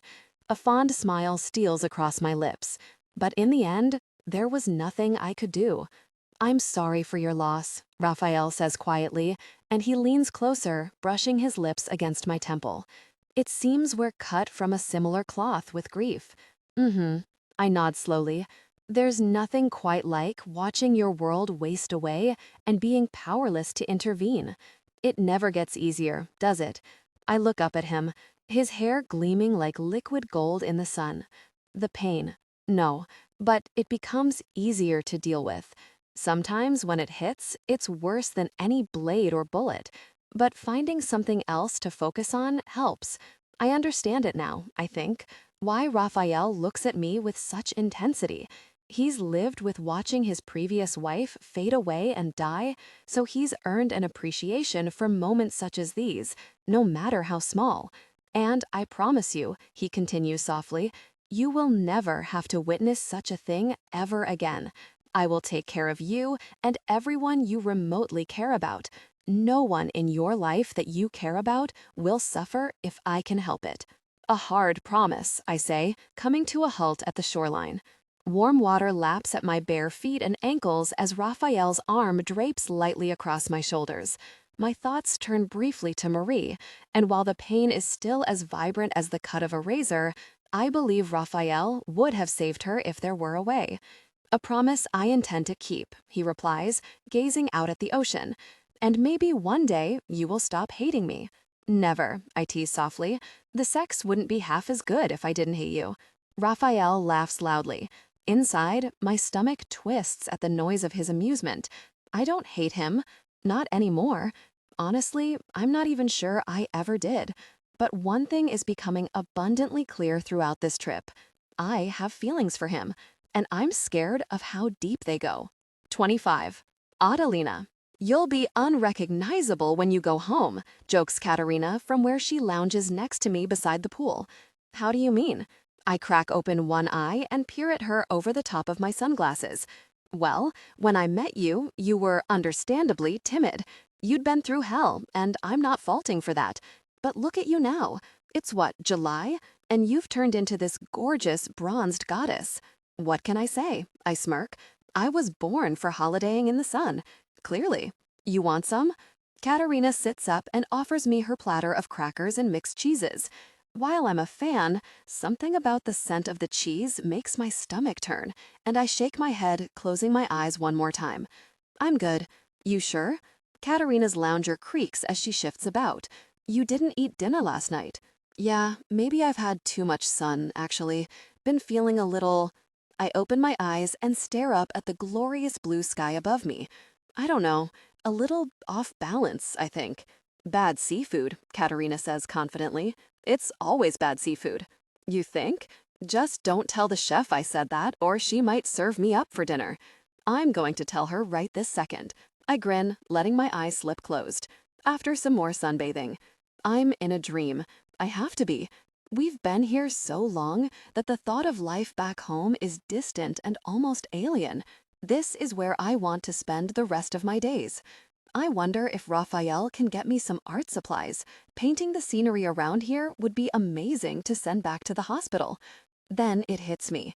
Raphael has been kind, attentive, and loving since we arrived. There's no way he'd stop me from resuming my hospital trips when we head back home, right? I mull over how best to approach the subject, but I no longer feel like I need to dance around issues. Asking him straight should get me the answer I desire. Leaning over my lounger, I scoop up my phone from where it rests in the shade underneath the table and tap the screen. Just as I swipe to Raphael's number, though, a call flashes onto the screen and derails my thoughts. I sit upright immediately. You good? Katerina, mirroring my movements, is also on alert as she sits up. It's my dad. Oh, you need me to? Katerina clicks her tongue and indicates over her shoulder, suggesting she can leave. No, it's all right. I tap the screen and press the phone to my ear. Hello? Addie. My heart squeezes at the old nickname, and suddenly I'm a child again. Papa? He coughs harshly, a ragged sound that ends in waspish, weak breathing. Papa, are you all right? No, Addie. My father coughs again, loudly and painfully. I'm not. You need to come home. You need to come home now. The flight home is tense. Nothing like a cryptic call from my sick father to bring a slap of reality to my life. As soon as I told Raphael the problem, he had us packed up and on the jet back to the States within 2 hours. Never have I been more grateful for his money or his influence. I threw up several times before the plane and even more times during the flight from the stress of receiving such a terrible call. My father told me nothing. He coughed more than he spoke, and each time I tried to get answers out of him, he sounded like he was at death's door. Nothing made me feel better. Raphael spoke about doctors and hospitals, swore that whatever was wrong, it would be dealt with and I shouldn't worry. Katerina offered her own advice along the same pipeline, but their words meant nothing to me. All I could think of was my father, alone in that manner, falling ill and wasting away while I overstayed my welcome in Italy. I never should have left him behind. I should have called more, texted more. He'd been so clear the last time we spoke properly. He wanted me to be Raphael's wife, and he didn't have time for me anymore. Did he do that to make it easier on me? Was he sick back then as well? It's difficult to separate what happened to my mother from how terrible my father sounded when begging me to come home. I felt like I was right back in my childhood shoes, listening to her wasting coughs and haggard breaths. "It will be okay," Raphael says as we climb out of the limo in front of my father's home. Will it? I'm barely able to look at him as I slam the door, then I turn and sprint up the steps toward the front door. The doorman answers after the third knock, and I hurry inside, heading straight from my father's study where he usually spends his time this late at night, assuming he's even able to keep up his old routine. My heart leaps into my throat when I shove open the door and find the room empty and cold, not a single hint of life. "Papa?" I call, moving to the next room and the next. I'm about to break into a run and sprint through the entire house when I finally come across him in the kitchen. He's wrapped up in a thick robe, huddled on one of the chairs with a steaming mug of tea clasped between his hands. "Papa?" He jolts in surprise and turns, his eyes wide, then he breaks down into a rough coughing fit. Only, it doesn't sound as deathly or as waspish as it did over the phone all those hours ago. "Addie! Oh God, I can't believe you're actually here." I hurry next to him and clutch his arm, looking over his face for the signs of illness that have twisted me with worry since the end of our phone call. "Tell me, what's wrong? How is your health? Do I need to get you anything? Raphael can help get you into the best hospital, okay? I'm here and I'm going to take care of you."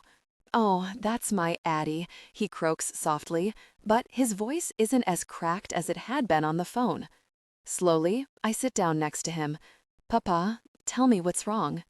"I just got a little bit sick, that's all." He smiles warmly and clasps my hand in his. "It is so good to see you." "But you," I scan his face, unable to fathom how, all in all, he looks fine. A little under the weather, but nowhere near at death's door like I'd been envisioning on the plane home. "You sounded terrible on the phone." "It's nothing," he continues. "I just grew very sick, but oh, my daughter, seeing you again is the best medicine. Look at you." He leans back and frowns. "You've had far too much sun." "Papa," I insist, "tell me the truth. You sounded awful, and I was so scared.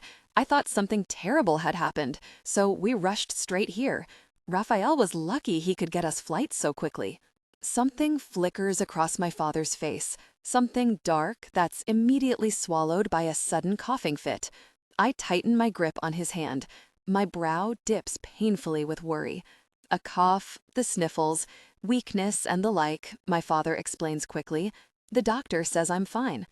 "The flu," comes Raphael's voice from the doorway. "You have a summer flu?" My father's eyes narrow slightly. "If you want to call it that, sure." I retract my hand, studying my father as he shoots a sharp look at Raphael. You just have a cold?" "No, my dear." My father's attention is back on me. "It's much worse than that, and I was scared too. And never seeing you again would break my heart, Addie." Confusion mingles with the worry in my chest, and a warm curl of nausea makes the back of my neck tingle. I'm tired. We've been non-stop since getting the call. In less than 24 hours, Raphael got us on a plane halfway around the world, and we drove straight here. all because I thought my father was dying. He's not. He just has the flu. Papa, you scared me. I thought, after Mama, I thought, it could have been, my father assures me quickly. You did the right thing in coming here. Seeing you is better medicine than anything the doctors can give me. Please, Addie, stay with me for a while. It's tempting, but my worry quickly turns into irritation. My father seems infinitely less worse than he sounded on the phone, and all those hours of worrying are quickly catching up to me. And I'm not sure I even want to be around him right now, since he doesn't seem concerned that he made me worry myself sick. I'd love to, I say with a small smile, but I'm exhausted. I want to go home and unpack. It was a long flight. Addie, I'm glad you're okay, Papa. I can come by tomorrow and I can tell you all about my holiday. I can arrange that, says Raphael from where he continues to linger in the doorway. He doesn't even try to hide the bite of annoyance in his tone. Let's get you home. As I stand, my father suddenly reaches sharply for my hand and grips tightly at my wrist. You should stay, he says urgently, his voice low. He looks up at me with wide eyes. I'm poorly. I need you. If I weren't suddenly crashing so hard from the false worry, I may have been more sympathetic to his illness, but my annoyance wins out and I pull my hand away. No, Papa, I'm going home. I'll see you tomorrow. 26. Raphael. You're allowed to be angry. Angry? Adelina pulls herself away from gazing out the window at the passing nightlife and fixes me with a confused squint. What do you mean? At your father. Oh. Her eyes widen as if she'd somehow forgotten about the trip we've just had to visit her sick father. Maybe she's more exhausted from the long journey than I realized. I'm not angry, she continues after a second of thinking. I just feel... Trailing off, she shakes her head and sighs softly. Italy was beautiful.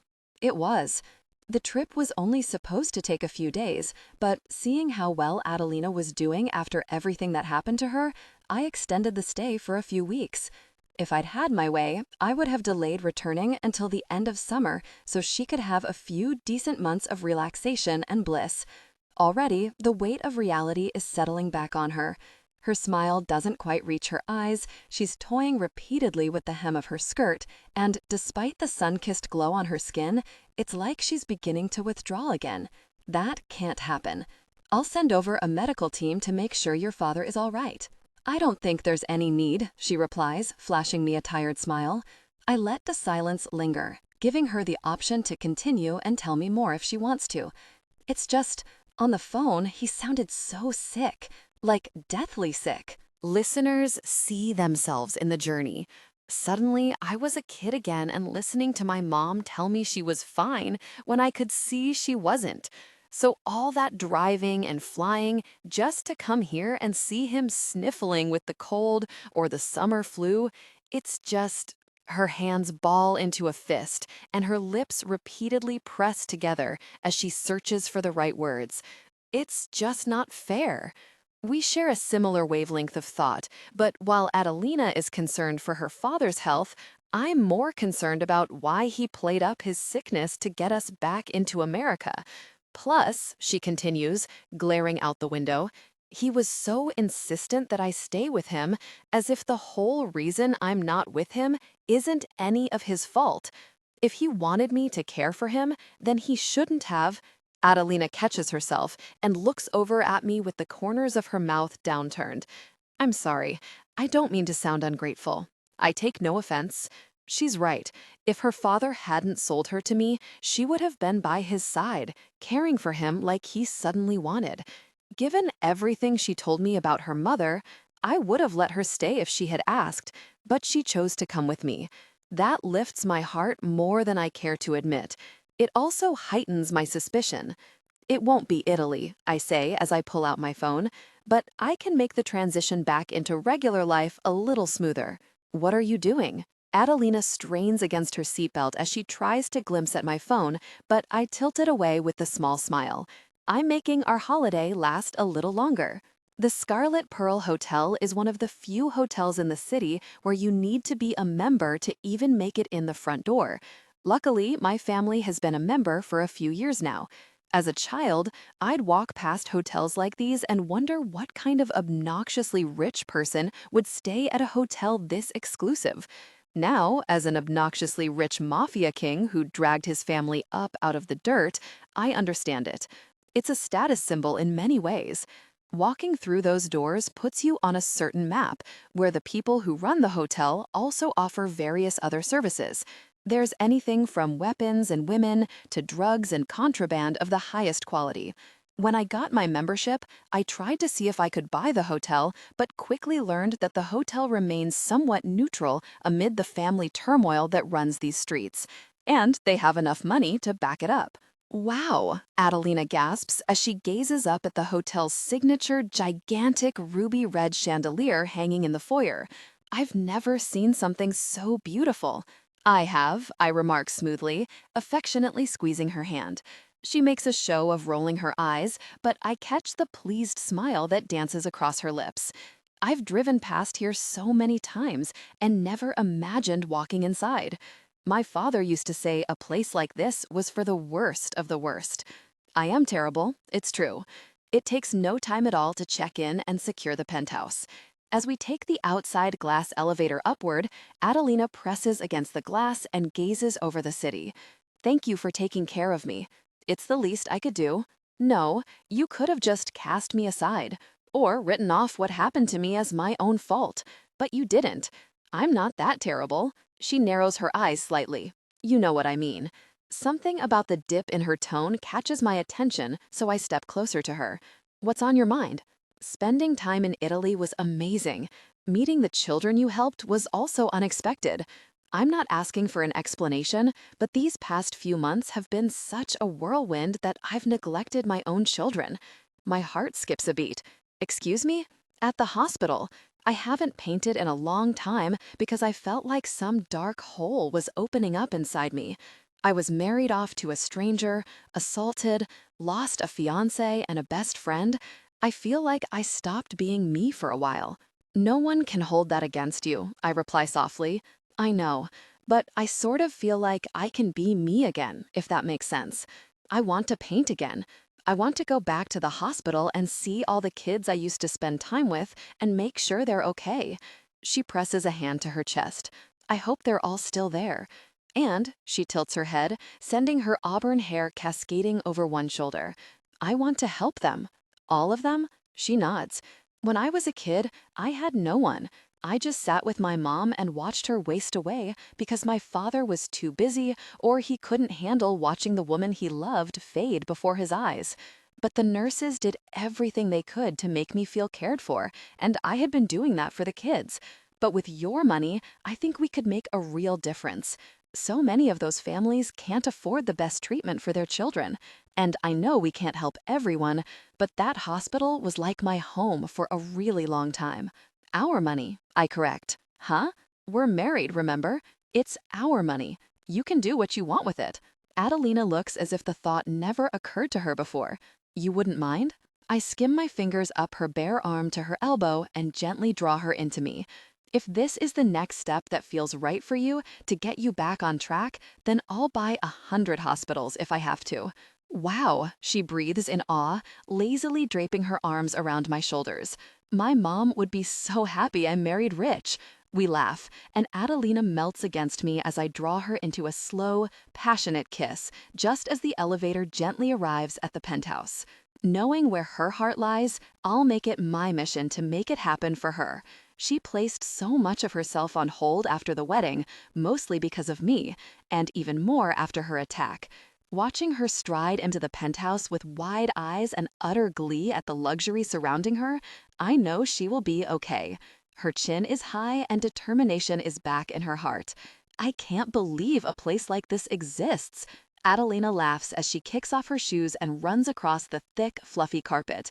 Tall windows stretch from the floor to the ceiling, lining one wall with a gorgeous view of the skyline. A fireplace burns in one corner behind safety glass, surrounded by a cozy sitting area that leads into an open-plan kitchen where several menus are laid out for us.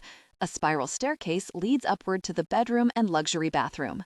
Adelina immediately discovers the door that leads out onto the balcony, and she runs back inside with a grin. There's a hot tub? There's everything, I chuckle. Although you look exhausted. How about a bath first? She contemplates my words while chewing on her lower lip. Then she nods. I am tired. Bath it is then. Placing my hand against the small of her back, I guide her upstairs where she once again giggles in awe at the large bed and then the massive oval bathtub. She sets about filling it with water and an alarming amount of bubbles, all while chatting away about the painting ideas she has for the children and the art class she can run for them. Watching her is a delight. Her father may have been rich in the eyes of an everyday American, but he's nowhere near as rich as me, and she deserves to be spoiled. I stay with her until she sinks deep into the bubbles and discovers the massage jets. Then I kiss her damp forehead and retreat downstairs.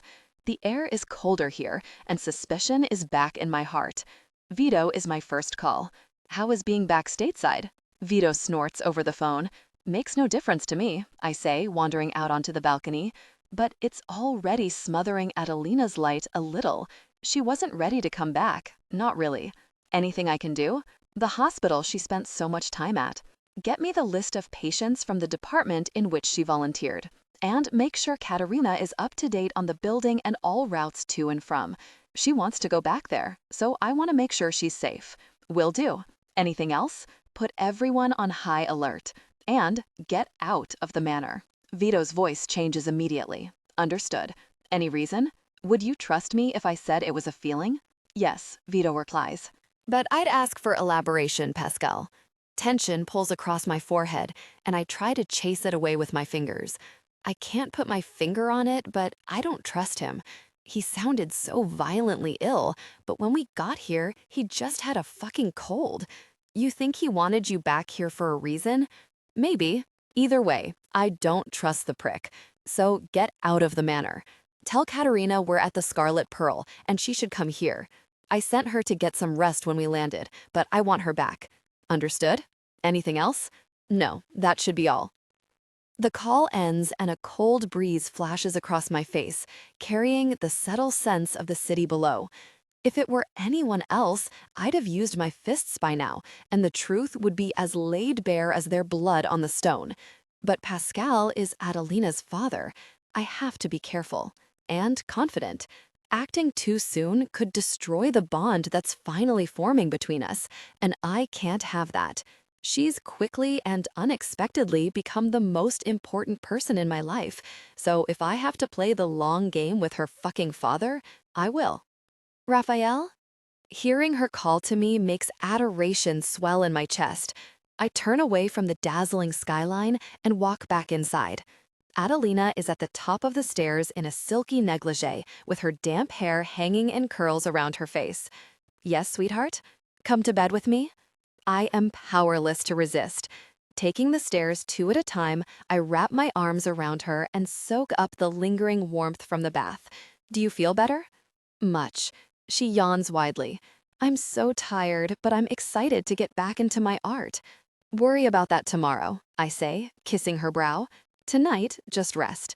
Adelina cups my jaw with one hand, staring up into my eyes as she caresses my cheek with her thumb. You'll stay with me, right? Of course. I'm not sure why she feels the need to ask. Maybe it's because we're back in New York and things already feel different. But if she needs assurance, I will give it. We collapse into bed together, and the exhaustion from worry, travel, and the flight catches up with us instantly. Adelina's barely cuddled into my arms before we fall deeply asleep. I wake at 6 in the morning to a text from Vito. The manor has been attacked. 27. Adelina. Then you take your brush and dip it into the paint. How much paint? Pipes up one child, holding her brush aloft. As much paint as you want.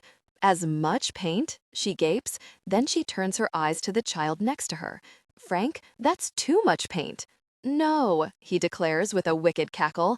It's not enough paint. Frank, more paint. With comical timing, Frank scoops up as much paint as he can hold in his two hands and slaps it onto the paper in front of him, much to Kelly's utter shock. Several other children burst into giggles around the room, and the smile that pulls across my face is the warmest I've smiled in months. Miss? Another child appears at my elbow with a broken paintbrush dangling pathetically from his fingers. I think my brush is broken. Laughing, I take his hand and slowly lead him toward the art supply trolley. That's okay, David. We can pick out another one. In this room, away from the medication, the machines, needles, and doctors, every single child is exactly that. The IV lines don't exist, no one feels their baldness or frail limbs, no one thinks about when the next time someone is going to demand more tests, and no one worries about seeing their parents cry in the hallway. In this room, sickness stays at the door. Being back here is overwhelming, but in the most rewarding way. A few of the children I used to paint with have moved on. 2 have sadly passed away, and 1 recovered enough to go home. It breaks my heart a little bit, but seeing a sea of faces over the moon for me to be back makes it all worth it. Even Katerina can't keep a smile off her face when the children run up to her with their paintings or questions about her tattoos. I have a meeting later with someone from the board, and it blows my mind how Raffaele set that up so quickly. I'd only told him my idea a day or 2 ago, and already he's set things in motion. I love him for it. This is what I want to do with my life. Too much blood spills in my world, and the least I can do is spread some joy with paint and put some of Raphael's obnoxious wealth into the hands of people who need it. Can I have this one? David looks up at me, blinking slowly as he holds an orange paintbrush in his fist. Of course you can. Excellent. He pumps his little fist. I want to paint a card for Mommy. Do you need any help? Can you help me paint all the stars? Of course I can. With David in tow, we settle around a small table and begin painting, while my mind drifts a little to Raphael. He's been so busy the past couple of days and insisted I remain at the hotel. Not that I mind. It's so luxurious that it almost feels like I'm still on holiday, and it's closer to the hospital, so I can spend as much time here as I want.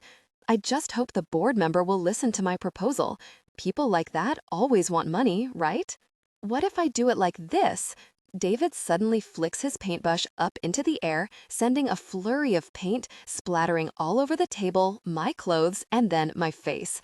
Ah! Blinded by a fat glob of white paint, I stumble upward out of my seat while fighting to remain calm so that none of the children panic. I'm sorry, comes David's voice through the darkness created by the paint in my eyes. Adelina. Katerina is by my side in an instant. I'm fine, I assure her and David quickly. I'm fine. It's safe paint for the kids. That doesn't make a difference, Katerina snaps. Managing to open one eye, I squint at her as my other eye turns into a ball of fire. Katerina, please, watch the kids for me. I just need to get cleaned up. David starts to wail croakily. I'm sorry. It's okay, buddy. It's okay. I ruffle his hair as I scoot past him. Katerina will help you clean up. Katerina shoots me a really look, but then turns to help David dry his tears while I stumble toward the door. Of all the places where I could get paint in my eyes, the hospital is probably the best one. Grabbing my bag from the chair by the door, I head out of the room and hurry to the nearby bathroom. It's not the first time this has happened, and I'd much rather not bother any medical staff for something I've taken care of before. The sharp cleanliness of the bathroom makes me wince, so I hurry inside and make a beeline for the sink. The tap is cold against my fingertips as I jerk it on and rinse my face with as much water as I can cup between my hands. Slowly, my vision begins to clear, and the burning sensation fades with every handful of water I drowned it in. Blinking quickly, my blurry face appears in the mirror, complete with one eye bloodshot from the paint. A few more blinks and another thorough rinse with water, and I can see again. Damn. Turning the tap off, I use several paper towels to dry off my hands and face, dabbing gently around my eye. This might be the one thing I haven't missed. Sniffling to the tears that sprang up from the pain, I dry myself off the best I can and then rummage around in my handbag for my makeup. Fixing my face before I return to the kids will make the whole thing seem far less dramatic, and I don't want David to stress about an accident. He's got enough to worry about. Clutching a handful of my makeup, I scatter it across the bathroom counter, and then freeze as I lock onto something I scooped up by accident. A tampon! It must have been rolling around in the bottom of my bag for emergencies and got caught up with my mascara and concealer. But now that I see it, something hits me, and a rush of tingles darts across my shoulders. When was my last period? Was it before Italy? No, it can't have been. But I didn't have my period in Italy. We arrived at the beginning of June, and now we're in the middle of July. I'm just late. I must be. The stress of everything. I lock eyes with myself in the mirror. I'm late. Listeners see themselves in the journey. 20 minutes later, I sit in a toilet cubicle with my hand thrust between my thighs, peeing on a stick Katerina bought from the pharmacy on the ground floor. She sworn to secrecy and returned to the children almost immediately, but I saw the question in her eyes. The same question has been in my mind since I calculated my missed and late period. Am I pregnant? Raffaele and I weren't swift with the protection in Italy. It just didn't feel important, and I was working through so much that when the mood struck, I just never thought about pausing to find a condom. Finishing up, I set the stick on the counter and start a timer. I can't be pregnant, can I? Fuck. What if I am? Is that something I even want? Is it something Raffaele wants? We've never spoken about things like that. Life has been far too hectic to think about any kind of lengthy future. It was only a few weeks ago that I realized I didn't hate him, that I actually really like him. He's busy with work. I want to sink my time into this hospital and make something of myself. A baby will change everything. The timer makes me jump when it beeps loudly, and I place one hand against my breastbone as I approach the counter and peer at the stick. 2 pink lines stare back at me. Pregnant. Oh, no. My first instinct is to call Marie as a surge of unexpected excitement rushes through me. Am I happy about this? Do I actually want this? Reality crashes over me in a cold wave when I remember I can't call Marie. Not ever. Gripping the counter, tears warm the corners of my sore eyes. I'm pregnant with Raffaele's baby. Shit. Do I tell Katerina? No, she works for Raffaele. For all I know, she'd tell Raffaele before I was ready. I have no friends to call, but I need to talk to someone about this. Pressure swells inside me like I'm about to pop until I can't breathe and my head swims. I only have one option. Adelina? My father sounds breathless as he answers the phone. What is it? Is everything all right? Are you safe? I barely hear his question as I spill the beans immediately. Papa, I'm pregnant. What? He's so shocked that it's impossible to tell whether he's happy or not. I'm pregnant, and I know that sounds crazy because it's Raffaele and everyone thinks he's a terrible man, but deep down, he really isn't.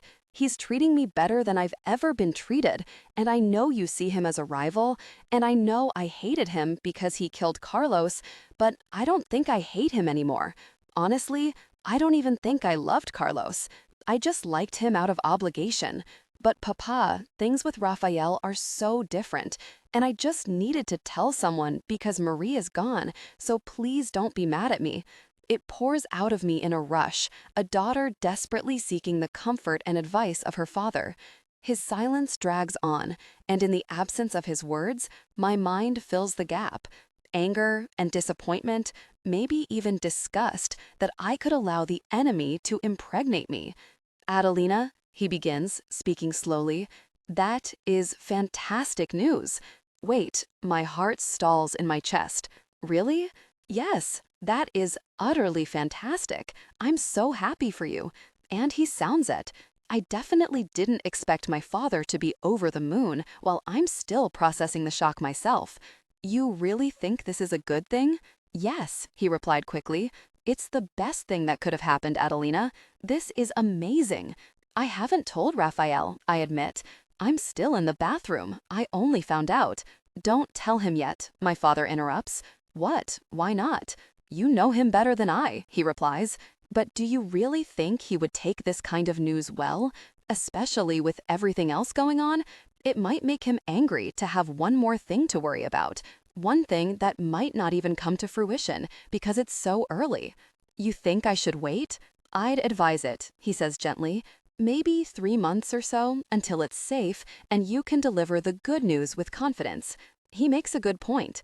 It will give me time to process and decide whether I even want to keep the baby before I get Raphael's hopes up. And by then, I will be confident in my decision regardless of how he feels. Okay, Papa, that makes a lot of sense. As he hangs up, I realize he never actually asked me how I felt. Placing my phone down on the counter, I regard myself in the mirror. My life has changed so much in 6 months, and now there's a baby inside me. Do I even have what it takes to be a mother? Can I raise a family with a man like Raphael? He's sweet and caring and adoring for now, yes, because we're fucking, but does it go beyond that? Will he actually commit to raising a family with me? 28. Raphael. We captured 3, killed the rest, Vito explains as he hurries to keep pace with me through the garden.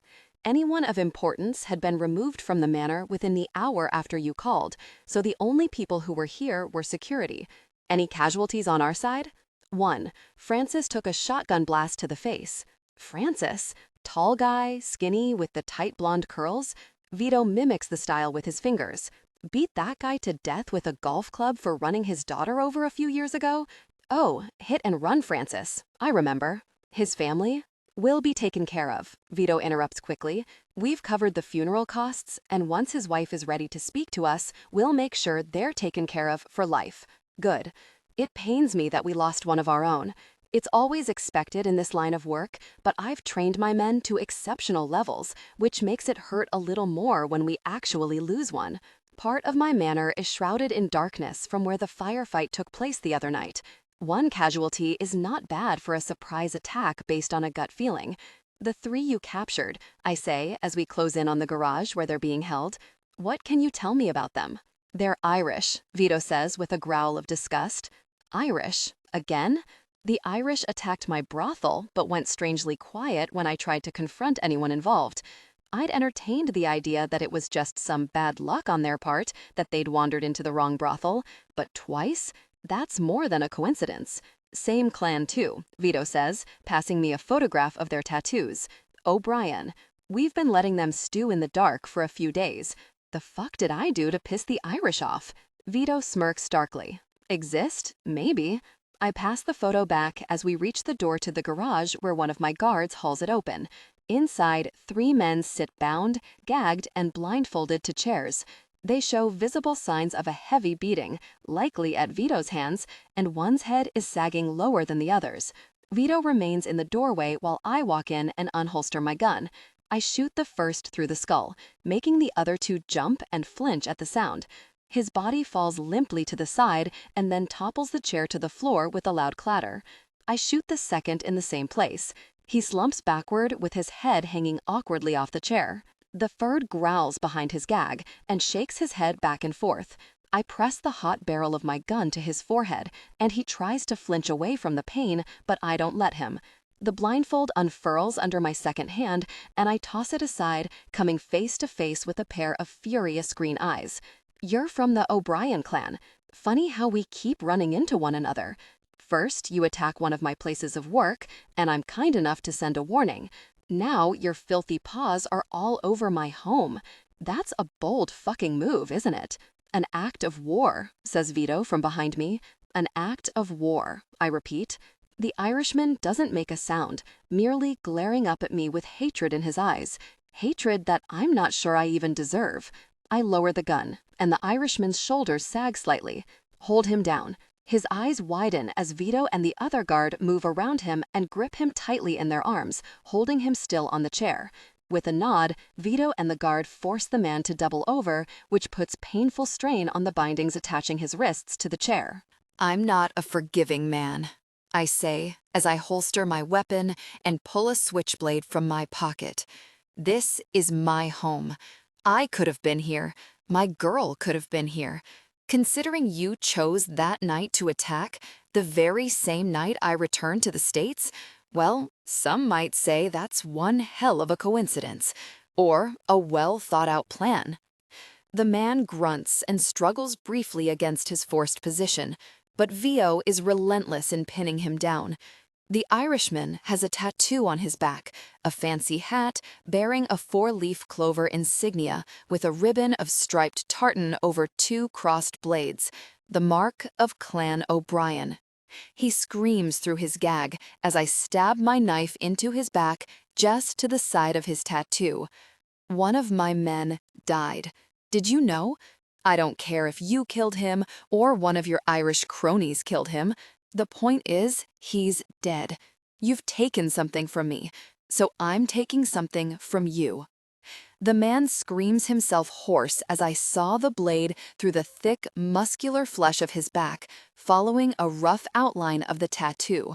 Blood pours like a river down his back, and a coppery stink fills the air.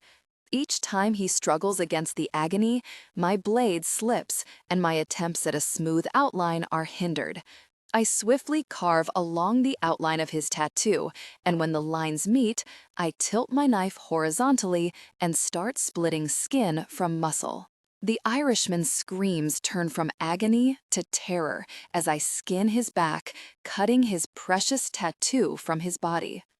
I'm aware of how symbolic these tattoos are for the Irish, and I'm glad it hurts. This fucker could have hurt Adelina if I hadn't made the snap decision to stay at a hotel that night. Whatever the reason for the O'Briens to make a move like this, it no longer matters. I'm going to kill them all. Skin separates from flesh with a wet schluck sound, leaving the Irishman sobbing and trembling in his chair. It hangs like soaked leather in my hand, and I walk around to the front of him as Vito and the guard haul him upright. He can't hold my gaze this time. You come into my home. You threaten my family. You kill my people. O'Brien might not have wanted a war by trying to take me out quietly, but he's fucking got one now. I shoot the last Irishman between the eyes and watch his body slump like a rock to the side. The flap of skin containing his tattoo is placed down on the nearest surface. Send that to Hector, I order quietly, and I want eyes on him. I need to know exactly how he reacts. On it, boss. The guard nods quickly, and I leave the garage, wiping the blood off my hands with a rag and with Vito by my side. Do you think we have a rat? Vito asks in a low voice when we're far away from the garage. Maybe. I'm not going to commit to anything like that just yet, but if Hector calls anyone, I want to know about it. Maybe he'll call whoever told him I was back in the States. About that, Vito puts out a hand to stop me as we near the manor. I have some news about Carlos, Adelina's ex-fiancé, the main reason she hates me. Tell me, Carlos Jordana. He was related to the Jordanas we killed, but not directly. He was the nephew of the man leading the family we killed. His own family was small, 2 siblings who ended up dead. One of an overdose, and one was shot in a drug bust. Explains why he'd move on to his extended family to keep himself relevant, I murmur. Exactly. Uncle takes him in to marry him off to someone higher for security, while Carlos gets time with his family and a chance to control the drugs that killed his siblings. Probably why they were stealing from us. Dudes saw an opportunity, and with fresh blood adding some boldness, bit off more than they could chew. And yet, I don't remember him from that night, I say, studying Vito's face as if he holds the answers. That's not all, though. Vito digs into his pocket and pulls out a crumpled sheet of paper, then unfurls and offers it to me. A couple of weeks before his death, he started calling Pascal almost every night. The calls were brief, but I did some digging into Carlos' GPS. I thought if I could find out where he was when he was making those calls, I could get an idea of how he was when he made them. And I press, my pulse quickening in anticipation. He sent a bunch of cryptic texts, and Pascal told him to come meet him. He had one hell of a screaming match with Pascal in broad daylight in one of the car dealerships Pascal uses to ship his counterfeit goods.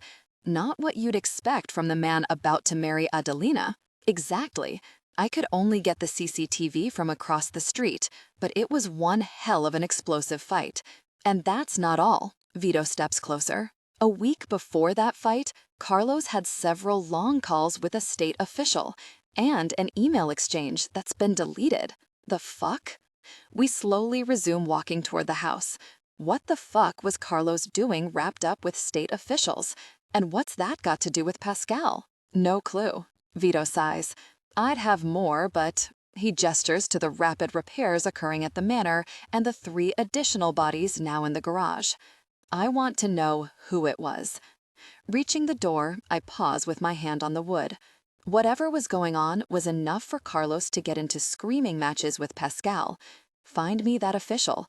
I want to know what he knows. 29. Raphael, you look exhausted. Vito brings the car to a stop, but doesn't unlock the doors quite yet. You sure you want to do this today? I fight a yawn and nod. I'm fine. Are you? He gives me the same look he's given me throughout the years, a look of tired disbelief. These past 2 weeks have been stressful. Adelina is throwing herself into her hospital project. I knew she was passionate after what happened to her mother, but at this rate, she's going to buy the entire building and make everyone's treatment free. So she's been working hard, and I haven't seen her as much as I'd like to. It's good, though, Vito replies. She's back to her normal self, or a version of it at least, following her passions. I just worry about her spending all her time around those sick kids. Not all of them survive. I'm sure she's aware of that. Vito pops the lock on the doors. She puts up with you, so I imagine kids are easy as pie. What's that supposed to mean? Vito shoots me a withering look as we climb out of the car. You know exactly what I mean. You're carrying this weight about her father, and have been ever since the Irish attacked the manor. I really think you should tell her. I can't. The office building before us appears to waver slightly in the humid August heat. It would break her heart. If you're right, she'll find out eventually. I know. I want to make sure I have everything for her, all the info before I hurt her. Who knew you were such a romantic? Vito holds the door open for me, and we trudge inside. Tell anyone and I'll kill you.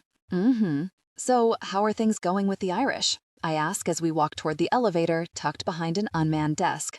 Well, Hector didn't call anyone when he got the parcel, which is really fucking odd. He hasn't made a move, not even when we burned down 3 of his liquor stores. You think he's waiting for an opportunity? Honestly, I'm lost. I'm hoping that waiting 2 weeks for this fucking official to get back in the country isn't for nothing. He's got to be the key to all of this. Dude nearly wet his pants when we snatched him from the airport. You think? My stomach tightens as the elevator carries us upward. Mafia and government don't mix. And yet, Carlos was calling this guy more than I call my own mother. How is she, by the way? As fiery as ever. When are you bringing a good girl home, Vito? When are you giving me grandkids? When are you going to visit? You should, you know. Vito's eyes widen. Don't tell me you've become a family man. Adelina has changed you. I don't know. I chuckle. Coming home to her and seeing her smile at me is... Shaking my head. Words fail me. I honestly can't describe how good that feels. And that's why you're giving her a hospital. That's why I'm giving her a hospital. I sigh. The light conversation comes to an end when the doors slide open on the 8th floor, and the sweating, purple-faced bound man seated under 2 armed guards immediately stumbles over himself to speak. Please, don't kill me. Please, whatever it is you need, I can get it for you. I know people. I can call the mayor. You need charges dropped? Consider them gone. Just please don't kill me. I have a family. I know you don't care, but my son is about to enter his last year, and I want to see him graduate. I just put a payment down on a new house. Please don't kill me. Please. Vito and I exchange a brief, amused look, then I calm my face and walk forward. Your name? I'm Hank, Hank Breaker. I want information, Hank. Anything, he splutters. Anything you want, just please. Fat tears well up in his eyes. Please don't kill me. There it is, the difference between people in my world and the everyday, regular Joe. Civilians value their lives, their families, and things like mortgages and graduation. In my world, it's all about loyalty. Hank clearly has none. A man came to see you, I say carefully. Sure. Hank nods, looking quickly at everyone. I see lots of people, lots of men, all the time. Carlos Jordana. The color fades from the man's face slightly, but he still nods. Sure, I know Carlos. What did he come to see you about? Listen, I was only doing my job, okay? I'm really not that high up in the grand scheme of things. So you can't call the mayor, Vito remarks coldly. I can, I just can't promise he'll answer. I'm sorry. Are you going to kill me now? His face screws up and tears leak down his cheeks. I don't want to die. What did Carlos come to see you about? I ask, unholstering my gun and resting my hands in front of me, interlocked at the wrist. I won't repeat myself again. He came to see me about his sister. She died, and he had some questions. I tap my gun against my knuckles, signaling my impatience. Hank pales further. I'm sorry, he says weakly. Carlos was investigating his sister's death. It never sat well with him that they said she overdosed because he claims she never did drugs. She never sampled the product or whatever. He was chasing rumors mostly. What rumors? Toxicity levels in the city's waters. He found other people who shared the same symptoms as his sister. At a distance, it could look like drug use, but he was insisting it wasn't. The city ruled her death an overdose, and he was furious. I don't know how he did it, but he got a private autopsy and learned that she didn't overdose at all. He was right. How did she die? Vito asks. Prolonged toxic consumption, Hank says hurriedly. Someone was poisoning her? I raise a brow. And you're connected how? Hank drags a hand down his face, trying to remove the buildup of sweat. He was following rumors about toxicity in the water supply that feeds into the city from the reservoirs up in the hills. Rumors like that don't have much merit, but once he started asking, he didn't stop. He was so persistent, and I felt so guilty about the whole thing. Hanks looks like he's about to shake apart at the seams. He clutches both his hands together and rocks back and forth. He asked around about those rumors, and something led to you? Yes, Hank nods repeatedly. He found my name on a few old documents and learned through asking the right people that anyone with a complaint about the water was directed to me. And it was my job to bury those queries and concerns. Anything about water quality concerns, I buried or destroyed. Hank chokes like the words are strangling him from the inside. I step forward and lean closer. Including concerns that people were getting sick and dying from the water. Slowly, the puzzle starts to slot together in my mind, like pieces falling slowly out of the box. How many concerns did you bury, Hank? He shrugs and lowers his head. A couple of thousand. I'm sorry. I'm so sorry. That many concerns? Vito and I exchange a look as the heat of anger licks at the fringes of my mind. You told Carlos this? Yes, Hank nods, breaking down. His concerns about his sister's death was one of the concerns I buried. Shit, is it true? Hank looks up at me with wide eyes. Is what true? The complaints, you fucker, the concerns. Is there something wrong with the water from the reservoirs? Yes, Hank sobs, crumpling before my eyes. There has been for decades. Despite a few slaps, Hank knew nothing about Pascal. Given how easily he gave up all of the other information, I chose to believe him with a promise to return if I were ever unhappy. The guy literally wet himself as I left after giving me the name of the doctor in charge of covering up the deaths. He gave Carlos the same name, Brian Glow. In Hank's words, he'd know more. What do you think this means? Vito's face pinches with tension as we stride down the bright, empty corridor toward the door marked morgue at the end. Honestly, I glance at him, I'm not sure I even want to speculate. Vito nods solemnly. Our matters are private. I never once considered outside intervention. I pause briefly and face him. We handle our problems with our fists. All this sneaking around, whispers to people in office, and fucking toxic water is hardly in my wheelhouse. What if this Brian is just as useless as Hank, all weak information and no reason? I might just kill him to make myself feel better. Besides, I resume walking. If this was Carlos' last stop before he died, maybe he'll deserve it. Someone, likely Hank, warned Brian about our visit. He's in the middle of stuffing papers into a tawny briefcase when Vito kicks down his door. Oh no, he squeaks, and turns his attention to his desk where he wrestles with a drawer that catches on its hinges and squeaks as loudly as he does.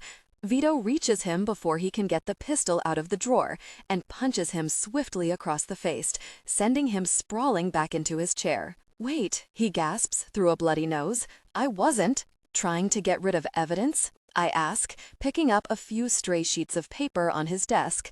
Most of it is foreign to me. I don't know much about this line of work, so the names and data displayed may as well be in French. Was it Hank? Vito growls, pinning Brian by his collar to the chair. Did he call you? Did he tell you we were coming? Yes, Brian splutters. I didn't think you were serious until I saw you on the CCTV. His computer monitor shows the CCTV for the entire building. Given the shabby look of the building and the stink of piss outside, I didn't expect there to be any working CCTV, never mind one as in-depth as this. Pretty advanced for a shitty back alley office, I mutter, tapping the screen to switch between views. Bit out of your budget, I save, Brian gasps, not taking his eyes off Vito. Why were you reaching for a gun, Brian? Vito asks, shoving him deeper into the chair. Guilty conscience? The fuck? Blood pours down over his flapping mouth. Hank sounded weird. I thought he was drunk, but when I saw you, I realized he was scared. Of course I'm gonna defend myself. It's challenging keeping a lid on my temper when so much of this entire mystery is cloaked in shadow. The truth feels within touching distance, but how many more people like this are we going to chase? I'll be brief, Brian, because I'm really fucking pissed off at chasing my own tail. A man came to see you by the name of Carlos. Remember him? Brian pales slightly and shakes his head. No. You're a liar, Vito snarls, shoving hard into Brian and raising his fist. He punches him hard in the face again and again. Brian tries to fight back with some survival instinct, but other than managing to dislodge Vito's jacket from his shoulder, he does nothing else. Vito hauls him out of the chair and slams him down onto the desk. Then he pulls out his pistol and shoves it under his chin. Raffaele is going to ask you again, and you'd better tell the fucking truth this time. I lean over the two of them and meet Brian's wild, terrified eyes. Carlos. Why did he come and see you? Because Brian chokes and gasps, tossing his head back and forth. Fuck, I can't. They'll kill me, and I'll kill you if you don't, Vito growls. I'm curious about they, but I'm not going to detail whatever information Brian has. Not yet. Fuck. Brian knocks his head back against the desk and screws up his beaten face. Then he sags like all the fight has deflated out of him. Carlos? He came to see me about his sister. And, I prompt tiredly, he wanted to know how she died. Was it a drug overdose? I ask, daring him to lie to my face. Brian's eyes roll in defeat, and he sniffles thickly. No, he mutters. No. She died from overconsumption of a toxic component. Vito and I lock eyes. Then Vito releases Brian and steps back, but he keeps his gun trained on him. Tell me everything you told Carlos. I lean closer. And if I get even a hint that you're lying to me, I'll have Vito bury you alive out back. Understand? Brian nods, slowly pulling himself up from the desk and sorting his rumpled shirt. He wanted to see the real autopsy report. He speaks stiffly, like some kind of old wind-up toy. I couldn't really lie to him after Hank told him about the water supply, so I showed him the truth. I just thought he wanted fucking closure. But he wanted something else, didn't he? Yeah. Brian wipes his bloody nose on his sleeve. He wanted to know why I covered it up. I told him exactly what I'll tell you, okay? I have a family to feed and protect. This job, it's thankless. The state barely pays me shit, and I have to deal with tired, arrogant cops all day, intent on pinning every death on a gang shooting. So when I was approached with a deal, I took it. How many? Vito speaks up suddenly, and by the look on his face, it's clear he's realized something. Carlos wanted to know, didn't he? Brian nods meekly. Yes. So how many? How many deaths have you covered up from drinking tainted water, huh? Brian slumps down in his chair and begins typing on his computer with his head hanging low. A lot. But you have to understand, I only buried the ones I saw. I can't speak for any other place. With a few clicks, he pulls up a long list of file numbers, all of which have names attached. Turning the monitor toward myself, my chest tightens like I'm caught in a vice. There are far too many to count, and more pages than I care to look at. "You cataloged them?" Vito sneers. "I had to," Brian answers. "I needed to know whom to lie about if anyone came asking. And then I wanted something to use in case something like this happened." Sure enough, Carlo's sister is on the list. This is beyond me. Deaths are common in my line of work. Wars spill out onto the streets, and people get killed all the time. But there are sections of the city under my protection, and under the protection of every other mafia head with some kind of following. We can't have this much power on threat alone. We help people, protect them, care for them. How the fuck do I protect people from toxic water? The names scroll and scroll as Brian continues to ramble on. Those people were dying anyway, and most didn't even get a cause of death. Some were listed as having a heart attack. Some just died. It's difficult to prove toxic poisoning without very specific tests. "And you test everyone?" Vito growls. "How else would you know the real reason Carlo's sister died?" Yeah, Brian's head sinks further. There are a few signs I look out for, but I run the tests and then bury their cause of death. Each name is like a drop of gasoline on the already raging fire inside me. So many people. What else did Carlos want? I ask, glancing up from the screen. What else did you tell him?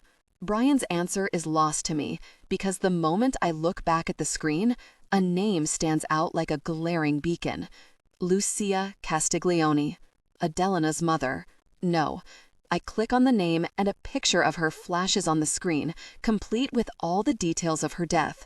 Frailty, coughing, and limb weakness. Headaches, unexplained nosebleeds, and more. It was listed as cancer with a few unexplained notes beyond my understanding. My blood runs cold, and before I can stop myself, I type a name into the search bar. Serena Monroe.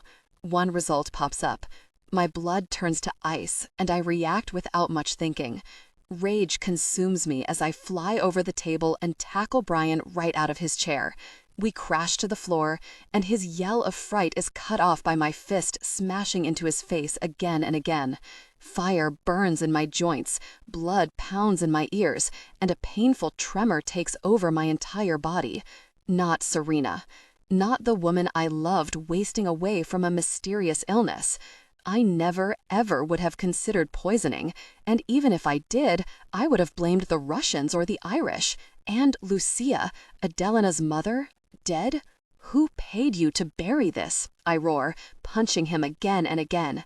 Brian's face becomes wet slop as skin and muscle split under the repeated impact of my fist.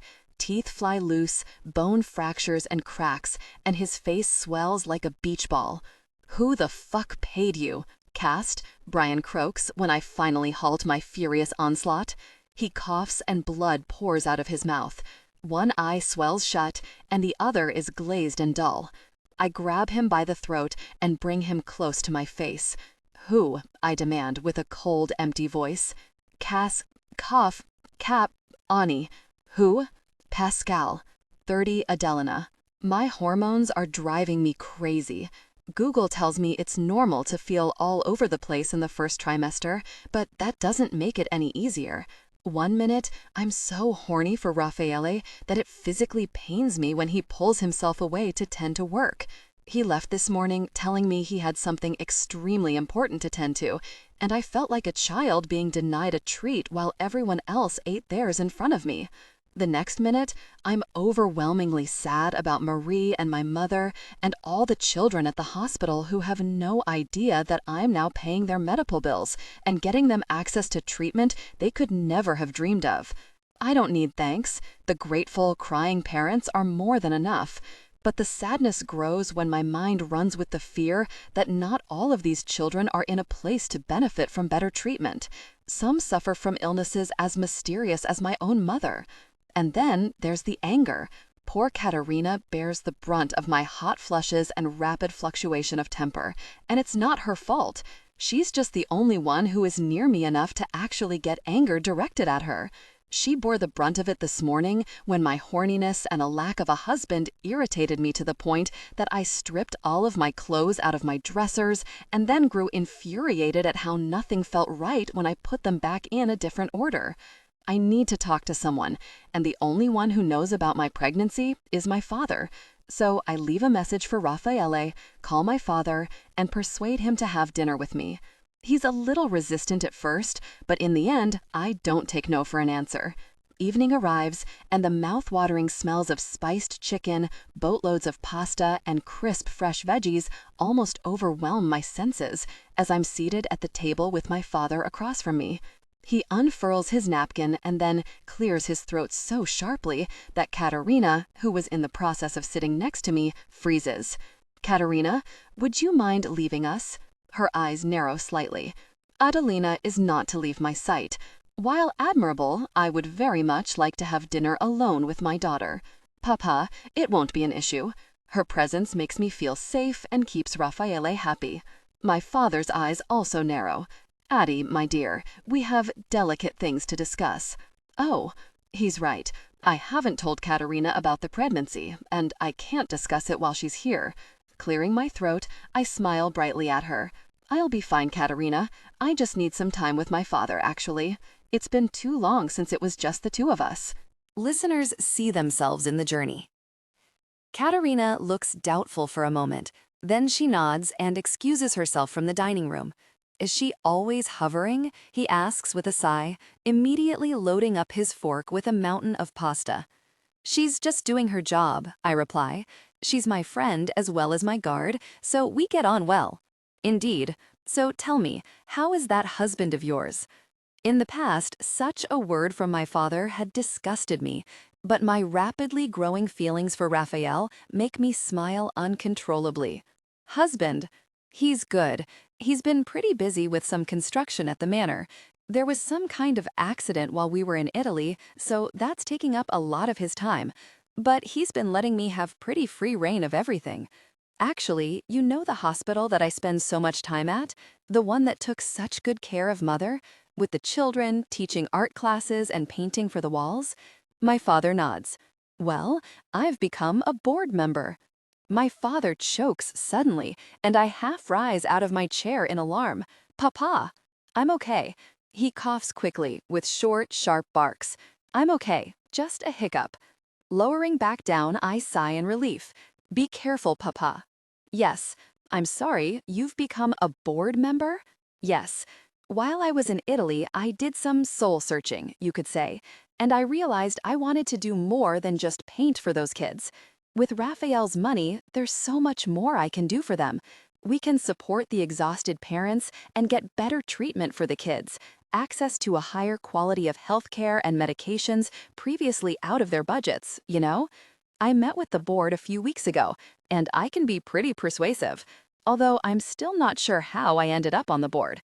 Chewing thoughtfully on a floret of broccoli, I laugh. Maybe I just bought my way on. Why would you do that? My father watches me intently. What do you mean? Doesn't Raphael consider that a waste? One, I wouldn't care even if he did, I reply. It's important to me. And two, he encouraged it. In fact, he was the one who pointed out that I have access to his billions through our marriage, so I really could have thought of it sooner. Why? It seems very costly. And? My brows tighten.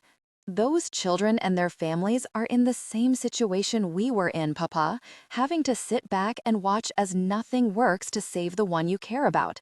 Memories of my mother flash briefly before my eyes. I don't know if any of it will help, but the least I can do is bring comfort to those parents by helping them try every single last chance to help their children. I think that means the world. And what of your own? He reaches for his glass of wine. You haven't told Raphael yet, have you? I lower my form and subconsciously slide one hand over my stomach. No, I say softly. I want to, but I'm also worried that I'll get his hopes up, and if something happens, I'll have nothing to give him. I also want to be sure that this is what I want first. Of course it's what you want. My father tilts his head, sipping slowly. What else could you possibly want? I snort gently, amused. Believe it or not, I haven't spent a lot of my time thinking about kids, and Raffaele is so much older. I'm a little surprised he could even get me pregnant. It's brilliant that he did. My father seems more excited than I'd imagined, given that I've never once spoken to him about children. You think so? I know so. Well, either way, I have time. I'm nearly at 3 months by my rough calculations, and I'm going to tell Katerina tomorrow so she can help me get to some checkups. I thought about doing it at the hospital, but I don't want them to see me as weak. Become a board member and then leave in 6 months to have a baby? That won't be an issue, my father replies. But you won't be telling Raffaele until you're sure, correct? I nod and then shake my head. Honestly, it's hard to keep a smile from my face. Things have been going really well. He's not at all like the man I thought he was. He's so much more human than he appears. I wouldn't be so sure, my father replies, aggressively stabbing his pasta. You don't know him like I do. My stomach tightens faintly, and the next mouthful doesn't sit as pleasantly. He's kind and sweet, attentive too. He just buries it. Don't forget that he's a dangerous person. A baby won't change that. Instantly, the air changes. The warm, friendly dinner with my father suddenly feels like an interrogation about Raffaele. Where I want to find support, all I see is judgment. Maybe it's my fault. Maybe I should have involved my father more. Then again, he did tell me to go and be a good little wife. Setting down my fork, I wipe my lower lip with the napkin and force a smile. You know, I'm actually really tired. It must be the pregnancy. You know how these things are. My father nods, but his attention is suddenly down on his phone. Irritation buds inside me, so I shove my chair back and stand. I'm going home, Papa. I'm sorry, but the next time we do this, I'll invite Raffaele, and maybe you can see the side of him that I see. Clutching my purse to my side, I reach inside for my phone to contact Katerina, intent on asking her to meet me outside. Just as I approach the door, it suddenly swings open and several of my father's guards filter inside and purposefully block the door. Excuse me, I say, making my annoyance clear in my tone. I'm sorry, Adelina. My father is on his feet with his phone in his hand. What are you sorry for? He reaches me and gently takes my hand, smiling at me as if he's proud and sad at the same time. I can't let you leave. Those words send a prickly shiver down my spine. What are you talking about? It will all make sense soon, he says, but you need to stay here. Then you will finally be free from Raffaele. Free? I scoff softly. Papa, I don't want to be free. There's nothing about him that I need to be free from. You can drop the act, he says, patting my hand even as I jerk it away from him. You've played your part better than I ever could have expected. But Addie, my dear, it's time for the final act. 31. Raffaele. A smothering silence fills the car as Vito and I drive through city streets, thriving with nightlife, oblivious to the danger surrounding them. A danger from the one thing that should be the least dangerous thing on the fucking planet, the water from the reservoir. So much of what we've learned today feels like the broken pieces of a pot jumbling around in a bag, waiting to be put together. Vito sits next to me in the passenger seat, tapping his fingers furiously against his thigh. Just as I'm about to ask him what he's thinking, he speaks. So, Pascal has been paying off doctors to forge death certificates and paying government officials to squash down any attempts by the public to question the quality of water coming from the reservoir. He clicks his tongue behind his teeth. A list which includes Lucia, Adelina's mother, and Serena. Out of the corner of my eye, I catch him looking at me, but I don't speak. I can't. Serena being on that list doesn't make sense. Because she died from cancer. That's what they told me. She got sick, she got cancer, and she died. There's no way she was poisoned. No way she was that sick and I didn't see it. My grip tightens on the steering wheel, turning my knuckles white. But the important question right now is why, Vito continues. And how? How is the water so toxic that it slowly poisons people and makes them so sick that there's nothing that can help them? And why cover it up? Why pay people to keep something like this hidden, especially when it's taken the life of your own wife? Vito's trying to find a connection in this mess, but it currently feels like there isn't one. Everything is aimless and broken. Adelina's mother suffered and died, And instead of tearing the world apart to find out why, Pascal paid to cover it up. I couldn't do that to Adelina.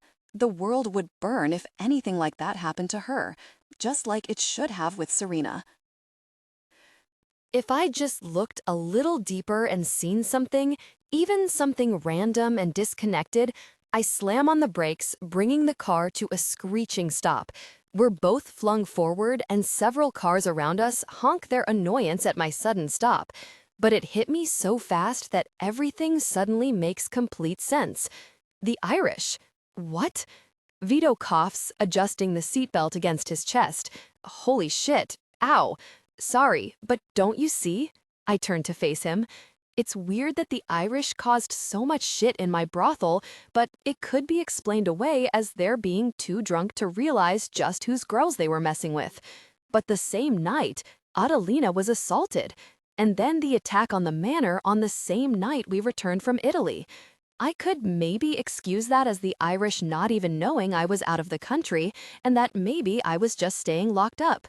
Vito's eyes begin to widen as he gets on the same wavelength as me. You think they're connected to everything else? That it's not random? Exactly. Pascal. He knew when we were coming back from Italy. In fact, he's the fucking reason we came back. But the attack on the brothel, I don't know how that's connected. But there has to be something. Pascal is in bed with those Irish fucks. Vito slams his hand down on the dashboard, then aggressively flips off a car that screeches around us. He has to be. And more than that, fuck, I can't believe I didn't think of this before. But the Irish make their money through oil and energy, right? They've got those big fucking rigs out on the ocean. They have all those power plants and compounds across the city. But they always preach about how green their energy is. All those fucking green Irish jokes bragging about how safe their practices are. What if they're not? I mean, fuck, something's tainting the water supply. Pascal knows about it and is paying heavy amounts to keep people quiet, which means he's covering for someone, which means he knows what's making the water toxic. And the Irish don't operate here, Vito adds. They're all the way over on the other side of the city. Exactly. To anyone who checks their shit, they look as green as the fucking grass. But what if they're paying someone else to dump their toxic waste? Dump it so far away that even if it was discovered, it wouldn't lead back to them. And they maintain that their own way of making energy is safe and green. But why? Vito meets my eyes. I like this theory. A lot. But why cover up the fact that people got sick and died, including his own wife? Wouldn't that make him furious and want revenge? Why get into bed with the Irish in the first place? That's where my theory falters.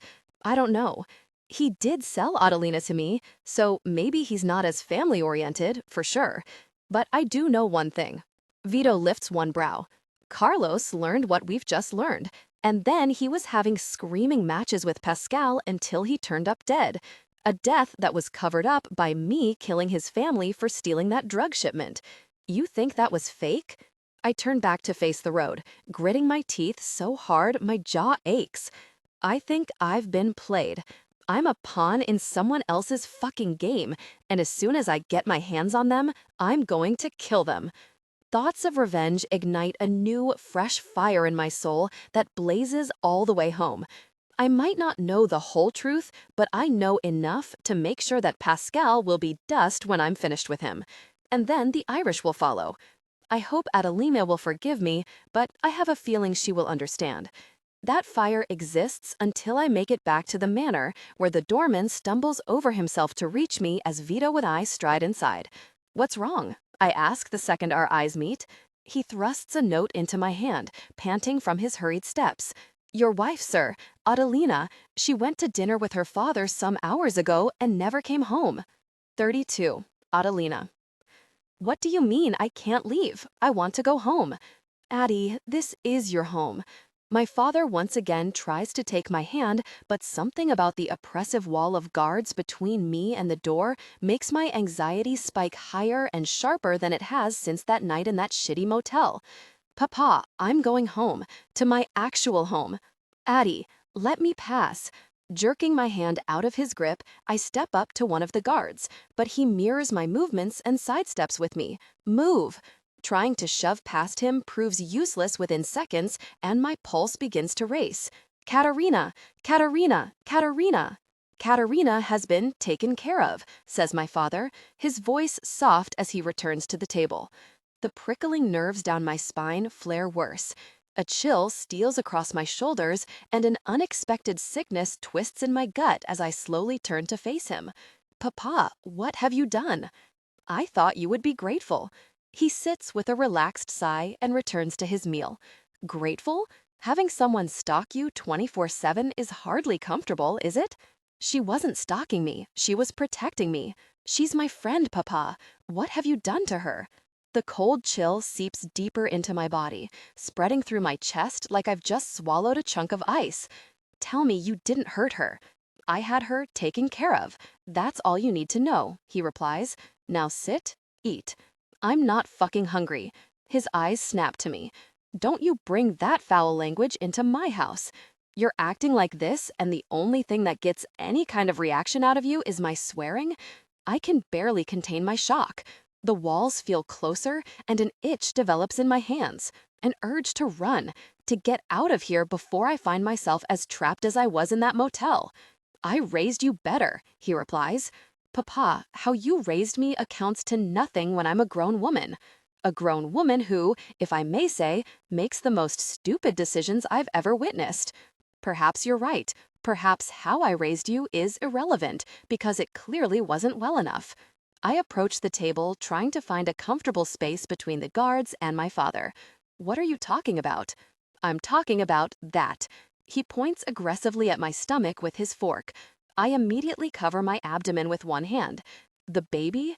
I know you had to let that terrible man touch you, but to let him impregnate you, it's disgusting to think about.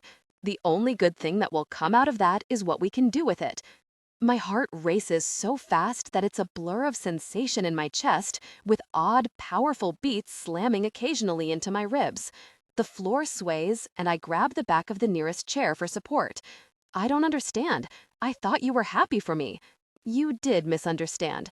He shovels food into his mouth as if we're having normal dinner conversation. I will help you get rid of it, don't worry, but having you carry it for a little longer works in our favor. What?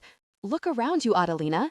Did you forget everything I taught you about Raffaele before the two of you got hitched? His rampages through every Italian family that ever looked at him funny, the businesses he stole, the women and children he slaughtered to ensure there'd be no one left to challenge him.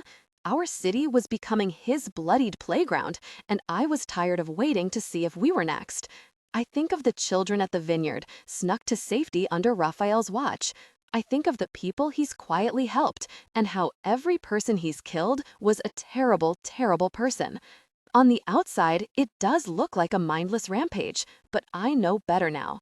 I see how deeply he cares for his people. I see the pain he carries and the responsibility to protect and aid those who can't fight for themselves. You're wrong, I say bitterly. You see what you want to see. I see things how they are, Adelina. And your husband was one step away from tearing down what I've been working toward for decades. Then explain, Papa, I snap, finding myself a seat to try and stop the floor from wobbling. Explain to me what the fuck is going on. Have you ever looked around at our great city? He casts his arm across the dinner table as if it's a representation of the city he claims to love so much. Then he picks up the bottle of wine and tips it on his head. The red liquid immediately sloshes and soaks into the tablecloth, spreading in a wave. Look at how disease spreads. Raphael is that disease. And I have been working hard to clean this place up so that those with real vision, real ideals can lead us better. You're making no sense, Papa. Adelina, the Irish have been funding me for decades. Did you not notice? My businesses were failing. Other families were passing me in leaps and bounds, mocking my business directions and trampling all over me when it suited them. I was tired of being looked down on, tired of my effort being overshadowed by some cocky little rat with more bullets than sense. That's why you hate him so much, I say in a low whisper as the realization settles heavily in my heart. Because Raphael was struggling below you and he managed to scrape together an empire. He's done everything you couldn't. My father's face twists in anger and he furiously throws down his fork. That cockroach is nothing compared to me. Sure, but my brow tightens. Why would the Irish mob care? What business is it of theirs to care about a smaller Italian family struggling like we were? The Irish had a problem. His anger changes to smugness in an instant. I discovered it accidentally. But rather than doing what most would do and use it to push myself forward for a short spurt, I invested in that problem for a long time. I gave them a solution to their unique problem, and in return, they paid off my debts, supported my business, have kept us so far into the green for so many years that I almost have too much money. Imagine! He laughs and picks up his glass to drink. But at my wedding, you told me you'd taken out another loan to tide you over until Raphael's money came through. That was a lie? Of course. Listen, Adelina, that loan was simply payment from Hector O'Brien. I just twisted it a little because I needed you fragile enough that Raphael was your best option. I needed you dedicated to being close to him. I was manipulated this severely by my own father? Tears of anger and frustration build behind my eyes. But why? Raphael is a problem. His rampage through the smaller families would put us on his path sooner or later. And if I fell, the Irish would lose their solution to their problem. You see, I made myself invaluable to them, and they recognized that Raphael needed to be taken care of if I were to continue helping them. And you were the most perfect way to keep a constant eye on him. You make me sound like I were some kind of spy. You were, my dear. You just didn't know it. Unfortunately, Raphael has proved to be a slippery little roach. We sent assassins after him at his clubs, but their plan failed. I'm sorry you got caught up in that, by the way. My heart drops like a rock, and the world blurs as I blink. Wait, assassins? Memories of that night come flooding back. You knew about that? I did. I can barely speak as disbelief smothers me in waves. You knew those men drugged me and Marie?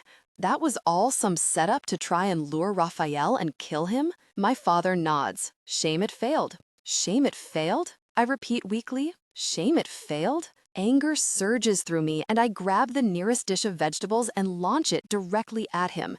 I was attacked, I was assaulted and nearly raped. Marie fucking died, and all you can say is, shame it failed? My father manages to avoid the dish and it shatters into 1,000 pieces on the floor behind him. He looks surprised as he adjusts his shirt. They were just playing with you, Adelina. There's no need to be so dramatic. Do you have any idea how fucking traumatizing that was for me? I scream, grabbing the next nearest dish. Before I can throw it, one of the guards moves in and pulls it from my hands. I was terrified for weeks. Weeks. I couldn't sleep. I was jumping at shadows. And all this time it was because of you? No, it was because of Raphael. My father slams one hand down onto the table, making the glasses jump. Your little husband proved slipperier than anyone expected.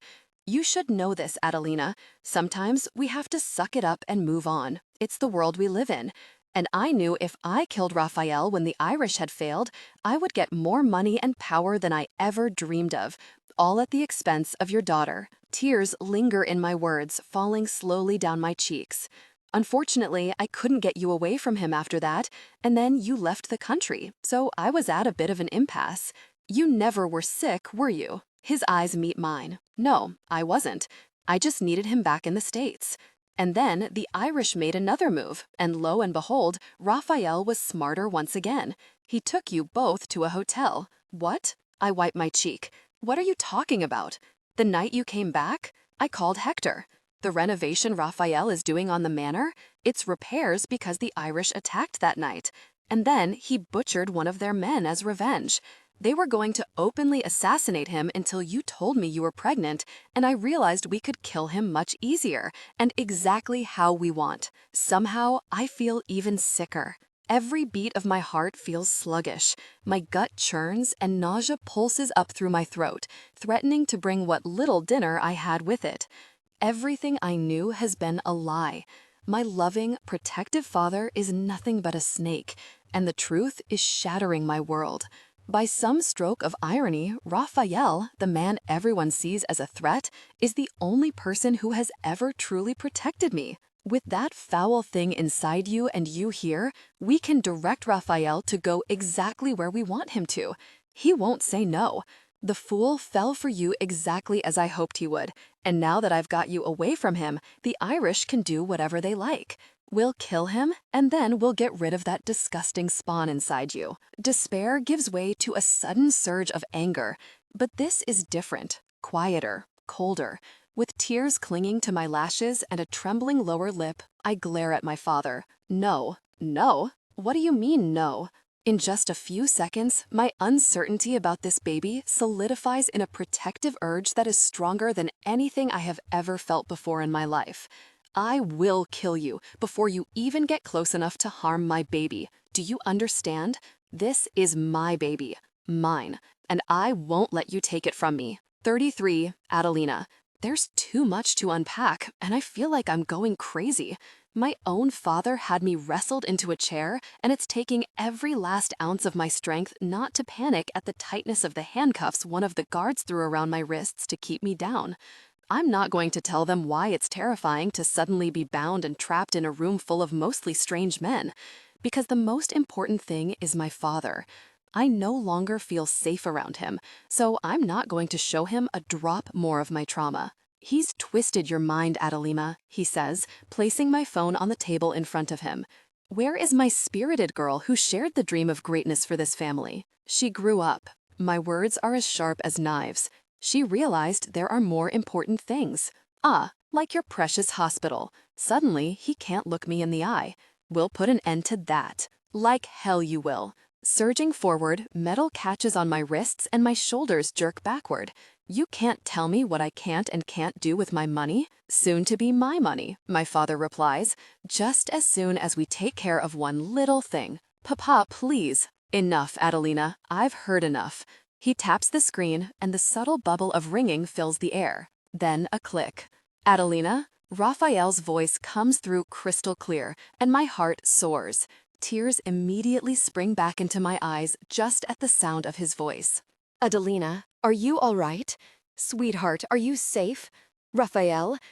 I surge forward once again, and a heavy hand lands on my shoulder to keep me seated. Adelina? Raphael.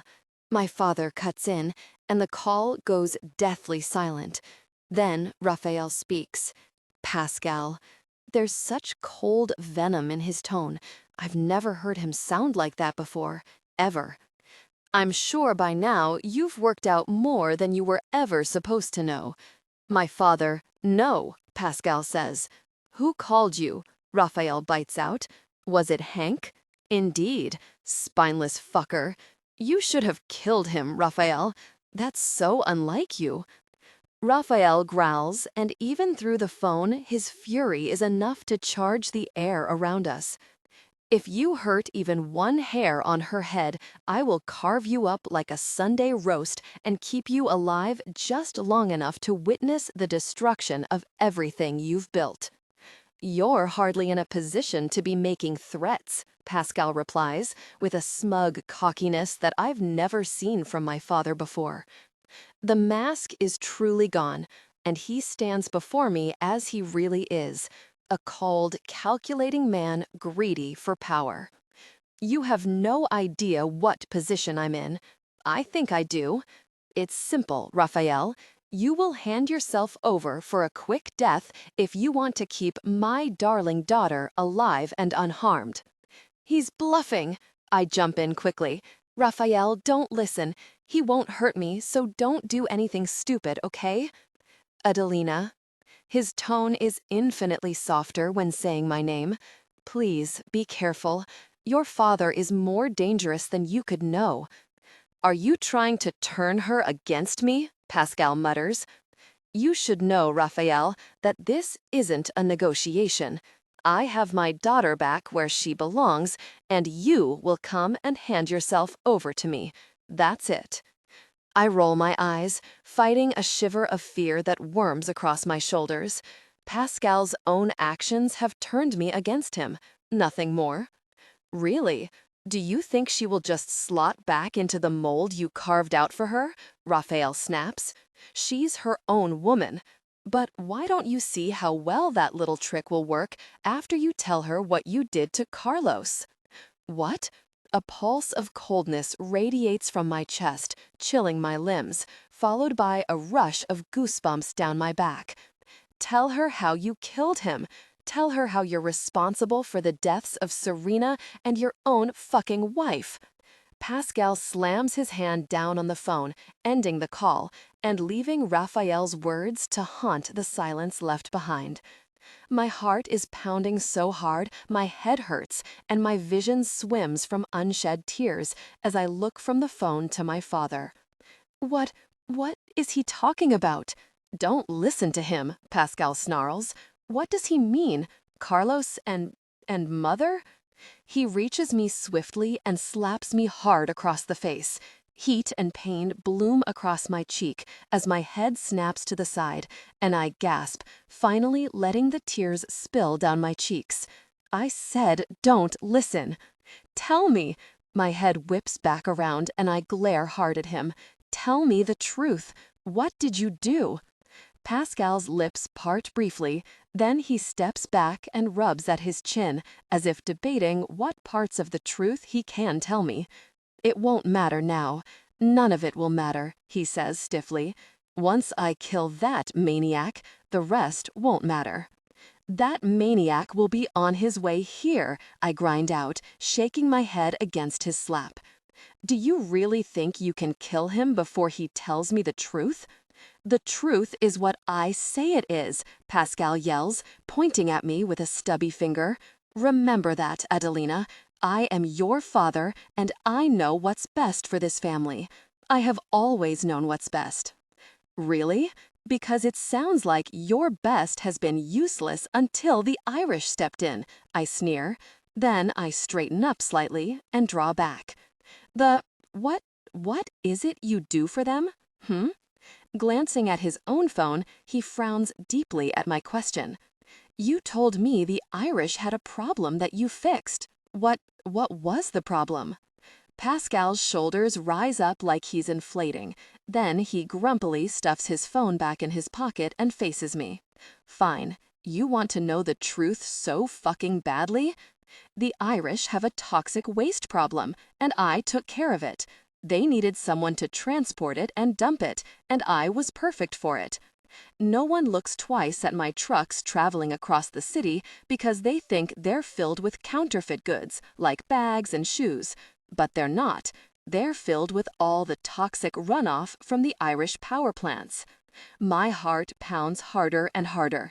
My father has been dumping toxic waste for the Irish? The Irish are famous for their claims of being able to work oil in the safest way possible without being a threat to anyone. So why did Raphael mention Serena and my mother? Unless Serena was sick. I remember Raphael telling me just how sick she got, and no one knew the cause. Then she passed away and left him heartbroken about 10 years ago. And my mother?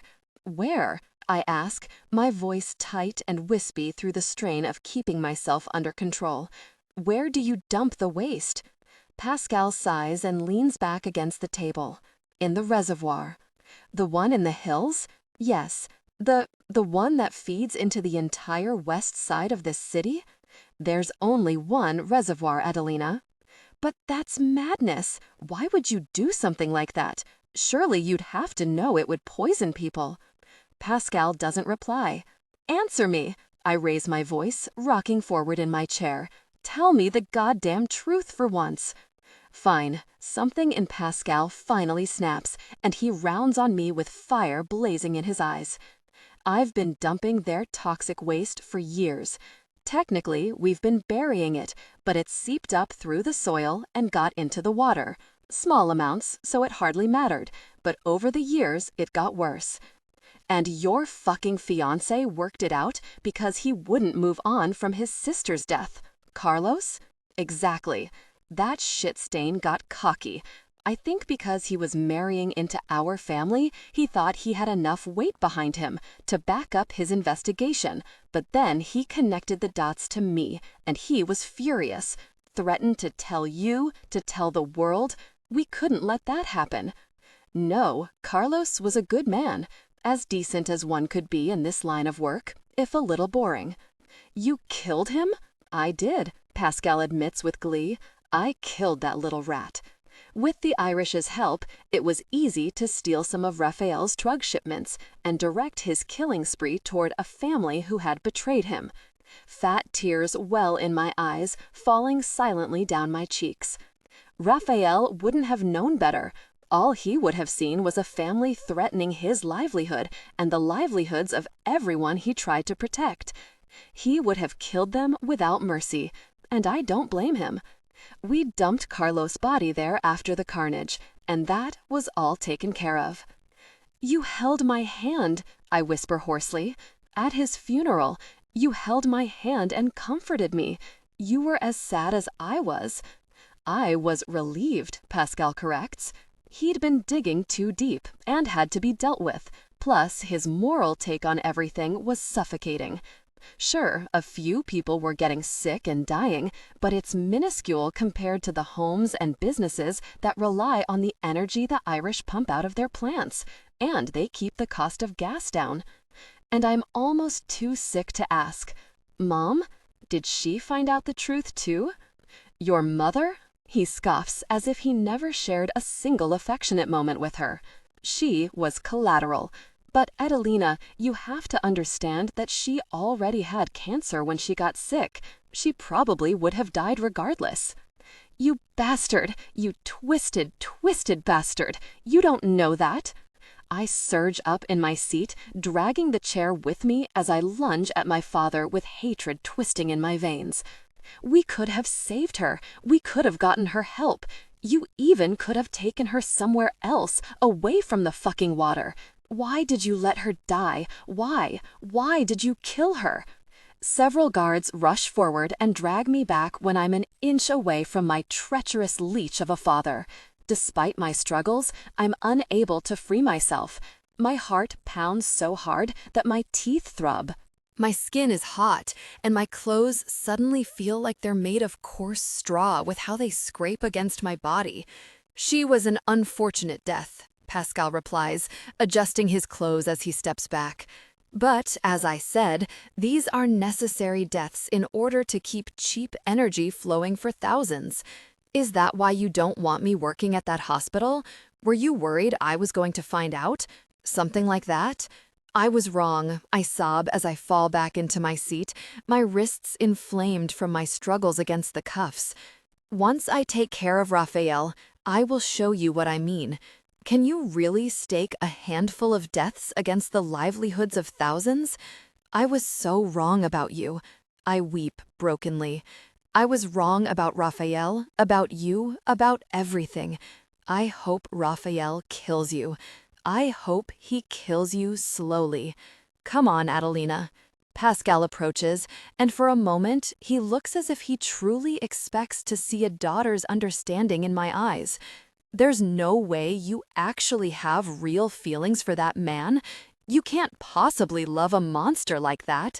He's not the monster, I hiss between gritted teeth, lifting my head and glaring venom at my father. You are. 34. Raffaele. It becomes a waiting game, but I'm not sitting idly by waiting for Pascal to lay out the ground rules whenever he decides to call me back. Every second Adelina is with him is a second he could take her from me for good, and I will never be able to live with myself if I don't do everything in my power to save her. I have my men combing the city for Adelina in every place we can think of. None of Pascal's businesses are off limits, neither are his hangouts or holiday homes. On top of that, I've called in every single favor I can think of to get the police on high alert, every vehicle in Pascal's name hunted down, every property that he and his guards have ever gone to ransacked and stripped. The only place that hasn't been torn apart is Pascal's manor.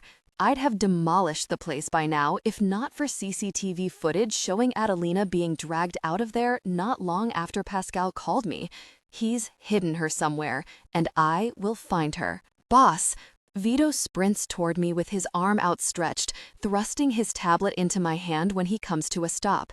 We got a ping on her phone. That's the address, he gasps between breaths. I stare down at the screen.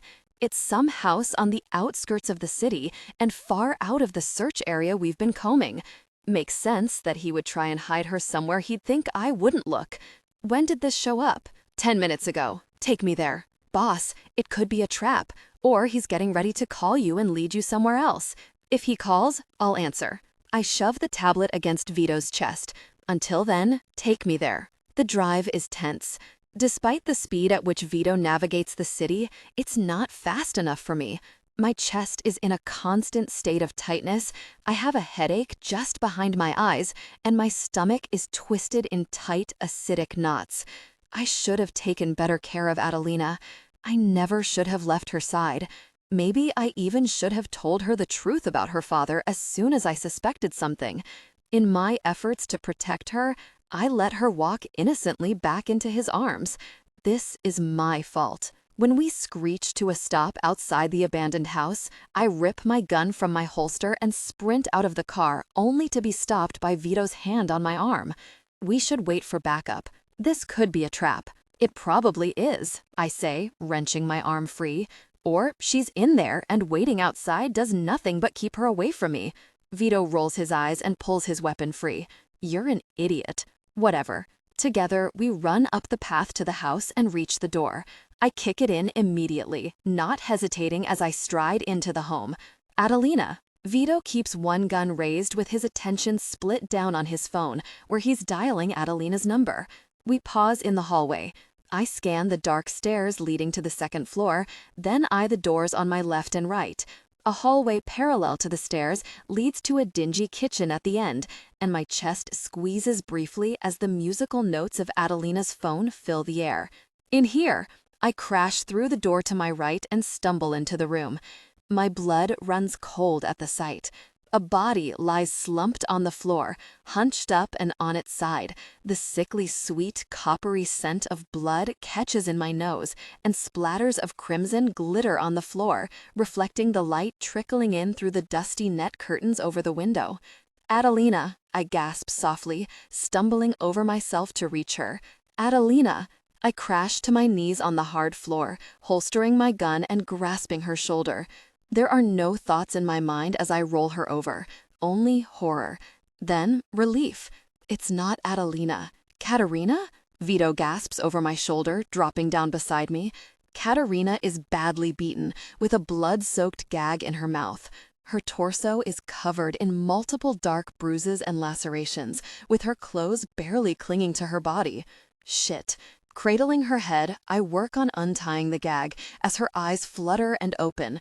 They widen the moment they see me, and her lips move around the gag, but her words remain muffled. Hold on, Vito assures her quickly. We're going to get you out of here.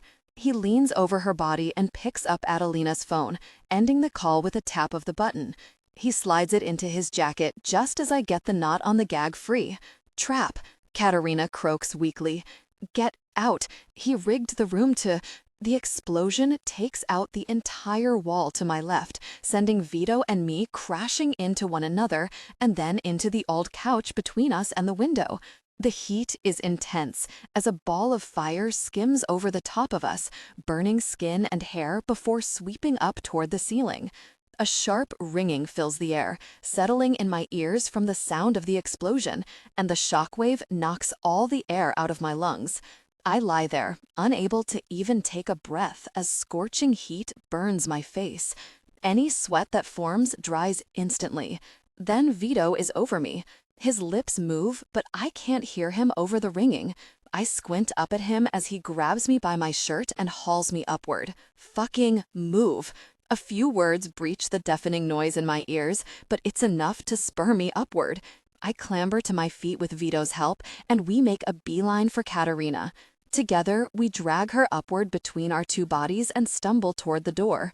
I can finally breathe again, but the smoke burns my throat, forcing me to cough harshly.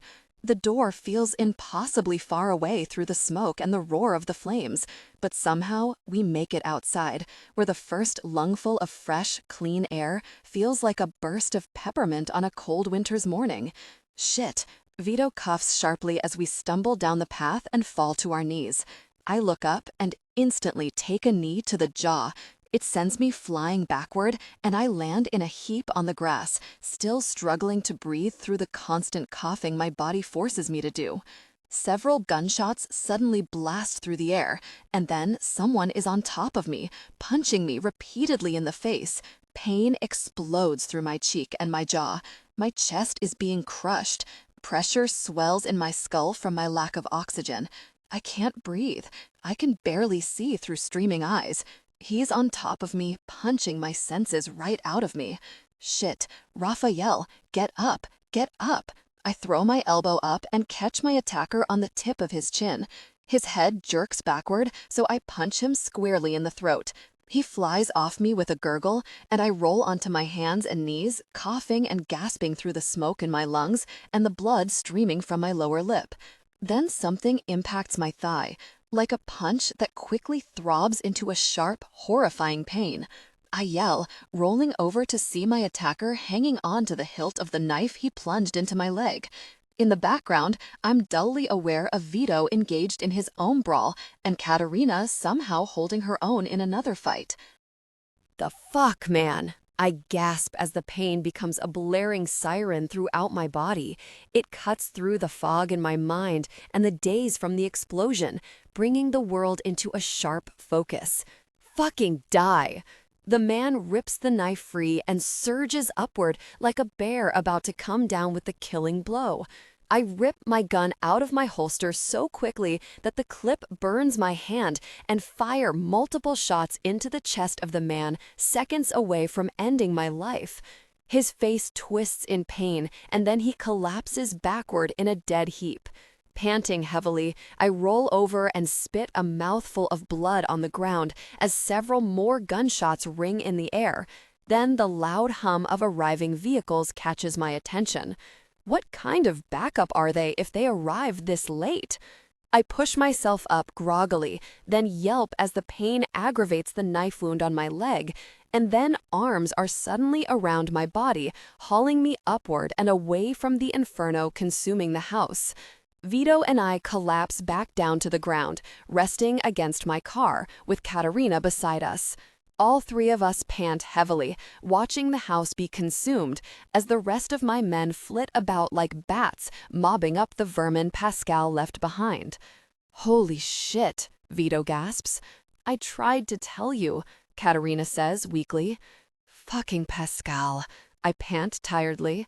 Katerina, well, get you to a hospital. I'm fine, she says. Our eyes meet and she bursts into weak, tired laughter. Then she sobers. I'm sorry, boss. I tried to stop them. I tried to save her. Pushing myself up into a sitting position, I grip my wounded thigh and nod. I know. I will get you help, I promise. There's something you should know. Katerina weakly grips my arm. I should have told you, but it wasn't my secret. What? Adelina is pregnant. I found her test. She told me it was negative, so I knew she wanted it to be a secret, but you have to know. You have to be careful. Pregnant? Adelina is carrying my baby? Pascal calls me 3 hours later. My leg is patched up, Vito is prescribing me several shots of vodka for the pain, and Katerina is admitted to the hospital where, hopefully, they will save her life. I'm exhausted. That explosion took a lot out of me, but it doesn't dampen my feral determination to find my wife. If anything, I'm ready to kill every single person I find who isn't her just to narrow down the search. Because she's pregnant. I can't fathom why she didn't tell me something so insanely important, but it makes this situation so much more dire. Not only do I need to save my wife, but I also need to save my unborn baby. Never have I felt so on edge. One wrong move, and Pascal will wipe out my entire family. I tell myself this as I answer his call, but as soon as I hear his treacherous voice, the venom inside me surges forth. "You weaselly, rat-faced motherfucker," I snarl. "When I get my hands on you, what I've done to other people will look like fucking child's play. Do you understand? I'm going to have you begging for death, and I won't grant it until I've made you pay. No wonder my daughters started swearing after being around a man like you," Pascal replies bitterly. "I'm sorry to hear the bomb didn't work. Unsurprising, given the shoddy nature of your plans." I raise my glass and drain it in one gulp. Really? No one knew about my work with the Irish? I'd say my plans are decent. And yet, a nobody like Carlos was able to unravel your schemes, all because you killed his sister. "An unfortunate event," Pascal replies, "but it will be over soon.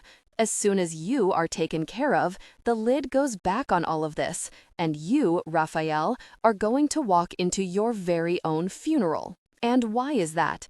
Because if you don't, I'll make you listen to the sounds Adelina makes when she's being tortured. That's why." My heart drops like a stone, and a cold sickness settles in my gut. "You talk that way about your own daughter? You have no idea the lengths I'll go to," Pascal growls. "So I'm going to send you an address, and you're going to crawl in the door like a good little dog. Understand?" I lock eyes with Vito, who is positively simmering with barely restrained rage. "Fine, I will, because that's the difference between you and I, Pascal." "What is?"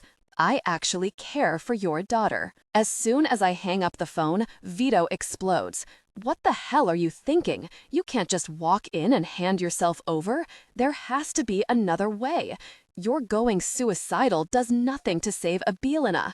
Vito, you can't bow to a man like that. After everything we've worked for, everything you've worked for, he'll kill you, and all people will remember you as is a butcher. Vito, I won't allow it. I refuse. There's got to be another way, because that scum doesn't deserve to." I silence him by placing my hand on his shoulder. "Vito, I need you to do something for me." Pain flashes across his face. Then he nods slowly. "Anything, boss. I need you to take care of the Irish, like we talked about. Can you do that for me?" After a moment of silence, Vito nods. "Consider it done." 35. Raffaele. Waiting for Pascal's precise instructions is killing me. He's letting me dangle, likely to make me suffer, and it's working. But I'm not one to sit around and do nothing while someone holds a gun to my head. The woman I love is in danger, and I'm powerless to help her immediately. After the explosion that nearly killed me and Vito, I have to be more careful. Pascal likely expects me to sit around and wait for the phone call telling me where to go and when to be there, but I won't. There's still a problem I can actively work to solve, and that's the Irish. "Are you sure about this?" Vito looks at me over the edge of his sunglasses. "If we do this, there's a small chance Adelina could be dragged into it." "Doubtful. If we do this right, then only those who need to know will know about Pascal's involvement. Everyone else?" I sigh and drag the last file onto the USB stick. "Everyone else will see what we want them to see." "Do you have any regrets?" Vito asks as I remove the drive and place it on his palm. "About that?" He shrugs and pockets the drive. "Anything?" "Everything." "No." Hesitation makes me pause. I will admit, if I hadn't been so enamored by Adelina, maybe I would have seen something sooner. But it's a weird coin flip, don't you think? Without her, Pascal and the Irish wouldn't have gotten so close to me. And without her, I wouldn't be who I am now. "I like this new you," Vito says. "I mean, I don't like the thought of your walking into a trap all by yourself, but seeing you happier is good. Remember what I said about finding someone to settle down with?" I smirk and grip his shoulder. "You deserve a life too. You're more than just my underboss. In this line of work, how do I even meet someone? Fuck knows. Have you tried walking into a hidden scheme and falling for the daughter of the mastermind? I'll give it a try." Vito smirks. Then his smile fades. "Promise me you will be careful." "I can't promise that," I say. "But if the worst happens, then I know I died doing everything I could to save her." That hardly comforts me. Just focus on this. I glance at his pocket. I need you to gouge the heart of those Irish fucks.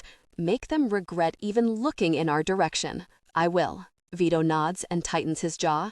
We'll see each other next week, right? 100%. My heart rests heavily in my chest as I stand at the window and watch Vito leave. He has all the information about the Irish and their toxic dumping, scraped together with everything we could squeeze out of the doctor and that slimy politician. It's a lot, and it's messy, but any reporter worth their salt will orgasm at how fucking juicy this story is. Going public is the only way to find justice, not just for people who have lost loved ones, but for anyone else who might even be remotely sick from the water. Once I get Adelina back, we're moving. Pascal calls an hour later, barks out an address at me, and then hangs up. Showtime. The warehouse Pascal orders me to rests against the river. Several cars litter the parking lot without a man in sight. I arrive alone as he requested, and send a single text to Vito wishing him luck. Then I head inside. The air stinks of dust and lingering chemical preservatives from when this was part of a larger fishing operation. It's abandoned now, and my footsteps on the stone floor echo like the distant beats of a drum. Maybe I'll die here.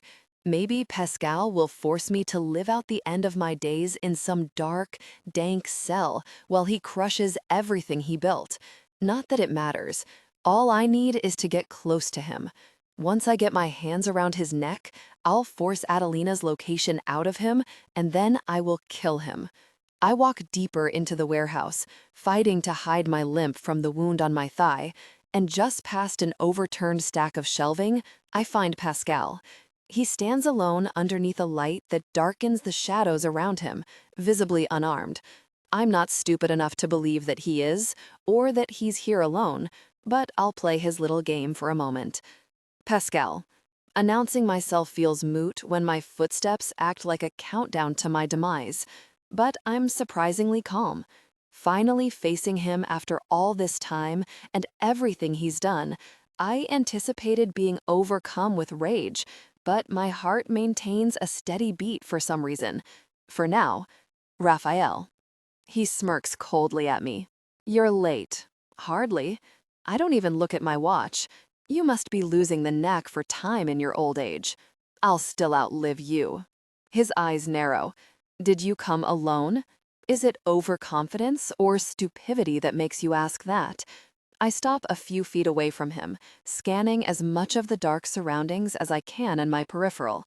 Making out anything in the shadows is tough, so I remain on high alert. Pascal's eyes narrow to slits. Always so cocky, he snaps at me. An arrogant waste of space right until the end. Is that how you will justify this? I ask casually. You can't understand why I'm standing here, willing to do anything I need to in order to get my wife back. Oh, I understand it, he snorts. You're blinded. No, I'm focused. Not that you would ever understand, given how you were more than happy to let your actions poison your own wife. Did you tell Adelina? Did you tell her how you killed her mother? Pascal shifts his weight from one foot to the other. She understood. Did she? Irritation begins to warm my blood. Did she understand how her mother's cancer treatment was hindered by the toxic shit she kept drinking? Did she understand how her father's greed has led to hundreds, if not thousands, of deaths from poisoning, all written off as drugs because he was paying the right people? How her father isn't some grand Italian mafia king, but an Irish rat in disguise? How dare you, Pascal growls. How dare you insult my heritage? Your heritage shriveled up the second you took a dime from those Irish scumbags. It died the second you put the life of your loved ones and every family you were supposed to protect at risk for some quick cash. Coming from the butcher who killed his way to the top? Pascal scoffs, tossing his head. You have no right to judge me, you coward. Yes, I killed a lot of people. I wiped entire families off the map. But I killed men who stole from me. I killed families involved in the slave trade. I killed those who made their money off the backs of exploiting young boys and girls. And I killed those who betrayed me after I showed them kindness and brought them up with me. But you know what I never did? I take a step forward. I never stuck my thumb in slave auctions and nearly let someone I love be assaulted. She never would have been sold, Pascal yelled suddenly. It was just a way to lure you there so we could kill you. You traumatized your own daughter, and for what? Two pathetic assassins who were so focused on getting their dicks wet that they forgot their main mission? Because if that's who you hired to kill me, I'm fucking offended. So offended that you fled the country, Pascal sneers. The great Raphael turning tail and running? Not that you'd understand, but I had business and people to take care of. I do that, you see. Unlike you. You poison the people. You murdered Carlos for getting too close, putting Adelina through even more hell. I did what I had to do, Pascal spits at my feet. I did everything I could to stop my family name from falling into obscurity. And once you're in the ground, I'll be taking your place. Pascal pulls his pistol from his belt as several of his men melt from the shadows. I'm not the villain here. I saved my family name. Sure, I had to make sacrifices, but we run in a cutthroat world where weakness gets you killed. I made sacrifices, and in time, Adelina will understand. Will she? You killed her mother. You killed her fiancé. And now you want to kill her husband? I sneer. You're killing the only people who ever loved her because you certainly don't. Pascal pauses his steps. You love my daughter? I want her to be the first person to know it and hear these words, but I'm no longer confident I'll get to tell her. I do. I love her more than life itself. I love her like the flowers love the sun and the ocean loves the moon. I love her like she's the very nectar of life, because to me, she is. She is my life, and I'm going to kill you, Pascal, for hurting her, for stealing her happiness, for even daring to take her away from me. She'll only remember you as the monster she was forced to marry, he growls, and then he smirks coldly. Tell me, if you're so infatuated with her, I have one question. My muscles grow tense as I take in Pascal and the handful of guards approaching. Ask it. Are you willing to die for the woman you love? No, I say. Catching Pascal by surprise? I'm not, actually. 36. Adelina. No, Raphael says no. Bound tightly with rope and fabric in the shadows of the warehouse, I can only watch as Raphael walks right into the trap set by my father. I've fought against him every day he's kept me captive, but this new side of him is terrifying. Although it's not a new side. This is who he truly is, and he's merely hidden it from me because he saw how he could manipulate me, his own daughter. It doesn't feel real. How can the man who raised me, who baked cookies with me on Sunday mornings and called me Addie like I was the most precious gem in his eye, how can that man be false? A made-up mask over a cold, cruel, calculating man. A man who held no qualms about dumping toxic waste into the reservoir, making hundreds, if not thousands of people sick. I asked myself over and over how he had no empathy for the people falling ill from contaminated water, but I already knew the answer. He didn't care when my mother fell ill, so why would he care about the lives of strangers? He let his own wife die without an ounce of sympathy or regret. Did he ever feel a real human emotion in his entire life?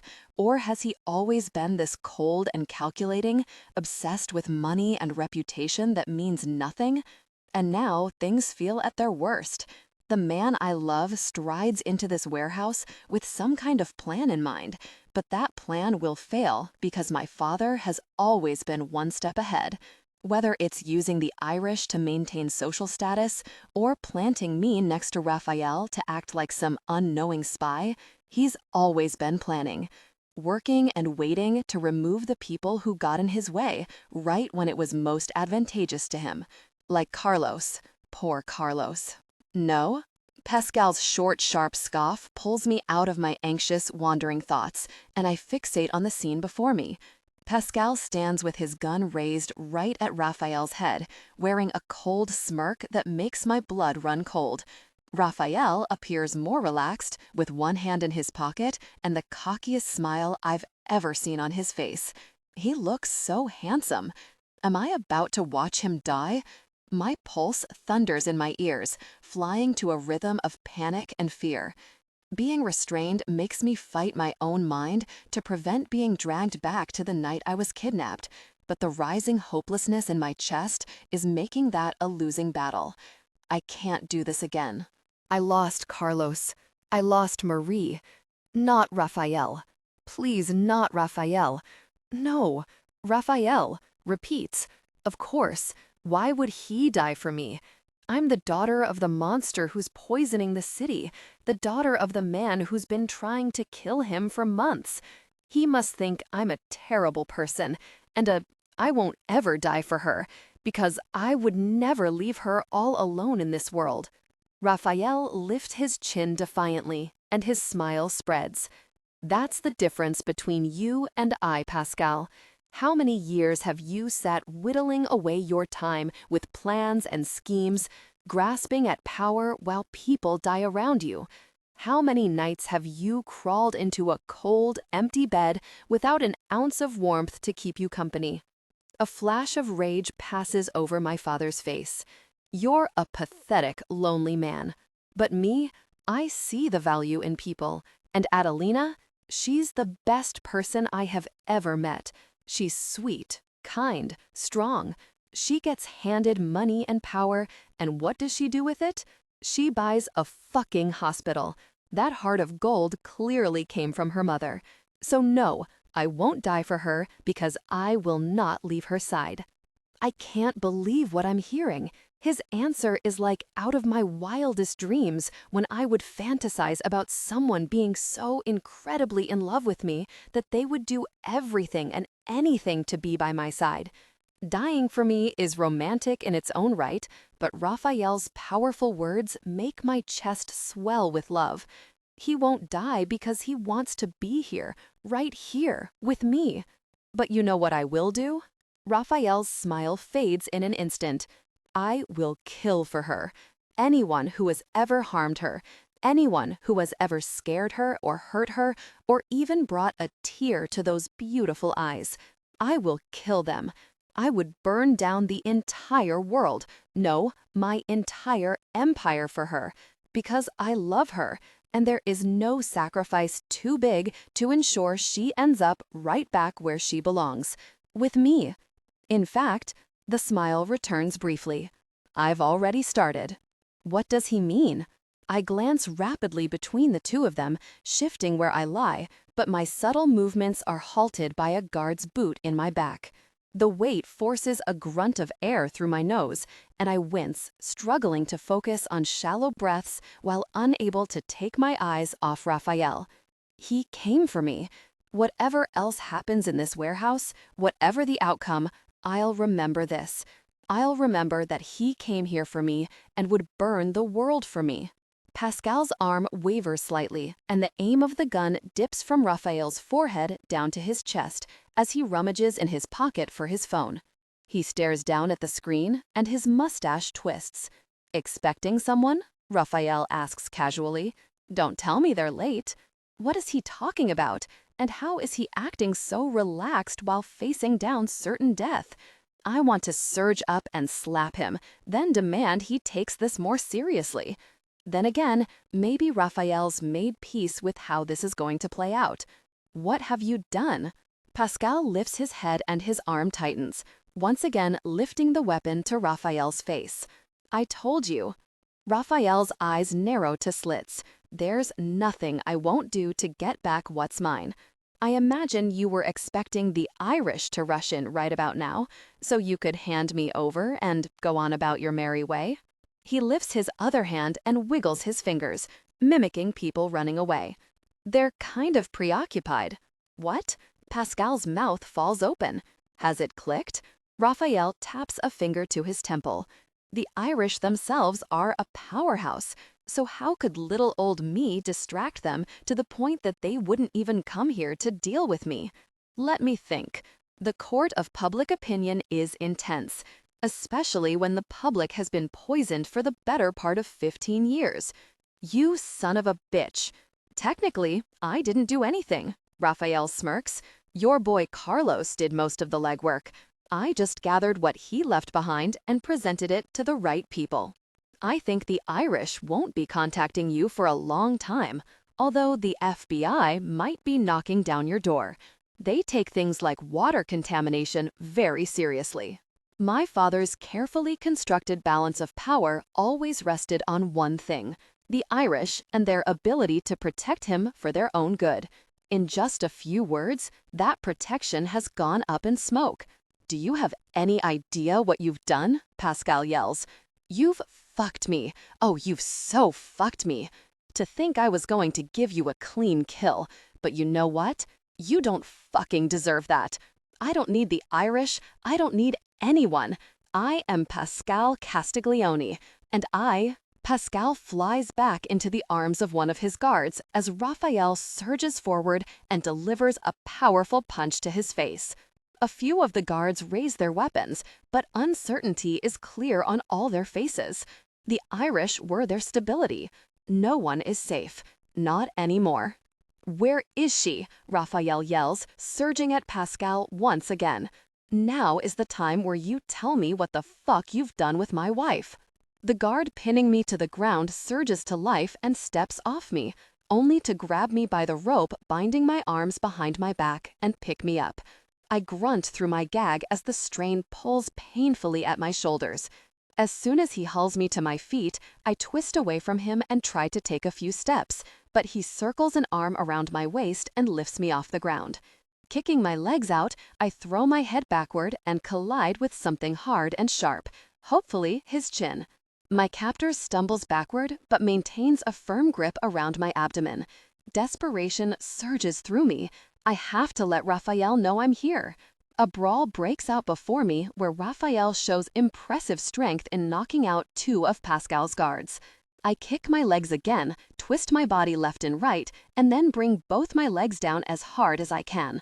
The shift in weight makes my capture overbalance, and we both fall into a pile with a mixture of grunts and pained squeaks. Rolling over, I twist my head into my shoulder and start trying to use the pressure of my shoulder to dislodge the gag. If they take me out of here, I'll never see him again. Just as the gag finally slides past my lips, my captor grabs a fistful of my hair and hauls me upward, drawing a scream of pain from my mouth. Raffaele freezes, his fist poised over the bloodied, slack mouth of one of Pascal's guards. His head snaps up, and somehow, despite the darkness of shadows surrounding me, he looks at me, right at me. Our gazes meet, and my racing heart jumps painfully in my chest while I renew my struggles against the guard fighting to drag me away. Raffaele! Adelina! The guard under his fist is kicked away into Pascal, causing him to stumble and fall. Then Raffaele is sprinting towards me at full speed. His jacket trails behind him, his hair catches in the air and streaks back, and his shirt becomes like a second skin with how fast he's sprinting. The guard dragging me gasps in alarm and drops me. I fall like a rock, landing on my shoulder with a pained grunt, but I roll over immediately. Then a gunshot rings out like a bark, echoing all around the warehouse, and Raffaele drops like a rock to the ground. He doesn't move. No! A deeply pained, agonized scream tears out of me in my next breath, and I force myself up onto my knees. Pascal stands a few feet away, surrounded by the bodies of some of his guards, with his gun raised and pointed at where Raffaele was a moment ago. No, no, no! You son of a bitch! I screech as hot tears flood my eyes and blur my world. Sharp grief cracks open my chest as I stare at Raffaele's unmoving body. I hate you. I'm going to kill you, Pascal. I'm going to rid this world of your ow! Raffaele plants one hand on the ground and slowly picks himself up, cutting off my furious tirade toward my father. My captor charges forward with his fist raised, and he tackles Raffaele just as he makes it back to his feet. Raffaele! I look away to scan the darkness, seeking anything that will help me free my hands, but there's nothing. Only cardboard, old crates, and some upturned, rusted paint cans. Fuck, I have to help him. I have to. Kicking around in the dirt, I scramble about, scanning the darkness for anything that can help me, while Raphael and my captor brawl against the shelves. Then, a sudden, deafening crash erupts in the warehouse, and I instinctually throw myself to the ground, fearing the worst. I close my eyes and my mind runs rampant. This is it. This is the end. This is how we die. And my father will walk out of here with his head held high and yet another lie on his foul lips. Adelina. Raphael's voice sounds so clear and loud in my mind that it's almost like he's right next to me. My chest throbs at the notion, and I rack my brain for anything Katerina ever told me that can help me slip out of my bindings. Dislocating my thumb, maybe? Adelina. His voice is louder, and warmth touches my cheek. I flinch away, and my eyes snap open, only to come face to face with Raphael. Raphael? His lips crash into mine, and he kisses me fiercely, cradling the back of my head with one hand and winding his other arm around my body. He pulls me up against him, kissing me like it's our first and last kiss all wrapped up into one. I can't breathe. My head spins from exhilaration and confusion, while everything else is drowned out by the thundering racing of my pulse in my ears. I curl my hands into fists, digging my nails into my palms, and kissing Raphael back with all the power of every unspoken feeling I hold in my heart. If there's not going to be time, then hopefully the kiss tells him everything I never got a chance to say. The kiss breaks, but Raphael remains in my space, with his forehead pressed against mine, panting softly. Raphael. Tears flood my eyes once more, and his handsome face blurs. The rapid pop of gunfire catches my attention. I look past Raphael to see what feels like hundreds of his men pouring into the warehouse, led by Vito, who's currently gleefully forcing Pascal to his knees. Are you all right? Did they hurt you? You got shot, I gasp, looking back into his eyes. Oh my God, you got shot? It's fine. Adelina. Did they? It's not fine. You got fucking shot. Don't stand there and tell me it's fine. It is fine, Raphael insists in a gentle voice. I'm fine. No, I saw you. A sob tears out of my throat, and I pull back, scanning his body through my tears in search of where there's sure to be blood and guts pouring out of him. We need to get you help, an ambulance to get you to the hospital, because I can't lose you, understand? I can't, Adelina. Both of Raphael's warm hands cup my trembling face, and he forces me to look him in the eye. I promise you I am okay. Look. He moves one hand to his chest and swiftly unbuttons a few buttons on his shirt, revealing a gray vest underneath. I stare down with wide eyes. You wore armor? Of course I did. I was coming to save you. Did you really think I would risk any other outcome? I can't hold back the tears then, and I collapse into Raphael's arms. For a few terrifying seconds, I thought he was dead. My future was bleak and gray, with my father leading his family to greater heights, while the man I loved and everything he built crumbled under his heel. But he's fine. He's alive. He's unharmed. Hurt like a bitch. His lips twitch. But I'm okay. Now, tell me, did they hurt you? I shake my head repeatedly as he moves around me and works swiftly at the bindings, keeping my arms firmly behind my back. His warm hands close over my wrists, massaging them as he brings them to the front of my body and kisses my palms one at a time. I'm okay, I croak. I'm angry and I'm upset and I'm scared, but I'm okay. That's my girl.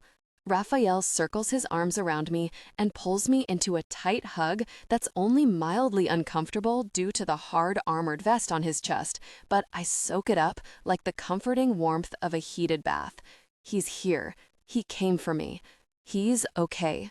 We stay like that until the commotion dies down, and then Vito appears at Raphael's shoulder. Boss, the fuck are you doing here? Raffaele turns to him, his gaze hard. I had this handled, and you had your orders. Vito shrugs one shoulder. Sorry, boss, but I wasn't taking any risks. As soon as you texted me, I pinged the cell towers and got here as fast as I could. You're a bastard. That's how you thank me for saving your life? I had it handled. Vito scoffs sharply and shakes his head. Sure, boss. Raffaele clasps Vito's shoulder, and something quiet passes between them like they're having an unseen conversation. Then he turns to me and places a lingering kiss on my forehead. Stay here. What are you... Please. He meets my eyes and smiles faintly. Stay. I only agree because it's him asking, and I still can't believe he isn't dead. That gunshot sounded so final, and the thump of his body hitting the ground will haunt me for days. As Raffaele walks away from me, a visible limp becomes clear.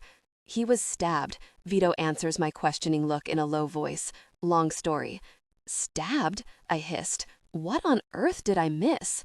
Raffaele approaches Pascal, who kneels on the floor, spitting venom at anyone who comes near. He looks up at Raffaele, and his eyes harden into pure hatred. You think you've won? I know I've won, Raffaele replies calmly. I always win. That cockiness will be your downfall. Maybe. It's working for me so far. One of Raffaele's men walks up to him and hands him something I can't quite see. Do it, Pascal hisses. I'm going to, Raffaele replies. But first, you need to know that this is your fault. We do a lot of fucked up shit in this line of work, and not all of it is nice. Not all of it is kind. But you, his eyes narrow to pinpoints, you spat on everything Italian to shack up with those Irish cunts and dumped their poisonous runoff into the reservoir that feeds water into our territory. You knowingly endangered the lives of thousands. Raffaele's voice grows strained. How many people got sick and died? Carlo's sister? My wife? What? Pascal glances at me. The fuck are you talking about? Raffaele scoffs. You didn't do your research, did you? My first wife, Serena. She got sick, died. No one knew how, but now I know because of that shitty doctor you paid off. Same as what happened to Adelina's mother. You let your own wife die because of this shit, Pascal. And maybe I'd let that slide. Maybe we could exist in the world with me despising your existence, but letting you live your life. Until you did the unthinkable. Suddenly you have morals? Pascal growls between bloodied teeth. I always have. You just never saw them. But then your assassins attacked and assaulted my wife. And you hurt her mother. God knows how many of the sick kids she adores so much are ill because of you. And then you took her from me, my wife and my baby. My heart stalls in my chest, and a rush of cold darts down my arms and legs. He knows? He knows I'm pregnant? I glance at Vito, and he smiles softly. Katerina. She's alive? Yes, she is. Holy shit, I need to sit down. Even by the standards of every Mafia family in this city, you have done the unforgivable. I hope you rot in hell like the scum you are.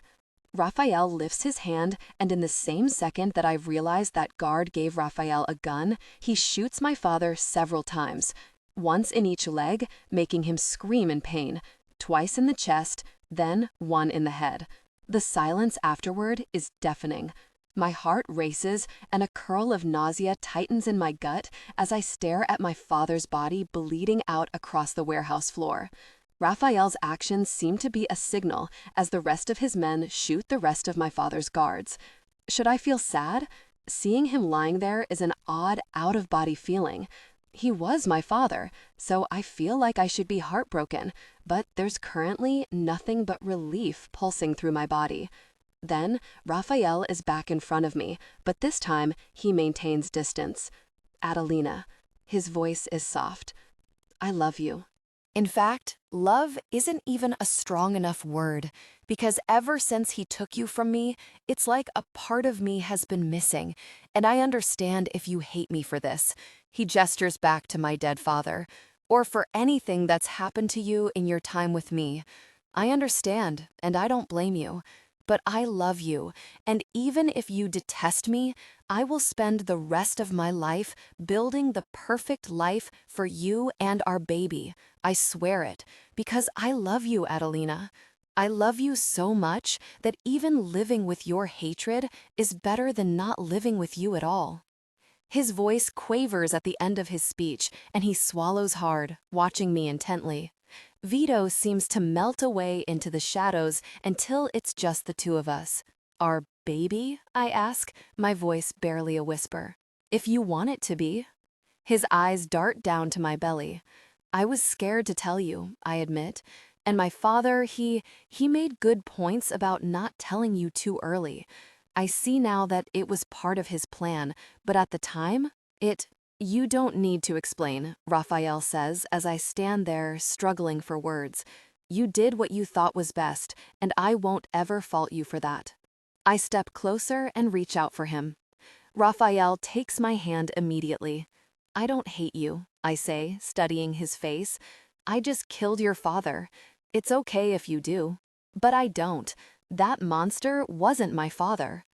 Uncertainty flits across Raffaele's face. Well, when this all sinks in and you hate me in a few days, that's okay too. I don't hate you, I repeat firmly, stepping into his arms and cupping his face. I don't. You're playing with my heart here, he says with a breathy laugh. I mean it. Leaning up onto my tiptoes, I press a gentle kiss to his lips. You saved me, and that was all I wanted. I promise, Raffaele, I haven't hated you for a long time.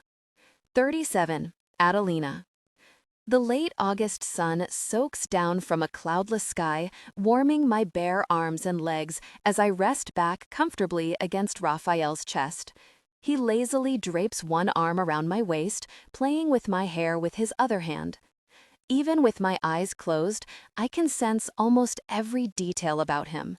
The calm thump of his heart just beneath my ear, the gentle rise and fall of his chest as he breathes deeply, the calming scent of his cologne mingling with the vanilla rising from his freshly washed skin. The world around me is peaceful, quiet. Just beyond the patio where we rest, birds flit among the trees, squirrels scurry about the branches, and a particularly fat bumblebee does an amusing dance trying to fit between the petals of a flower. I watch it with one eye cracked lazily open and huff out a quiet breath of laughter when it finally lands home. What are you thinking about? Raffaele asks, his fingers lazily massaging my scalp and then petting through my hair once more. A bumblebee, I reply softly. It was struggling to get into that flower over here. Lifting one arm, I point lazily in the direction. Things were looking impossible for a minute. Dramatic, Raffaele murmurs. Intense, I agree, but he was successful. Good on him. I close my eyes and rest, soaking up the heat from the sun and the warmth from Raffaele, until a text notification dings on his phone. He doesn't stop playing with my hair, but the comforting arm around me vanishes briefly. When it reappears, I shift in his lap and open my eyes to study his phone as it balances in his hand. A news article about the Irish scandal blinks across the screen, stating the demand for dire punishments against all who had a hand in the dumping of chemical waste that has poisoned and killed hundreds of people. Wow, I murmur, studying the picture of the Irish captain being dragged up some steps in handcuffs. They're not hiding any of this. They can't, Raffaele replies. Vito didn't just deliver the information to the authorities, he sent it to every news outlet that would listen. Nothing will be kept a secret. No death will go unanswered. No amount of money can save them either. Deserved, in my opinion. The court of public opinion might be harsh, but when it comes to assholes in power with obnoxious wealth, it's the only way to reach a verdict.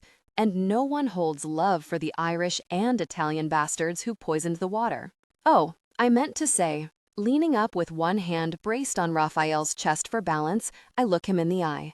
A couple of the kids at the hospital have the toxin in their blood. With the right treatment, they should make a full recovery. That's amazing news. Raffaele smiles warmly. You're helping them, I presume. Nodding quickly, I smile. All of them.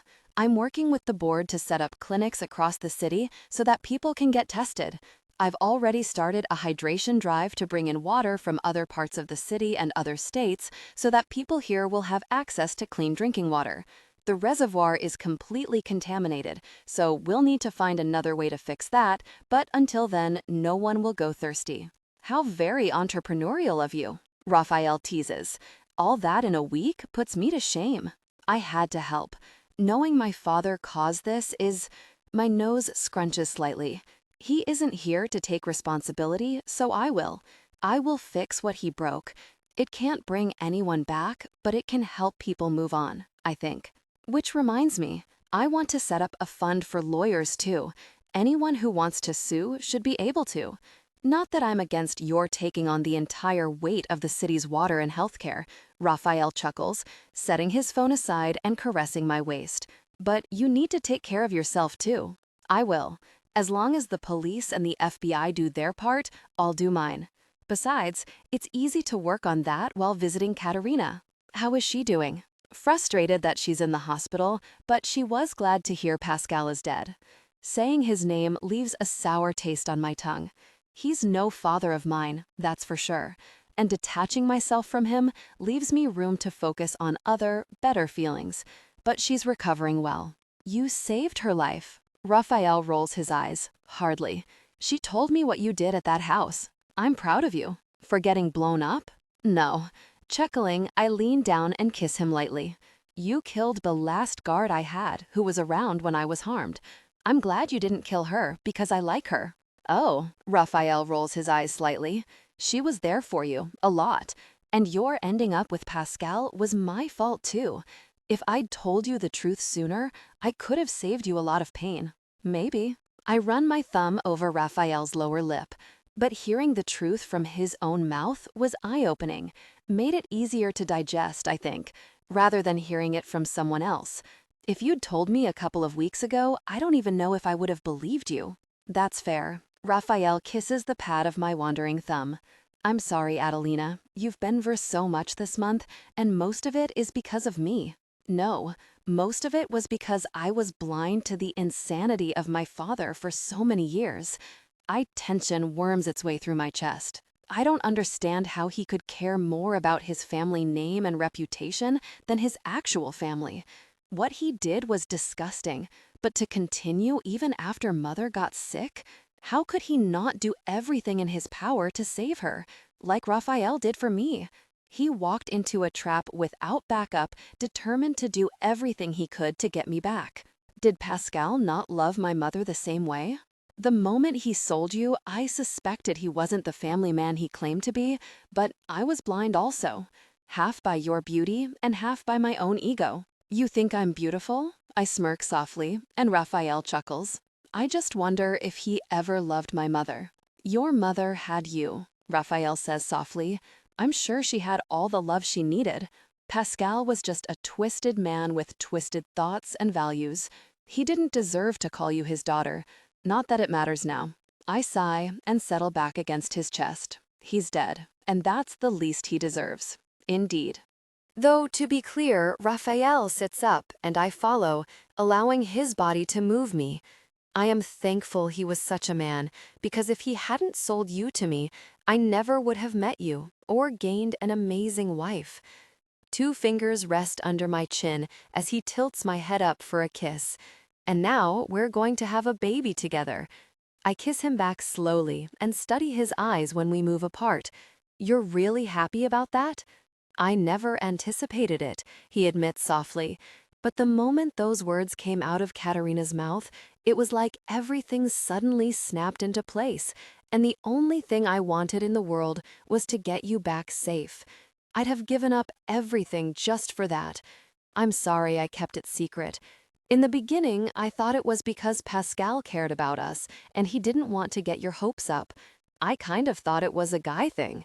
I know now that it was just a ploy, but an uncertain tightness twists in my chest. What if it happens again? Raffaele frowns, stroking my cheek. How do you mean? What if I'm blind to other dangers like I was to him? It's not your instinct to see the worst in people, Raffaele speaks gently. You paint for sick children. Your first instinct is to help people, and you bought a hospital for exactly that reason. Being unable to see snakes isn't a bad thing. And besides, his smile turned sly. You have me for that. Really? Mm-hmm. Well, face it all together, and I'm excellent at sniffing out a rat. Nothing will ever harm you again, not while I'm around. What about when you're not around?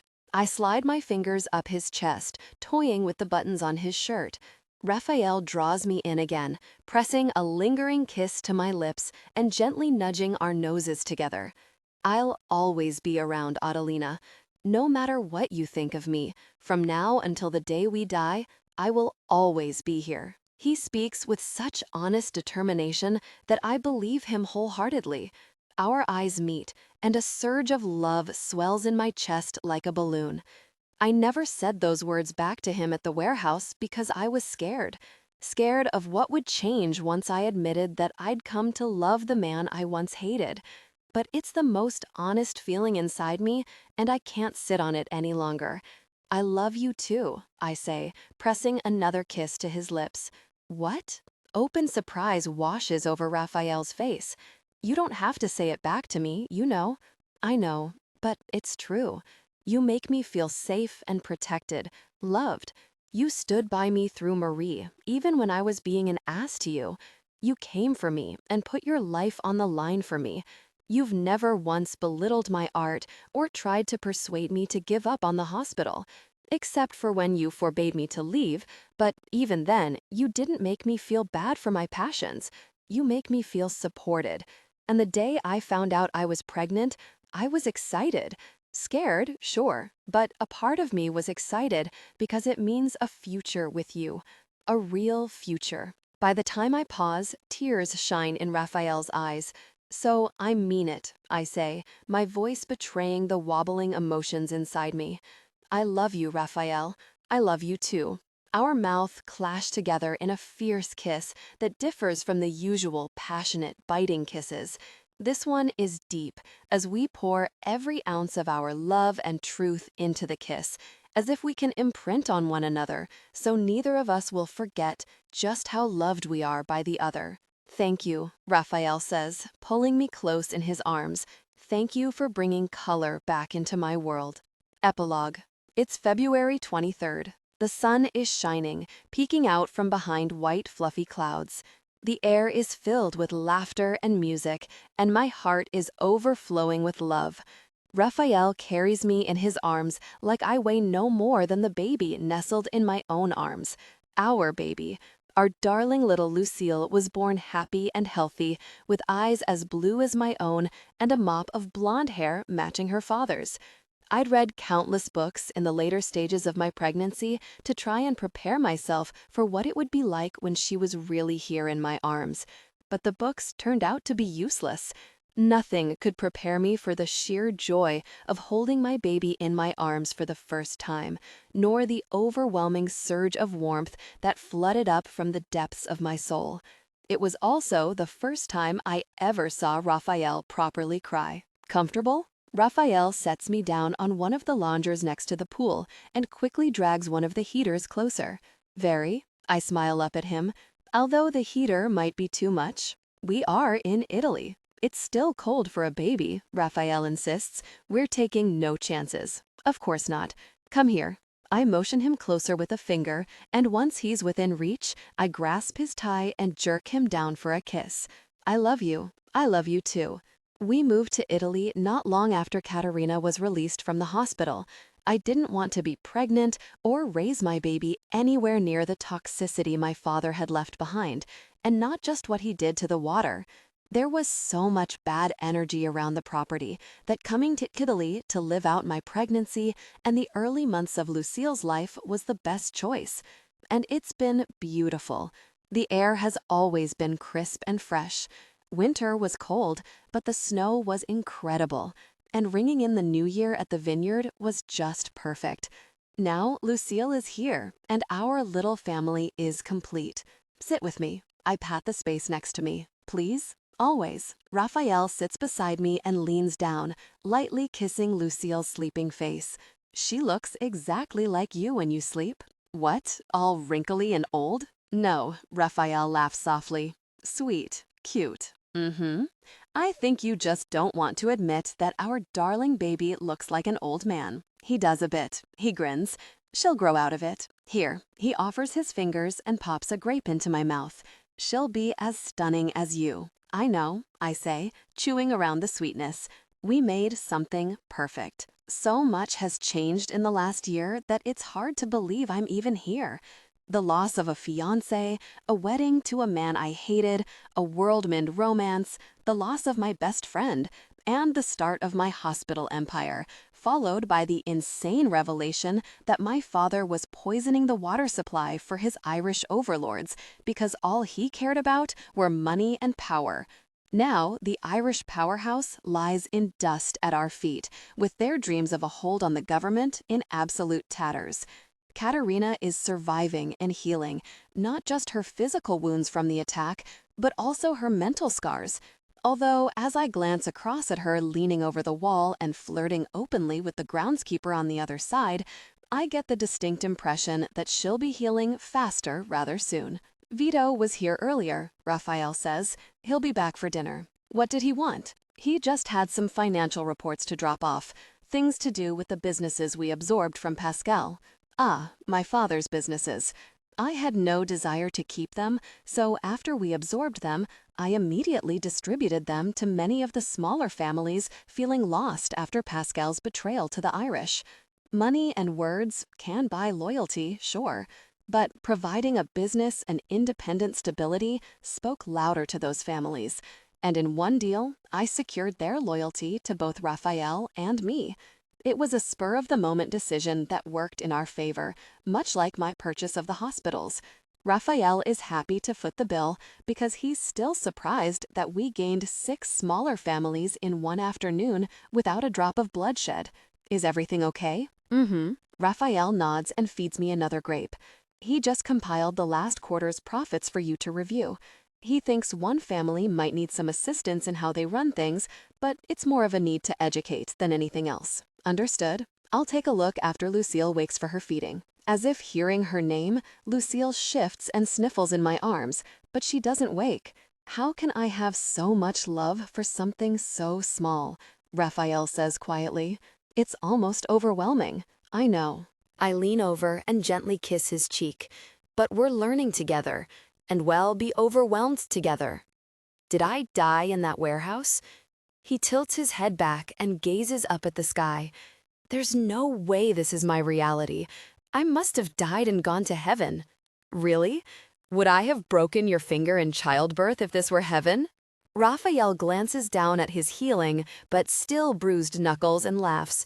No, I suppose not. Glad I could be of assistance, by the way. I still feel terrible, I reply. I didn't know I had that kind of strength. Given that you were pushing a human out of you, I'm not surprised. I am pretty amazing. Yes, you are, and I love you for it. I love you too. Raphael kisses me again, slower this time, where he pays attention to my lower lip and smiles brightly as we part. Marry me. What? My heart jumps slightly. We're already married. Marry me properly. A real ceremony that you can plan, we can plan, together. A real thing that's for us and how we feel rather than a business transaction. I think that's just called a refreshing of vows, I tease, while excitement kicks my pulse up a few gears. Whatever, he grins. Will you? Marry me again? A real ceremony for us? One that I can plan and we can have a proper celebration? Yes, I say, laughing so eagerly that Lucille is woken in my arms. I will marry you again. We kiss deeply to the sound of our daughter cooing in my arms, and my heart soars. My soul is full. Life is perfect.